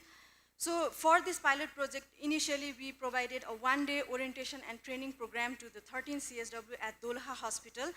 The CSW were given orientation on cervical cancer prevention, how to recruit the eligible women while visiting the home for screening, and how to take the consenting. They were given instruction on step-by-step SBB cell sample collection, how to use the COBO toolbox for digital data collection, and also they were taught about the important aspect of this project, that is sample labeling, storage, transportation, how to report the test result, and how to refer the woman with the test positive woman. So as said earlier, the evaluation of the training was done through pre-post test. And another aspect is that during this training program, we conducted the role play among all 13 CSW, and this role play was assessed, their evaluation was assessed by the research team on the same day. And after this, following this training session, the CSW, they started to collect the sample during their regular home visit within the next 1 to 3 days. So this slide basically shows the workflow of the home-based SBB cell sampling, where CSW initially visits the home during their regular visits without disrupting their regular duties, and they recruit the eligible women, instruct them to how to collect the sample, and they bring the collected sample and at their home and store at the room temperature. And in every 3 to 4 days, those samples were transported to the DS laboratory by a hired driver. And in Dhulikhel Hospital, SBB analysis was done in a batch of series once the number of the sample was 96 in order to assure the cost effectiveness of the sample. Then after that, within a month, we received the report, and the report was again dispatched by CSW during their regular home visits. And for the SBB positive women, CSW counseled those women for the regular health facility. And the management of the SBB positive was done according to the national guidelines at Dhulikhel Hospital, Dolkha. And this overall workflow was closely monitored by project coordinator under the constant guidance of our project leader, Dr. Sunila Sakya. And regarding the findings of the CSW training, we used paired sample t-test, where the post-test scores were significantly higher than pre-test. And regarding the skill assessment, the average score was 15.3 out of 16. That indicated that the CSWs were competent enough for cell sample collection.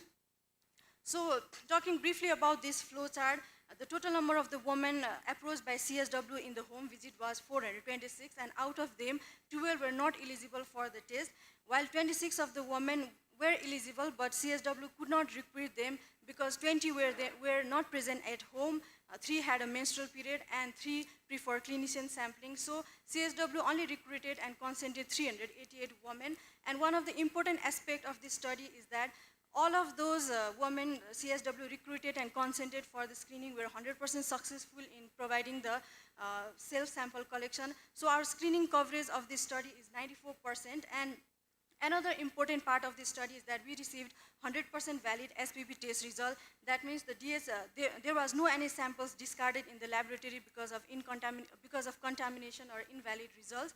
So out of 388 samples, we received 38 high-risk SBB positive women.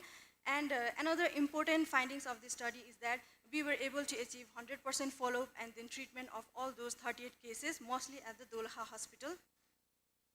So another important objective of this study is to know the acceptability of the cell sampling, And through these quantitative findings, we can say that more than 90% of the women screened prefer self-sampling in the future rather than the clinician sampling. And we also conducted qualitative study through focus group discussion among CSW and key informant interview among the women and stakeholders. The qualitative study also showed that both the CSW and women, they were positive about the self-sample collection at home and the convenience of doing it at home. Similarly, the stakeholders also had a positive, they also said that it could be scalable in the long run with the presence of the existing CSW. So to conclude in last, the study mainly highlights that even one-day CSW training can improve the knowledge and skill of the CSW to lead this home-based SPB self-sampling, and this finding strongly highlights that this approach can be scaled up in the long run in order to achieve the national cervical elimination target by 2030 and also to empower the women in the rural area. And another important finding of this study is that this home-based screening not only improves the screening uptake, but also it ensures adherence to the referral, follow-up and treatment of the woman with precancerous lesion. And I personally, as a project coordinator, I also believe that the major key aspect for the successful implementation of the project was, one was because of the trust among the CSWs by the local people that they were able to give the sample and ensure the follow-up. And another aspect was that there was a close collaboration between the project leader, coordinator, there was a close loop between CSW and women who were screened. So all these factors contributed to the successful implementation of this program. The principal investigator, I said earlier, in this research team is Dr. Sunila Sake and Sia Maru, and consisted of various co-investigator, project coordinator, research assistant, and we also like to acknowledge and thank Empath Nepal, from where Dr. Sakia got the research grant to conduct this pilot study, Arnold Institute for Global Health, Dhulikhel Hospital, Kathmandu University School of Medicine, and also all the CSW and women participant in this study. Thank you. Thank you, Sriza. Now,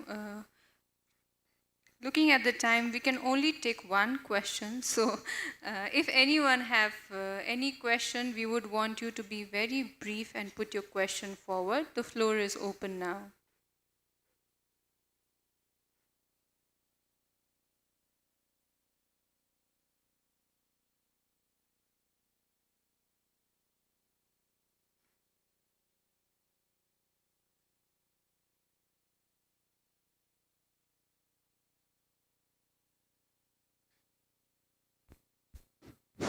Anybody doesn't have question, then I'll ask the question. Sorry for bothering everyone. Anyway, my question is that, like, you have a nice presentation. It's look like that it has been effective also. You have finding also.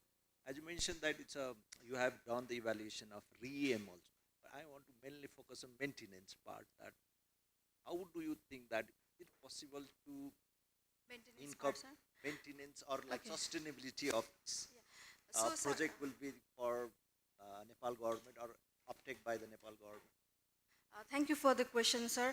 So regarding the maintenance part, after we completed this study, another municipality in Dolkha district, the project officer, they also have already conducted this home-based SPB cell sampling after we conducted this study and disseminated the result among the stakeholders.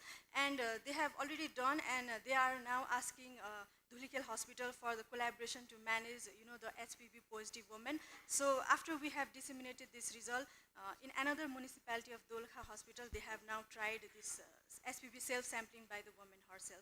So I think in this way we can, maintain or sustain this project. Finance will be also the one concept because you are doing the PCR. So because this is funded project, so you could do that. But do the government could render that fund to do the PCR for it?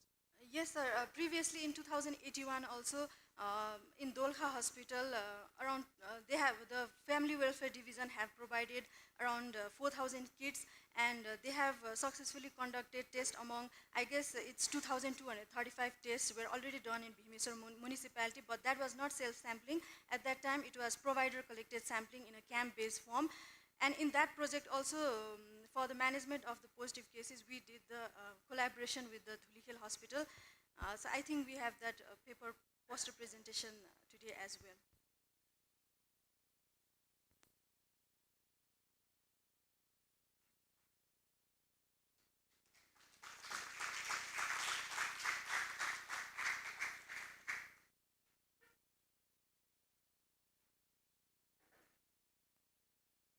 Thank you, Shriza.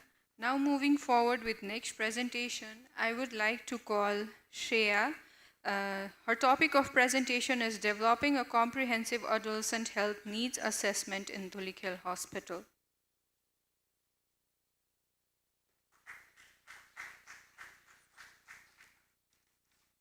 Thank you so much, Pratiksha. Hello and good afternoon, everyone. I am Shreya Patrai, currently working as Program Coordinator in Department of Community Programs. And today I'll be talking briefly about our ongoing work on developing a comprehensive adolescent health need assessment in Dhulikhel, Nepal. So this is the outline of my presentation. So talking briefly about the adolescent scenario in Nepal, adolescents aged 10 to 19 make up to 24% of Nepal's population, totaling 6.4 million individuals. So approximately 33% of girls in Nepal are married before age 18, which concludes that early marriage is still common in Nepal.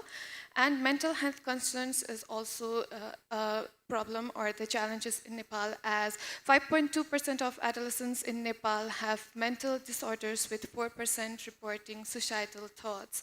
So also there is increasing effects of hypertension, diabetes, obesity, and cardiovascular diseases due to poor lifestyle and habits. So there's a clear need for locally generated contextual data to guide effective adolescent-friendly services, engaging multiple stakeholders so that interventions are holistic, relevant, and sustainable.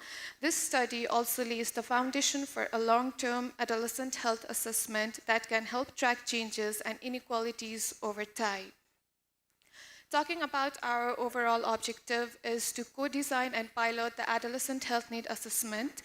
So it can be broken down into, first, conduct key informant interviews and focus group discussion on designing an adolescent health need assessment, followed by a technically advisory group to co-design a mixed methods population-based needs assessment, and third, to pilot the needs assessment in Dhulikhel municipality.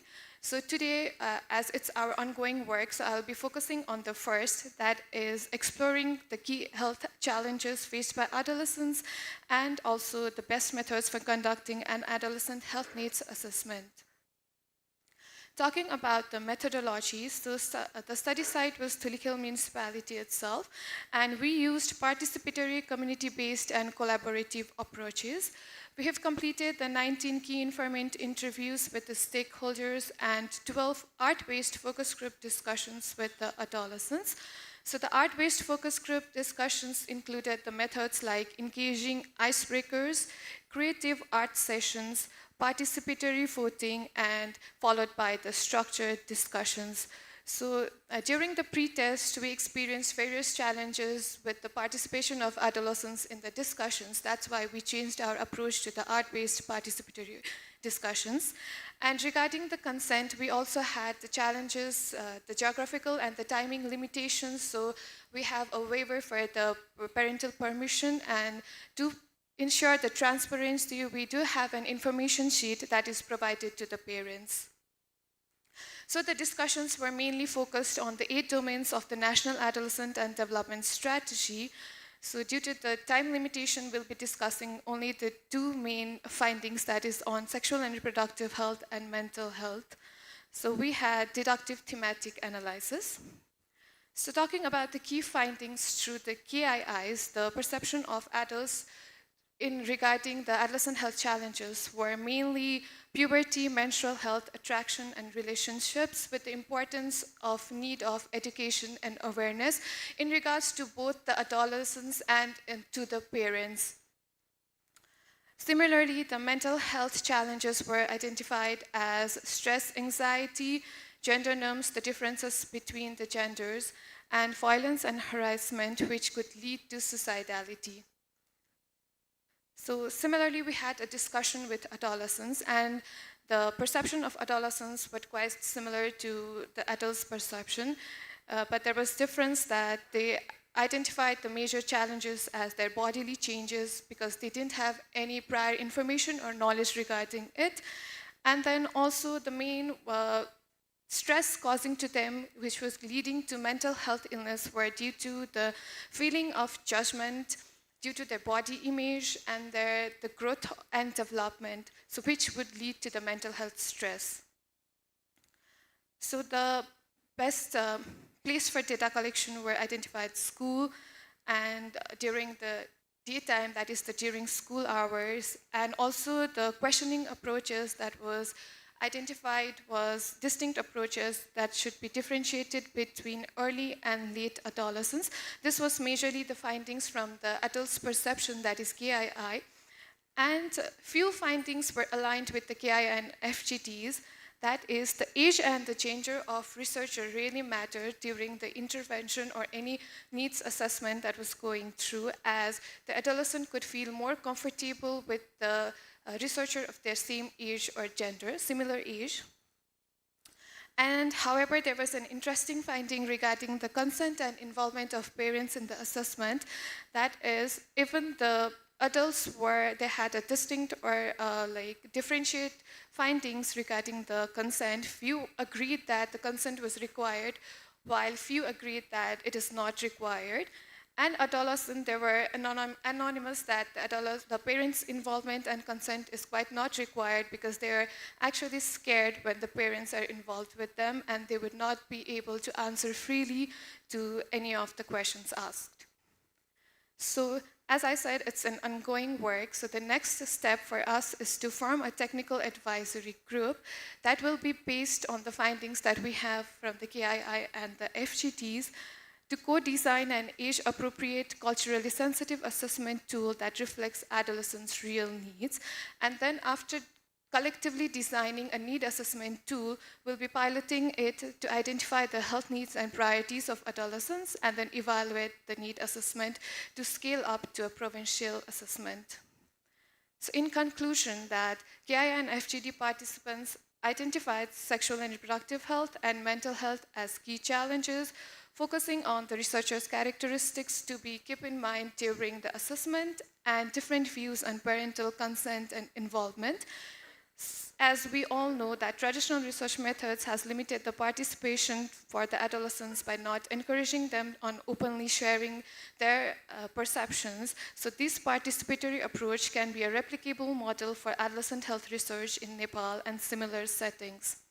So last but not least, I would like to thank the entire EMPATH Global and EMPATH Nepal team, and then team at Tulip Hospital and Icahn School of Medical Science, at Mount Sinai, Tulip Municipality and School, and all the participants who made this work possible. Thank you.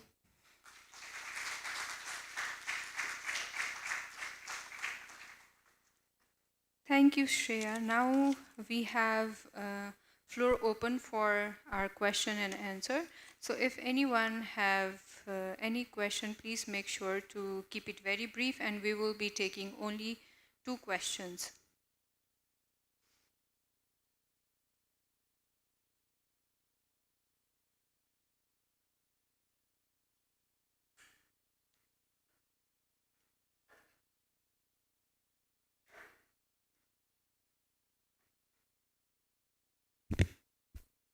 Thank you.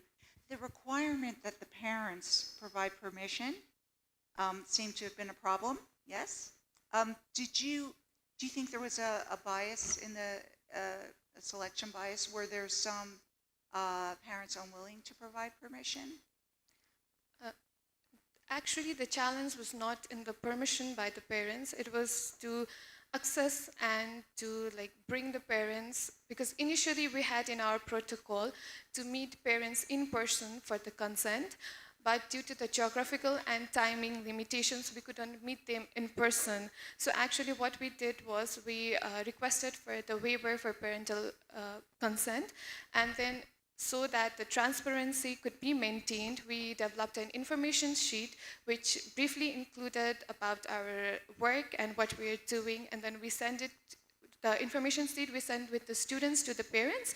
And if the students are not allowed to sit with us in the discussion, the parents would sign the information sheet and send it back. But if they're allowed to sit with us, then they could just skip the information sheet. Oh, so that was a good workaround, but it was more work for you, right, to do it that way? Yeah, I think it was quite accessible for us rather than meeting them in person. Yeah, the geography is a big rate limiting step, but it's really interesting that you did get it to work, and it's really important research. Thank you. Thank you.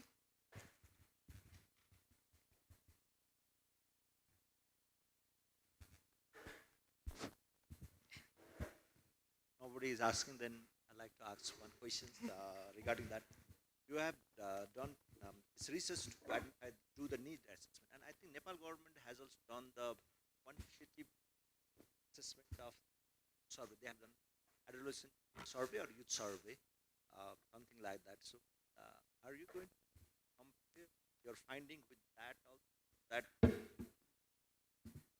for the advocate, understood that your objective is to make a tool for the need assessment at the end of the day. And Nepal government has done already the survey. How you are planning that finding of survey or tool they are using? Compare and Thank you, sir, for the question. The new approach that we have is co-designing the tool. So this is just the initial assessment of what may be the findings that we can find, and based on this, we'll be sitting together with the adolescents themselves, the parents, the stakeholders, and then sitting together with them, we'll be co-designing a tool. So I think it will be a different than made by the expertise and with the team So are you going to itself. compare with that? Like, there is already one, or you are designing the new tool with new method, with participatory. So is your one of the objective at the end that, okay, this is better than, are you going to compare that? For now, we've not thought of that, but I think definitely we can do that. We can see how the tool that we developed and how the government has, we can compare definitely. Thank you, sir.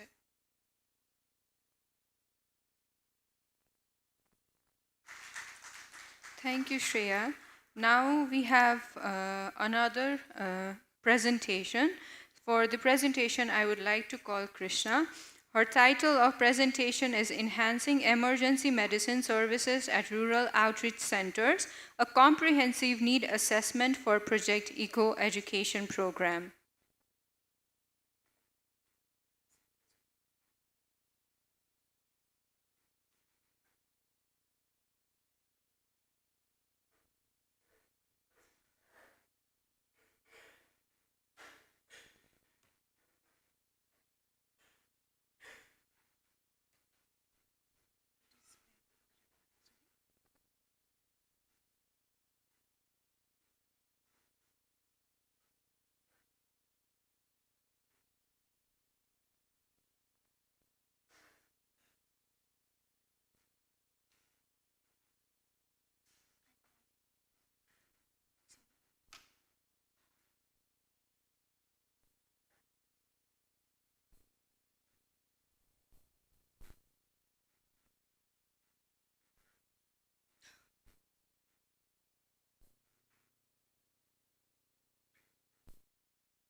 Hello, namaste everyone. I'm Krishna Varun, currently working as Program Coordinator in Department of Community Programs.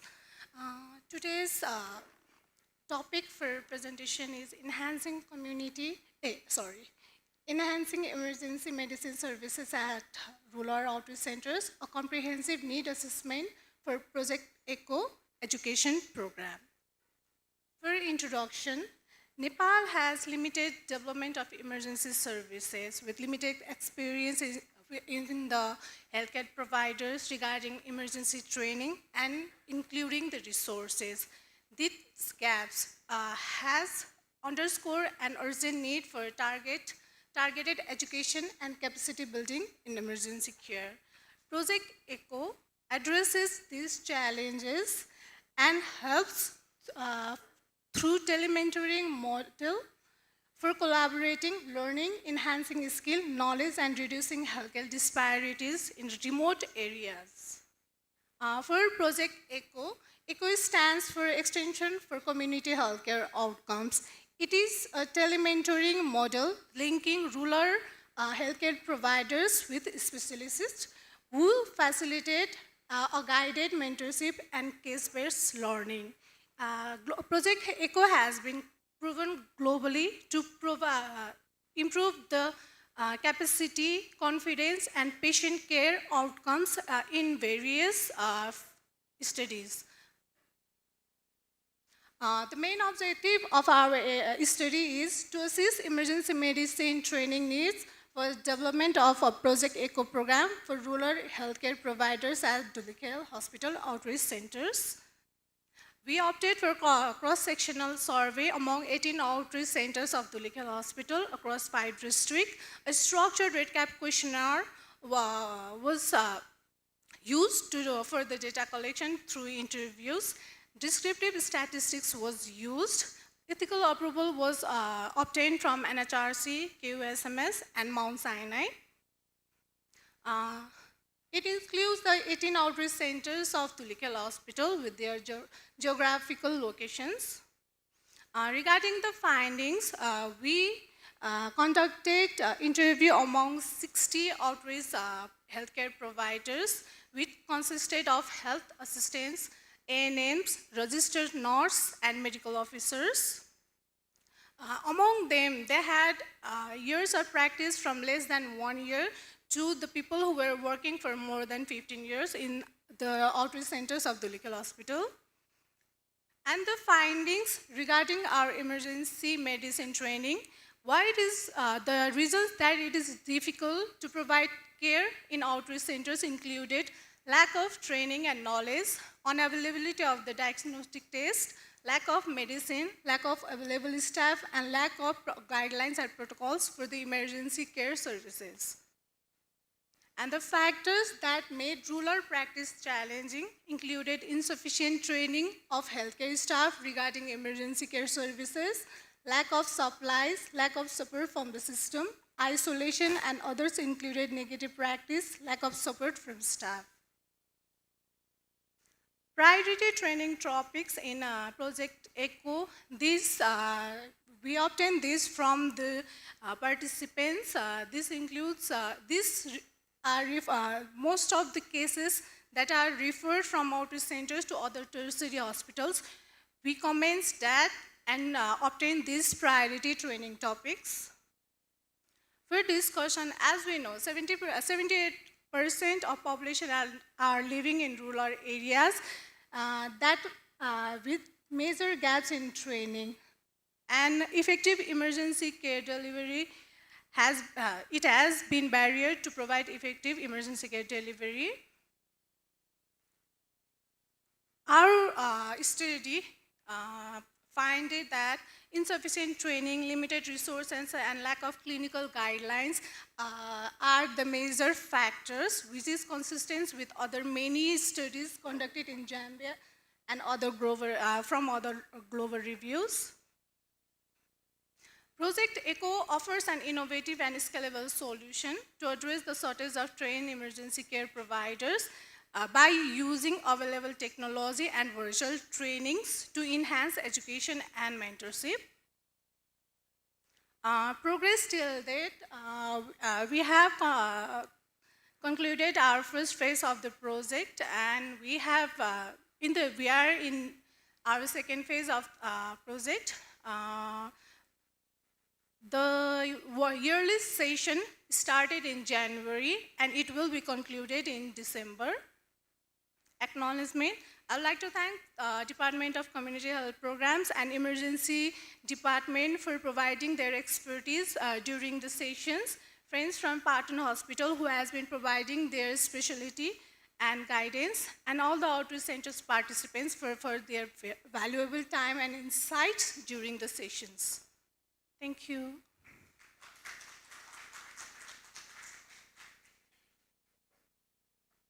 So now we have floor open for question and answer. So we will be taking 2 questions.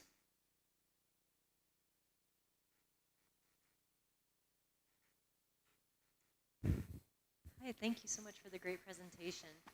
We've heard from some colleagues in Ghana that they have some trouble, especially in the more rural areas, with uptake of Project ECHO sessions.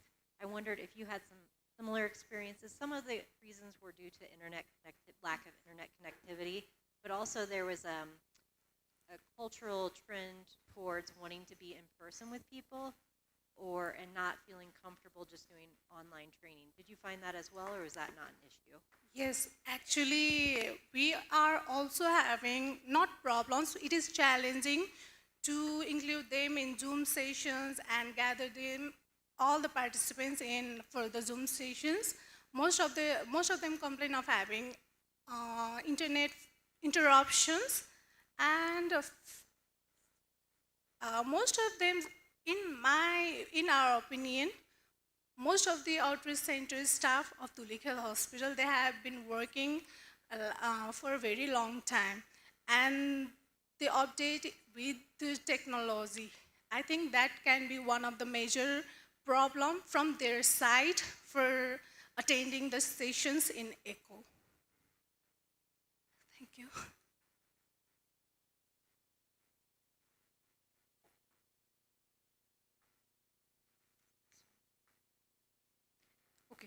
Thank you so much, Krishna. Now we have the final empath presentation for today. I would like to call Urja for the presentation. Her title is Implementation and Evaluation of Breast and Cervical Cancer Co-Screening Strategies for Improving Women's Cancer Outcomes in Nepal.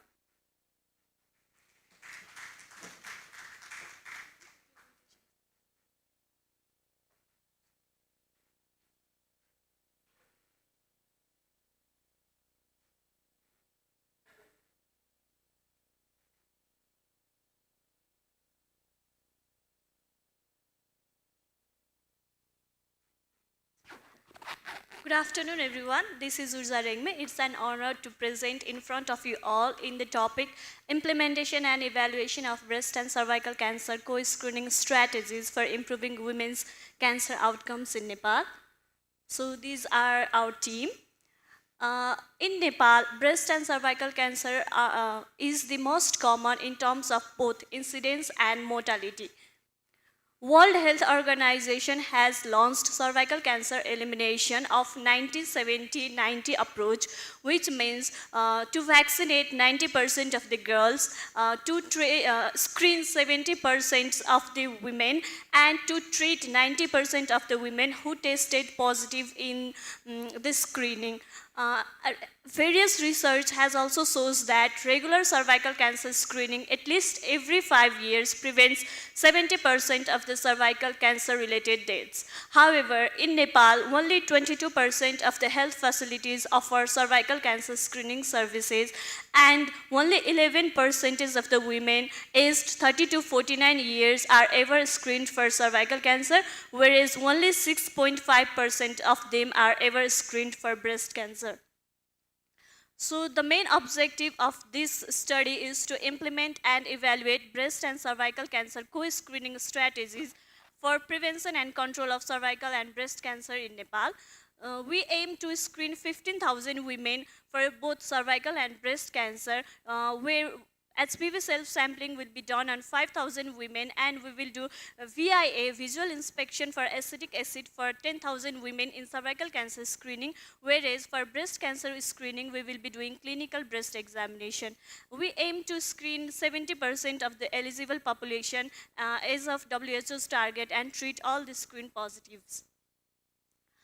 We are doing a longitudinal descriptive study where currently we are conducting our camps in Panoti and Pachkhal municipalities. However, we have 2 other different municipalities as study area, and women aged 30 to 60 years are included in this study. However, pregnant and postpartum women less than 6 weeks are excluded from the study, and the women who are earlierly diagnosed with cervical precancer or cancer are excluded from the study. Talking about data collection tools and techniques, at first we do enumeration where we identify whether the women are eligible for this study or not. And if once the women are proved eligible, we do baseline survey. In baseline information, we take their socio-demographics and behavioral characteristics information, and we do the screening for cervical cancer and breast cancer using two techniques, HPV DNA self-sampling for cervical cancer and VIA for cervical cancer, whereas clinical breast examination for breast cancer screening. And for the diagnostic test, we do colposcopy and biopsy for cervical cancer, whereas ultrasound or mammography and biopsy are done for breast cancer diagnosis. All these processes are done in interview using structured questionnaires, and we use electronic database COVO toolbox for the every steps.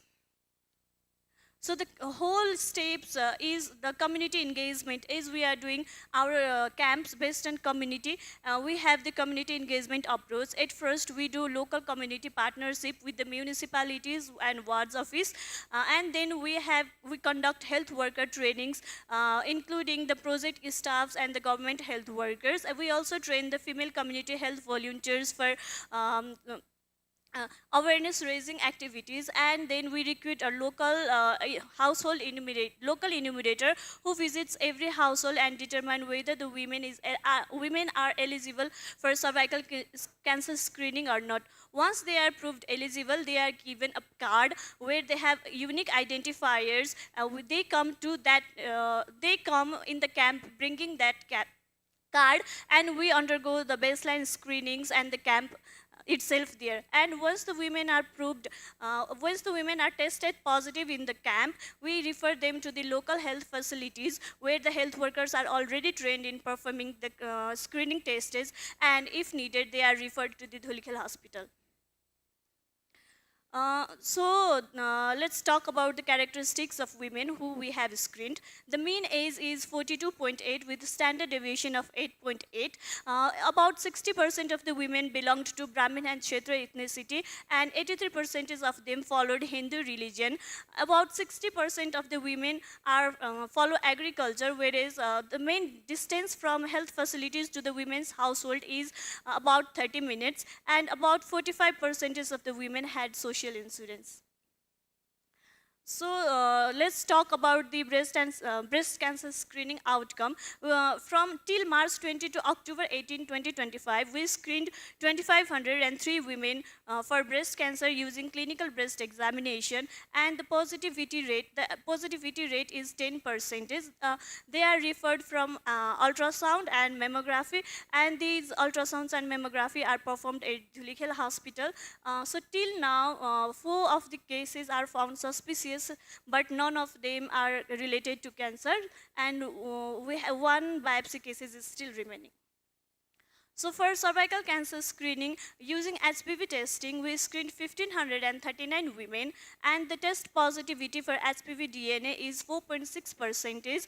As the algorithm, once the women are proved tested positive in HPV, we test VIA for them, and this is done in their local health facilities. And the VIA test, so till now, 7 of them were tested positive and done biopsy, but none of them are still cancers.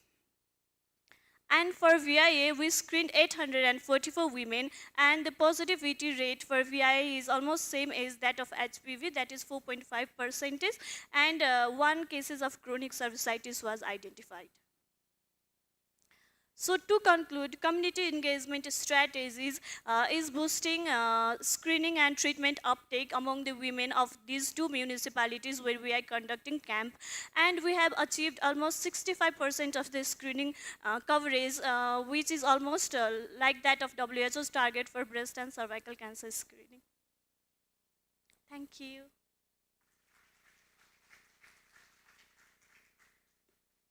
Thank you, Urja. Now the floor is open for question and answer. So we would be taking 2 questions. Please make sure that the question is brief. So do we have any questions?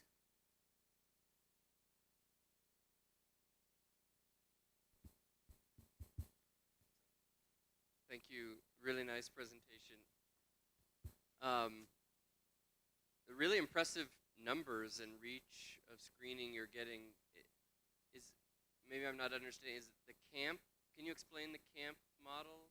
Like you do a day camp where you do all the screening all at once, or how are you reaching such high numbers of Okay, so we have a lowest administrative unit called ward, and we have the community health, female community health volunteers that work in the ward.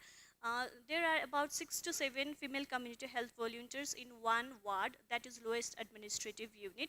So we reach the FCSBs and the health workers, and we conduct 6 to 7 camps in one ward. So we do camps in schools, in health posts, in community buildings, and we, according to the favorable locations for the women. So and we can reach that number.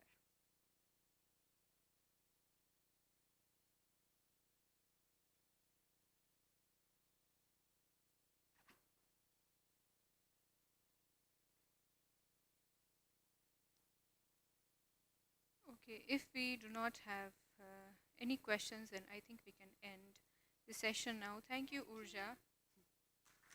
So, with this, we come to an end of our overall presentation, oral and poster presentation. So, before moving with the cultural program, I have 2 announcements. So for all the poster and oral presenters, you will be receiving a physical certificate. To receive your certificate, please contact Dr. Praptigiri and Roxanne, who will be providing you with the physical certificate. And in addition, for all the oral and poster judges, we also have a small token of love for you. To receive the token of love, you are requested to contact Roxanne for receiving the token of love. Thank you so much. So now we will be moving forward with our cultural program. For cultural program, first we will have a small musical program for which I would like to call Dr. Ashish for your performance.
Good afternoon, everyone.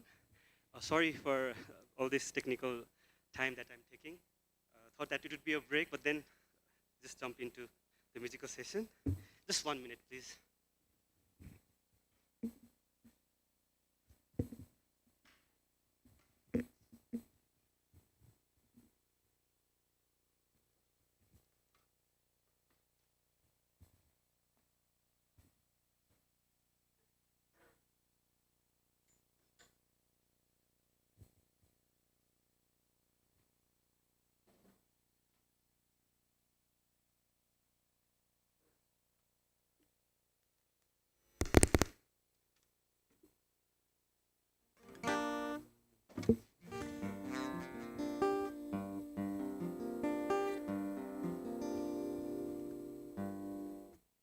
Well, good afternoon, everyone. Hello? Hello, check. Good afternoon, everyone. My name is Dr. Ashish, and I'm presenting a song for you all. And I just want to take this opportunity to bring this song. Actually, it's a very new song. It might be a very new for you. This song was written by my brother, Adrian, long time back in 2005. And he wrote this song for the love of this country, the love for this land, for Nepalese people. And I just want to take this opportunity to sing that song. And the title of the song is Swatantrata Git, which means the song of freedom. And I would really appreciate if you could sing with me the chorus part. The chorus part goes, Swatantrata Git, Kasto huँदो रहेछ, सुनाउने छ नेपालीले. That's just 3 lines. So if you really love the chorus, you can really sing with me. Okay, here goes the song, Swatantrata Git, the song of freedom.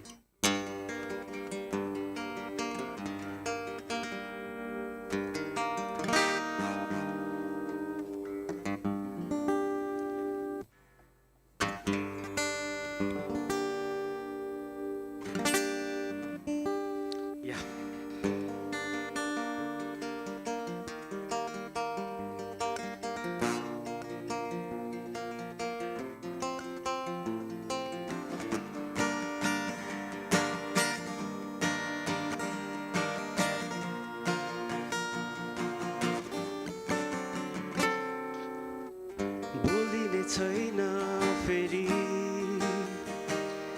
पीडितले बोल्ने भाषा सुनिने छैन कहीँ असहायले गाउने भाका स्वर्ग र पृथ्वी सृजने ईश्वरले सुन्नुहुन्छ थिचो मिचोमा हुनेको भावना बुझ्नुहुन्छ स्वतन्त्रताको गीत कस्तो हुँदो रहेछ सुनाउने छ नेपालीले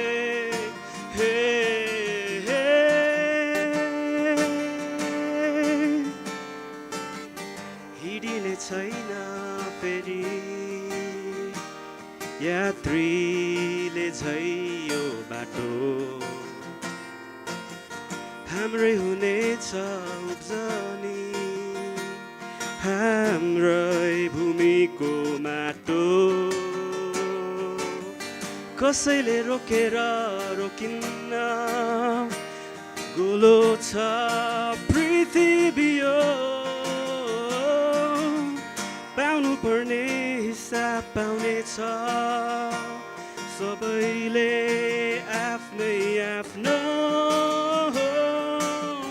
स्वतन्त्रताको गीत कस्तो हुँदो रहेछ सुनाउने छ नेपालीले हे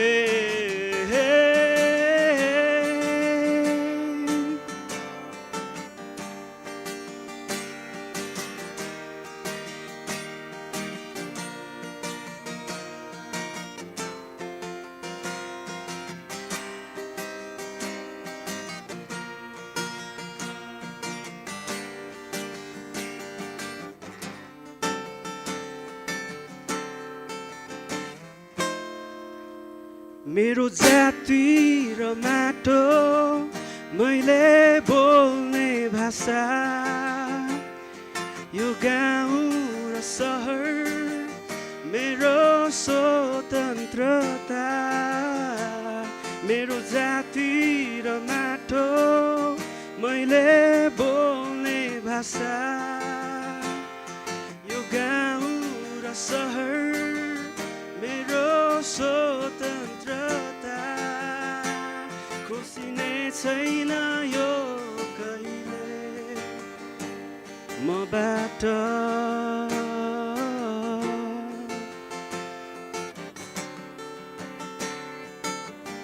हात हतियारले जित्ने युद्ध त धेरै हुन्छ सबैभन्दा ठुलो युद्ध तर प्रेमले जितिन्छ नम्र हुँदा यहाँ अनेक दुःख आउँछ खेदो आउँछ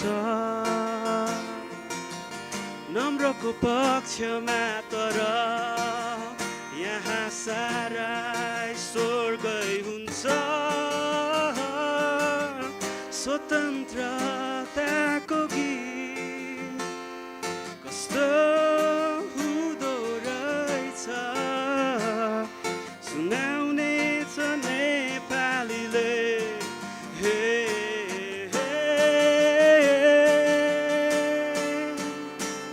मेरो जाति र माटो मैले बोल्ने भाषा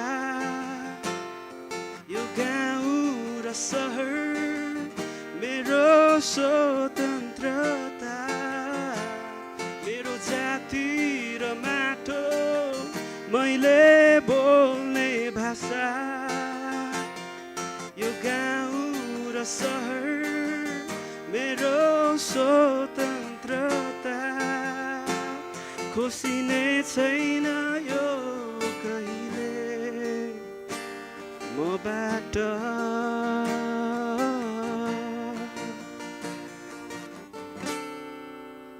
Thank you.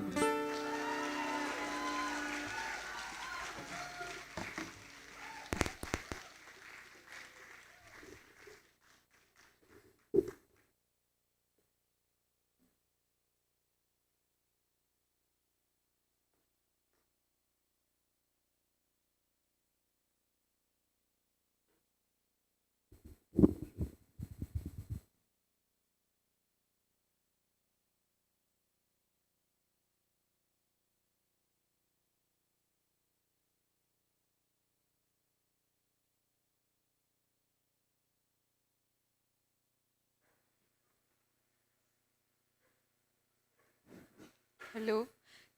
Thank you, Ashish, for such a soulful performance. I think that was much needed after such a long presentation. Now we have even more fun performance coming up. So now we'll be having a dance performance. For the performance, I would like to call on stage Neha, Shreya, Shriya, Kemlin, Poonam, Sisam, Unika, Diksha, Binita, Trishna, and Prapti. Let us all welcome them with a huge round of applause.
सुनको बालो गुच्चीको चस्मा कालो Dubai र Thailand घुमी त्यसपछि London पालो हातमा सुनको बालो गुच्चीको चस्मा कालो दुबई र थाइल्यान्ड घुमी त्यसपछि लन्डन पालो जाने भए जम्माया घुमेर अम्माया जाने भए जम्माया घुमेर अम्माया जाने भए जम्माया घुमेर अम्माया जाने भए जम्माया घुमेर अम्माया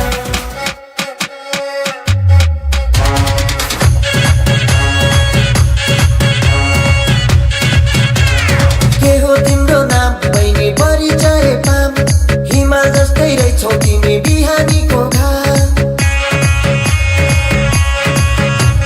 के हो तिम्रो नाम बहिनी परिचय palm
That definitely was a very energetic performance and hope every one of you enjoyed it. So now moving forward, we have a final award presentation session. So award distribution. So for the award distribution, I would like to hand over the stage to Anant and Roxanne.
To present the poster award, I would like to call Dr. Archana to the floor.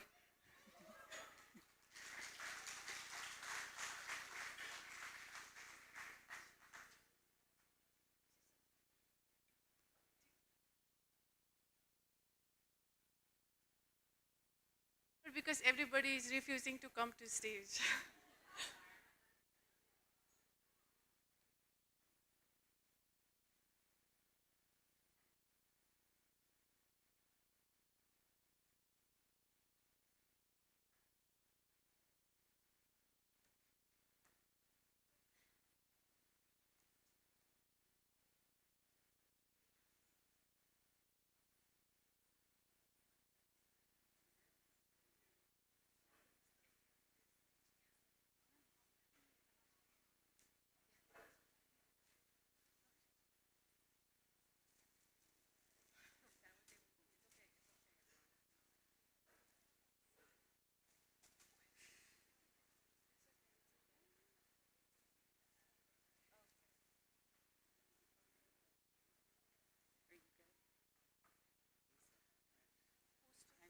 No, we're doing no.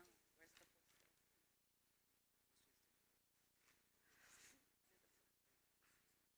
It's the wrong one. Okay. Hi, so sorry, we were doing last minute calculations. Thanks for being patient and staying with us for this long day, but we want to give the proper, acknowledgements for our award winners today. So we're going to start, and some folks have left already, but we still want to acknowledge them.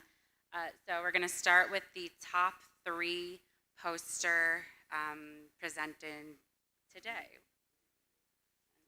So the top 3 were presented by. The top 3 best poster presentation. First one, Unica Acharya.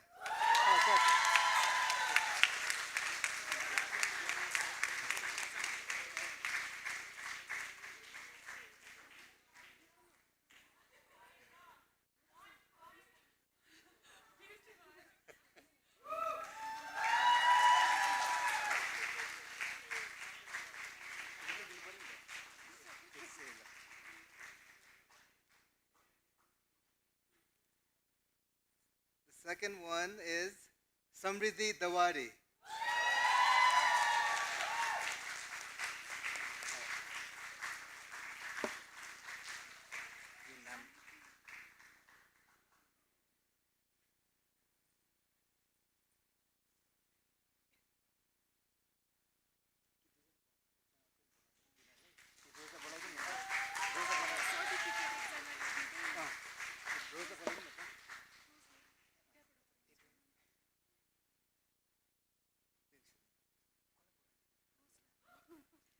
Rose, maybe we could have you up on stage to give the certificates. Okay.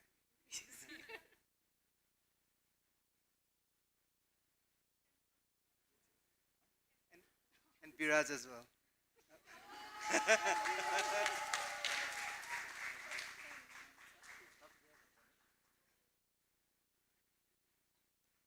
Okay, so the third one is Sriza Shrestha.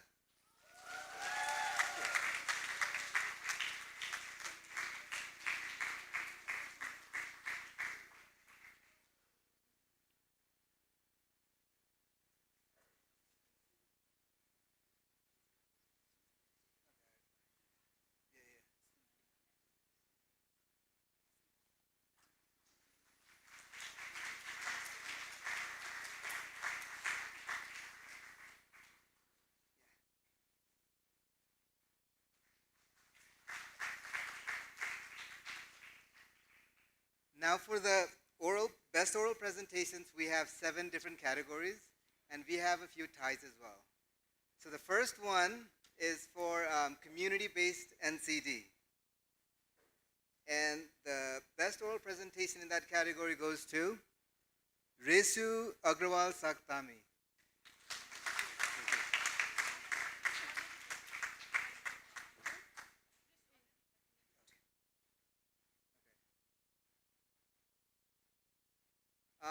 For pediatric and adolescents, we have a tie. The first one is Nishtha Balla.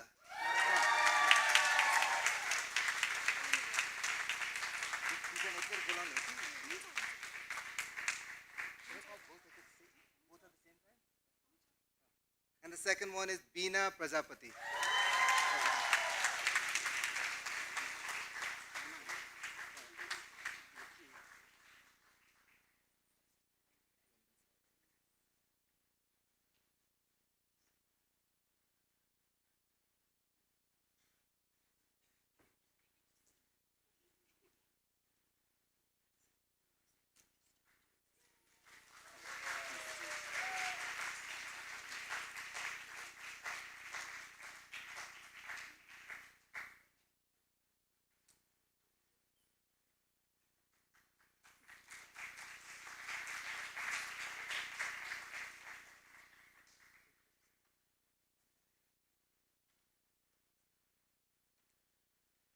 For the next category, women's health, the best oral presentation goes to Pratiksha Paudel.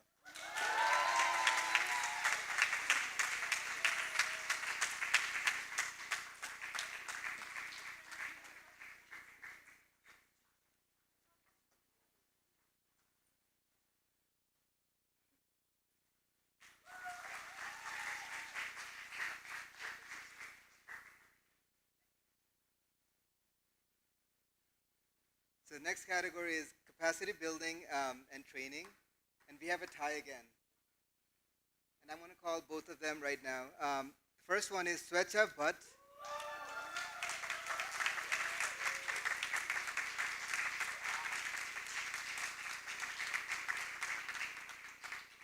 And then next we have Subina Manandhar.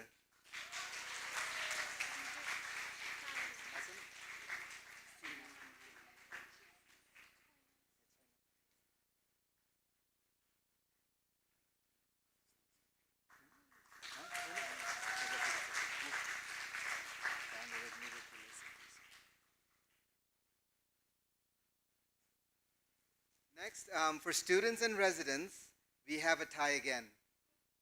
The first one is Bhavana Regmi.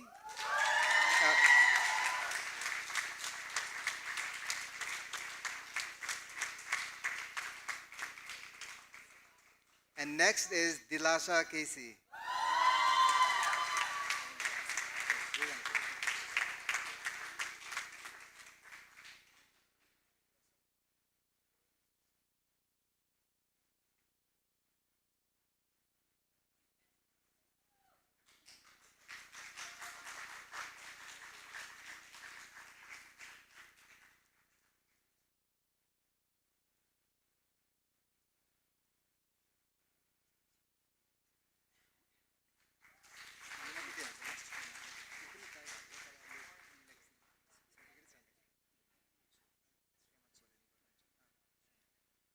And the final one for AMPAS Nepal's innovation, well, the Empath Nepal session that we just had.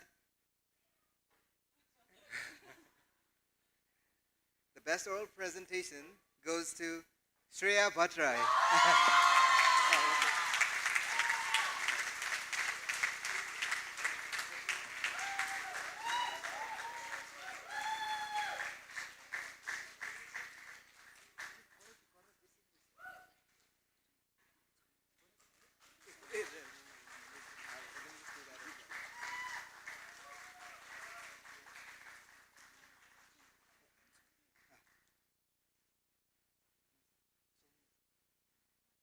Sorry, we have one more category. Hospital-based NCDs. Okay. The best oral presentation goes to Rachana Pandey. Dr. Rachana.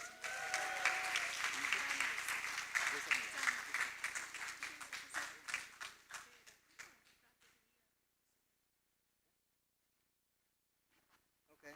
And I think that concludes our presentation.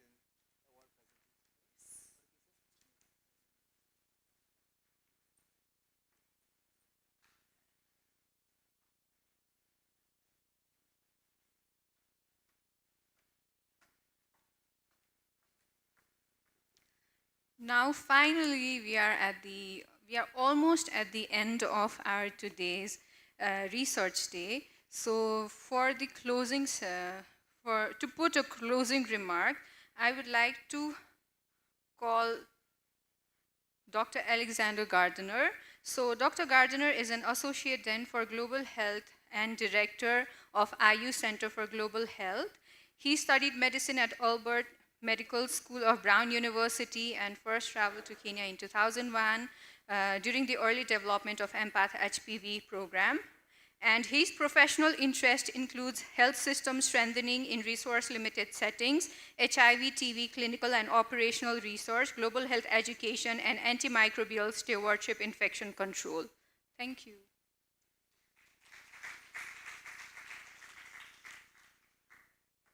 Wow. I mean, seriously, wow. I mean, I am just blown away by the amount of talent in this community. I mean, seriously, they're up here like presenting their science and they're talking about statistics, and the next they're singing and dancing like that. It's really pretty extraordinary. This has been an amazing celebration of collaboration and innovation, and really a testament to the power of really the Dulakal Hospital and Kathmandu University model, which, as Dr. Baraj pointed out this morning, I think it mirrors the Empath philosophy and model really, and community having come together over the last 30, 35 years. I'm not going to, obviously lots of people need to get going, so I won't take long, but just really a vote of thanks to the committee that put this together. I know a lot of work goes into these events. So congratulations to you all, and we should all thank them for all the hard work.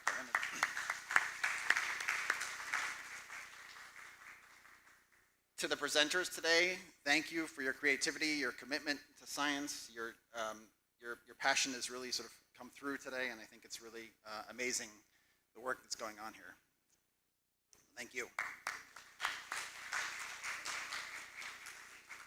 And really, again, to the leadership of Dulakal Hospital and Kathmandu University, really congratulations on your achievements, because this clearly comes from the top, and you have created an environment, a laboratory that is rewarding and just is a place where all of this community can happen together across that tripartite mission, leading with service, obviously an incredible platform for education and mentorship, and really cutting-edge research. So you guys deserve a lot of credit for really being the ones that have created and stood this up.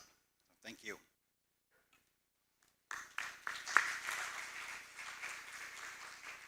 I think, it's really, on behalf of Empath, really just a privilege to be joining this community that is already so strong. And I hope we can continue to add to it and expand it. I think you're going to need more than one research day in the future. Raj, I think you were surprised that you had 100 projects, but you must have 1,000 projects, honestly. It's really extraordinary, the work that's going on here, and it's really just a privilege to be part of it and to be here today and witness it. It's a tremendous privilege for me. So thank you all for being here and for the work that you do.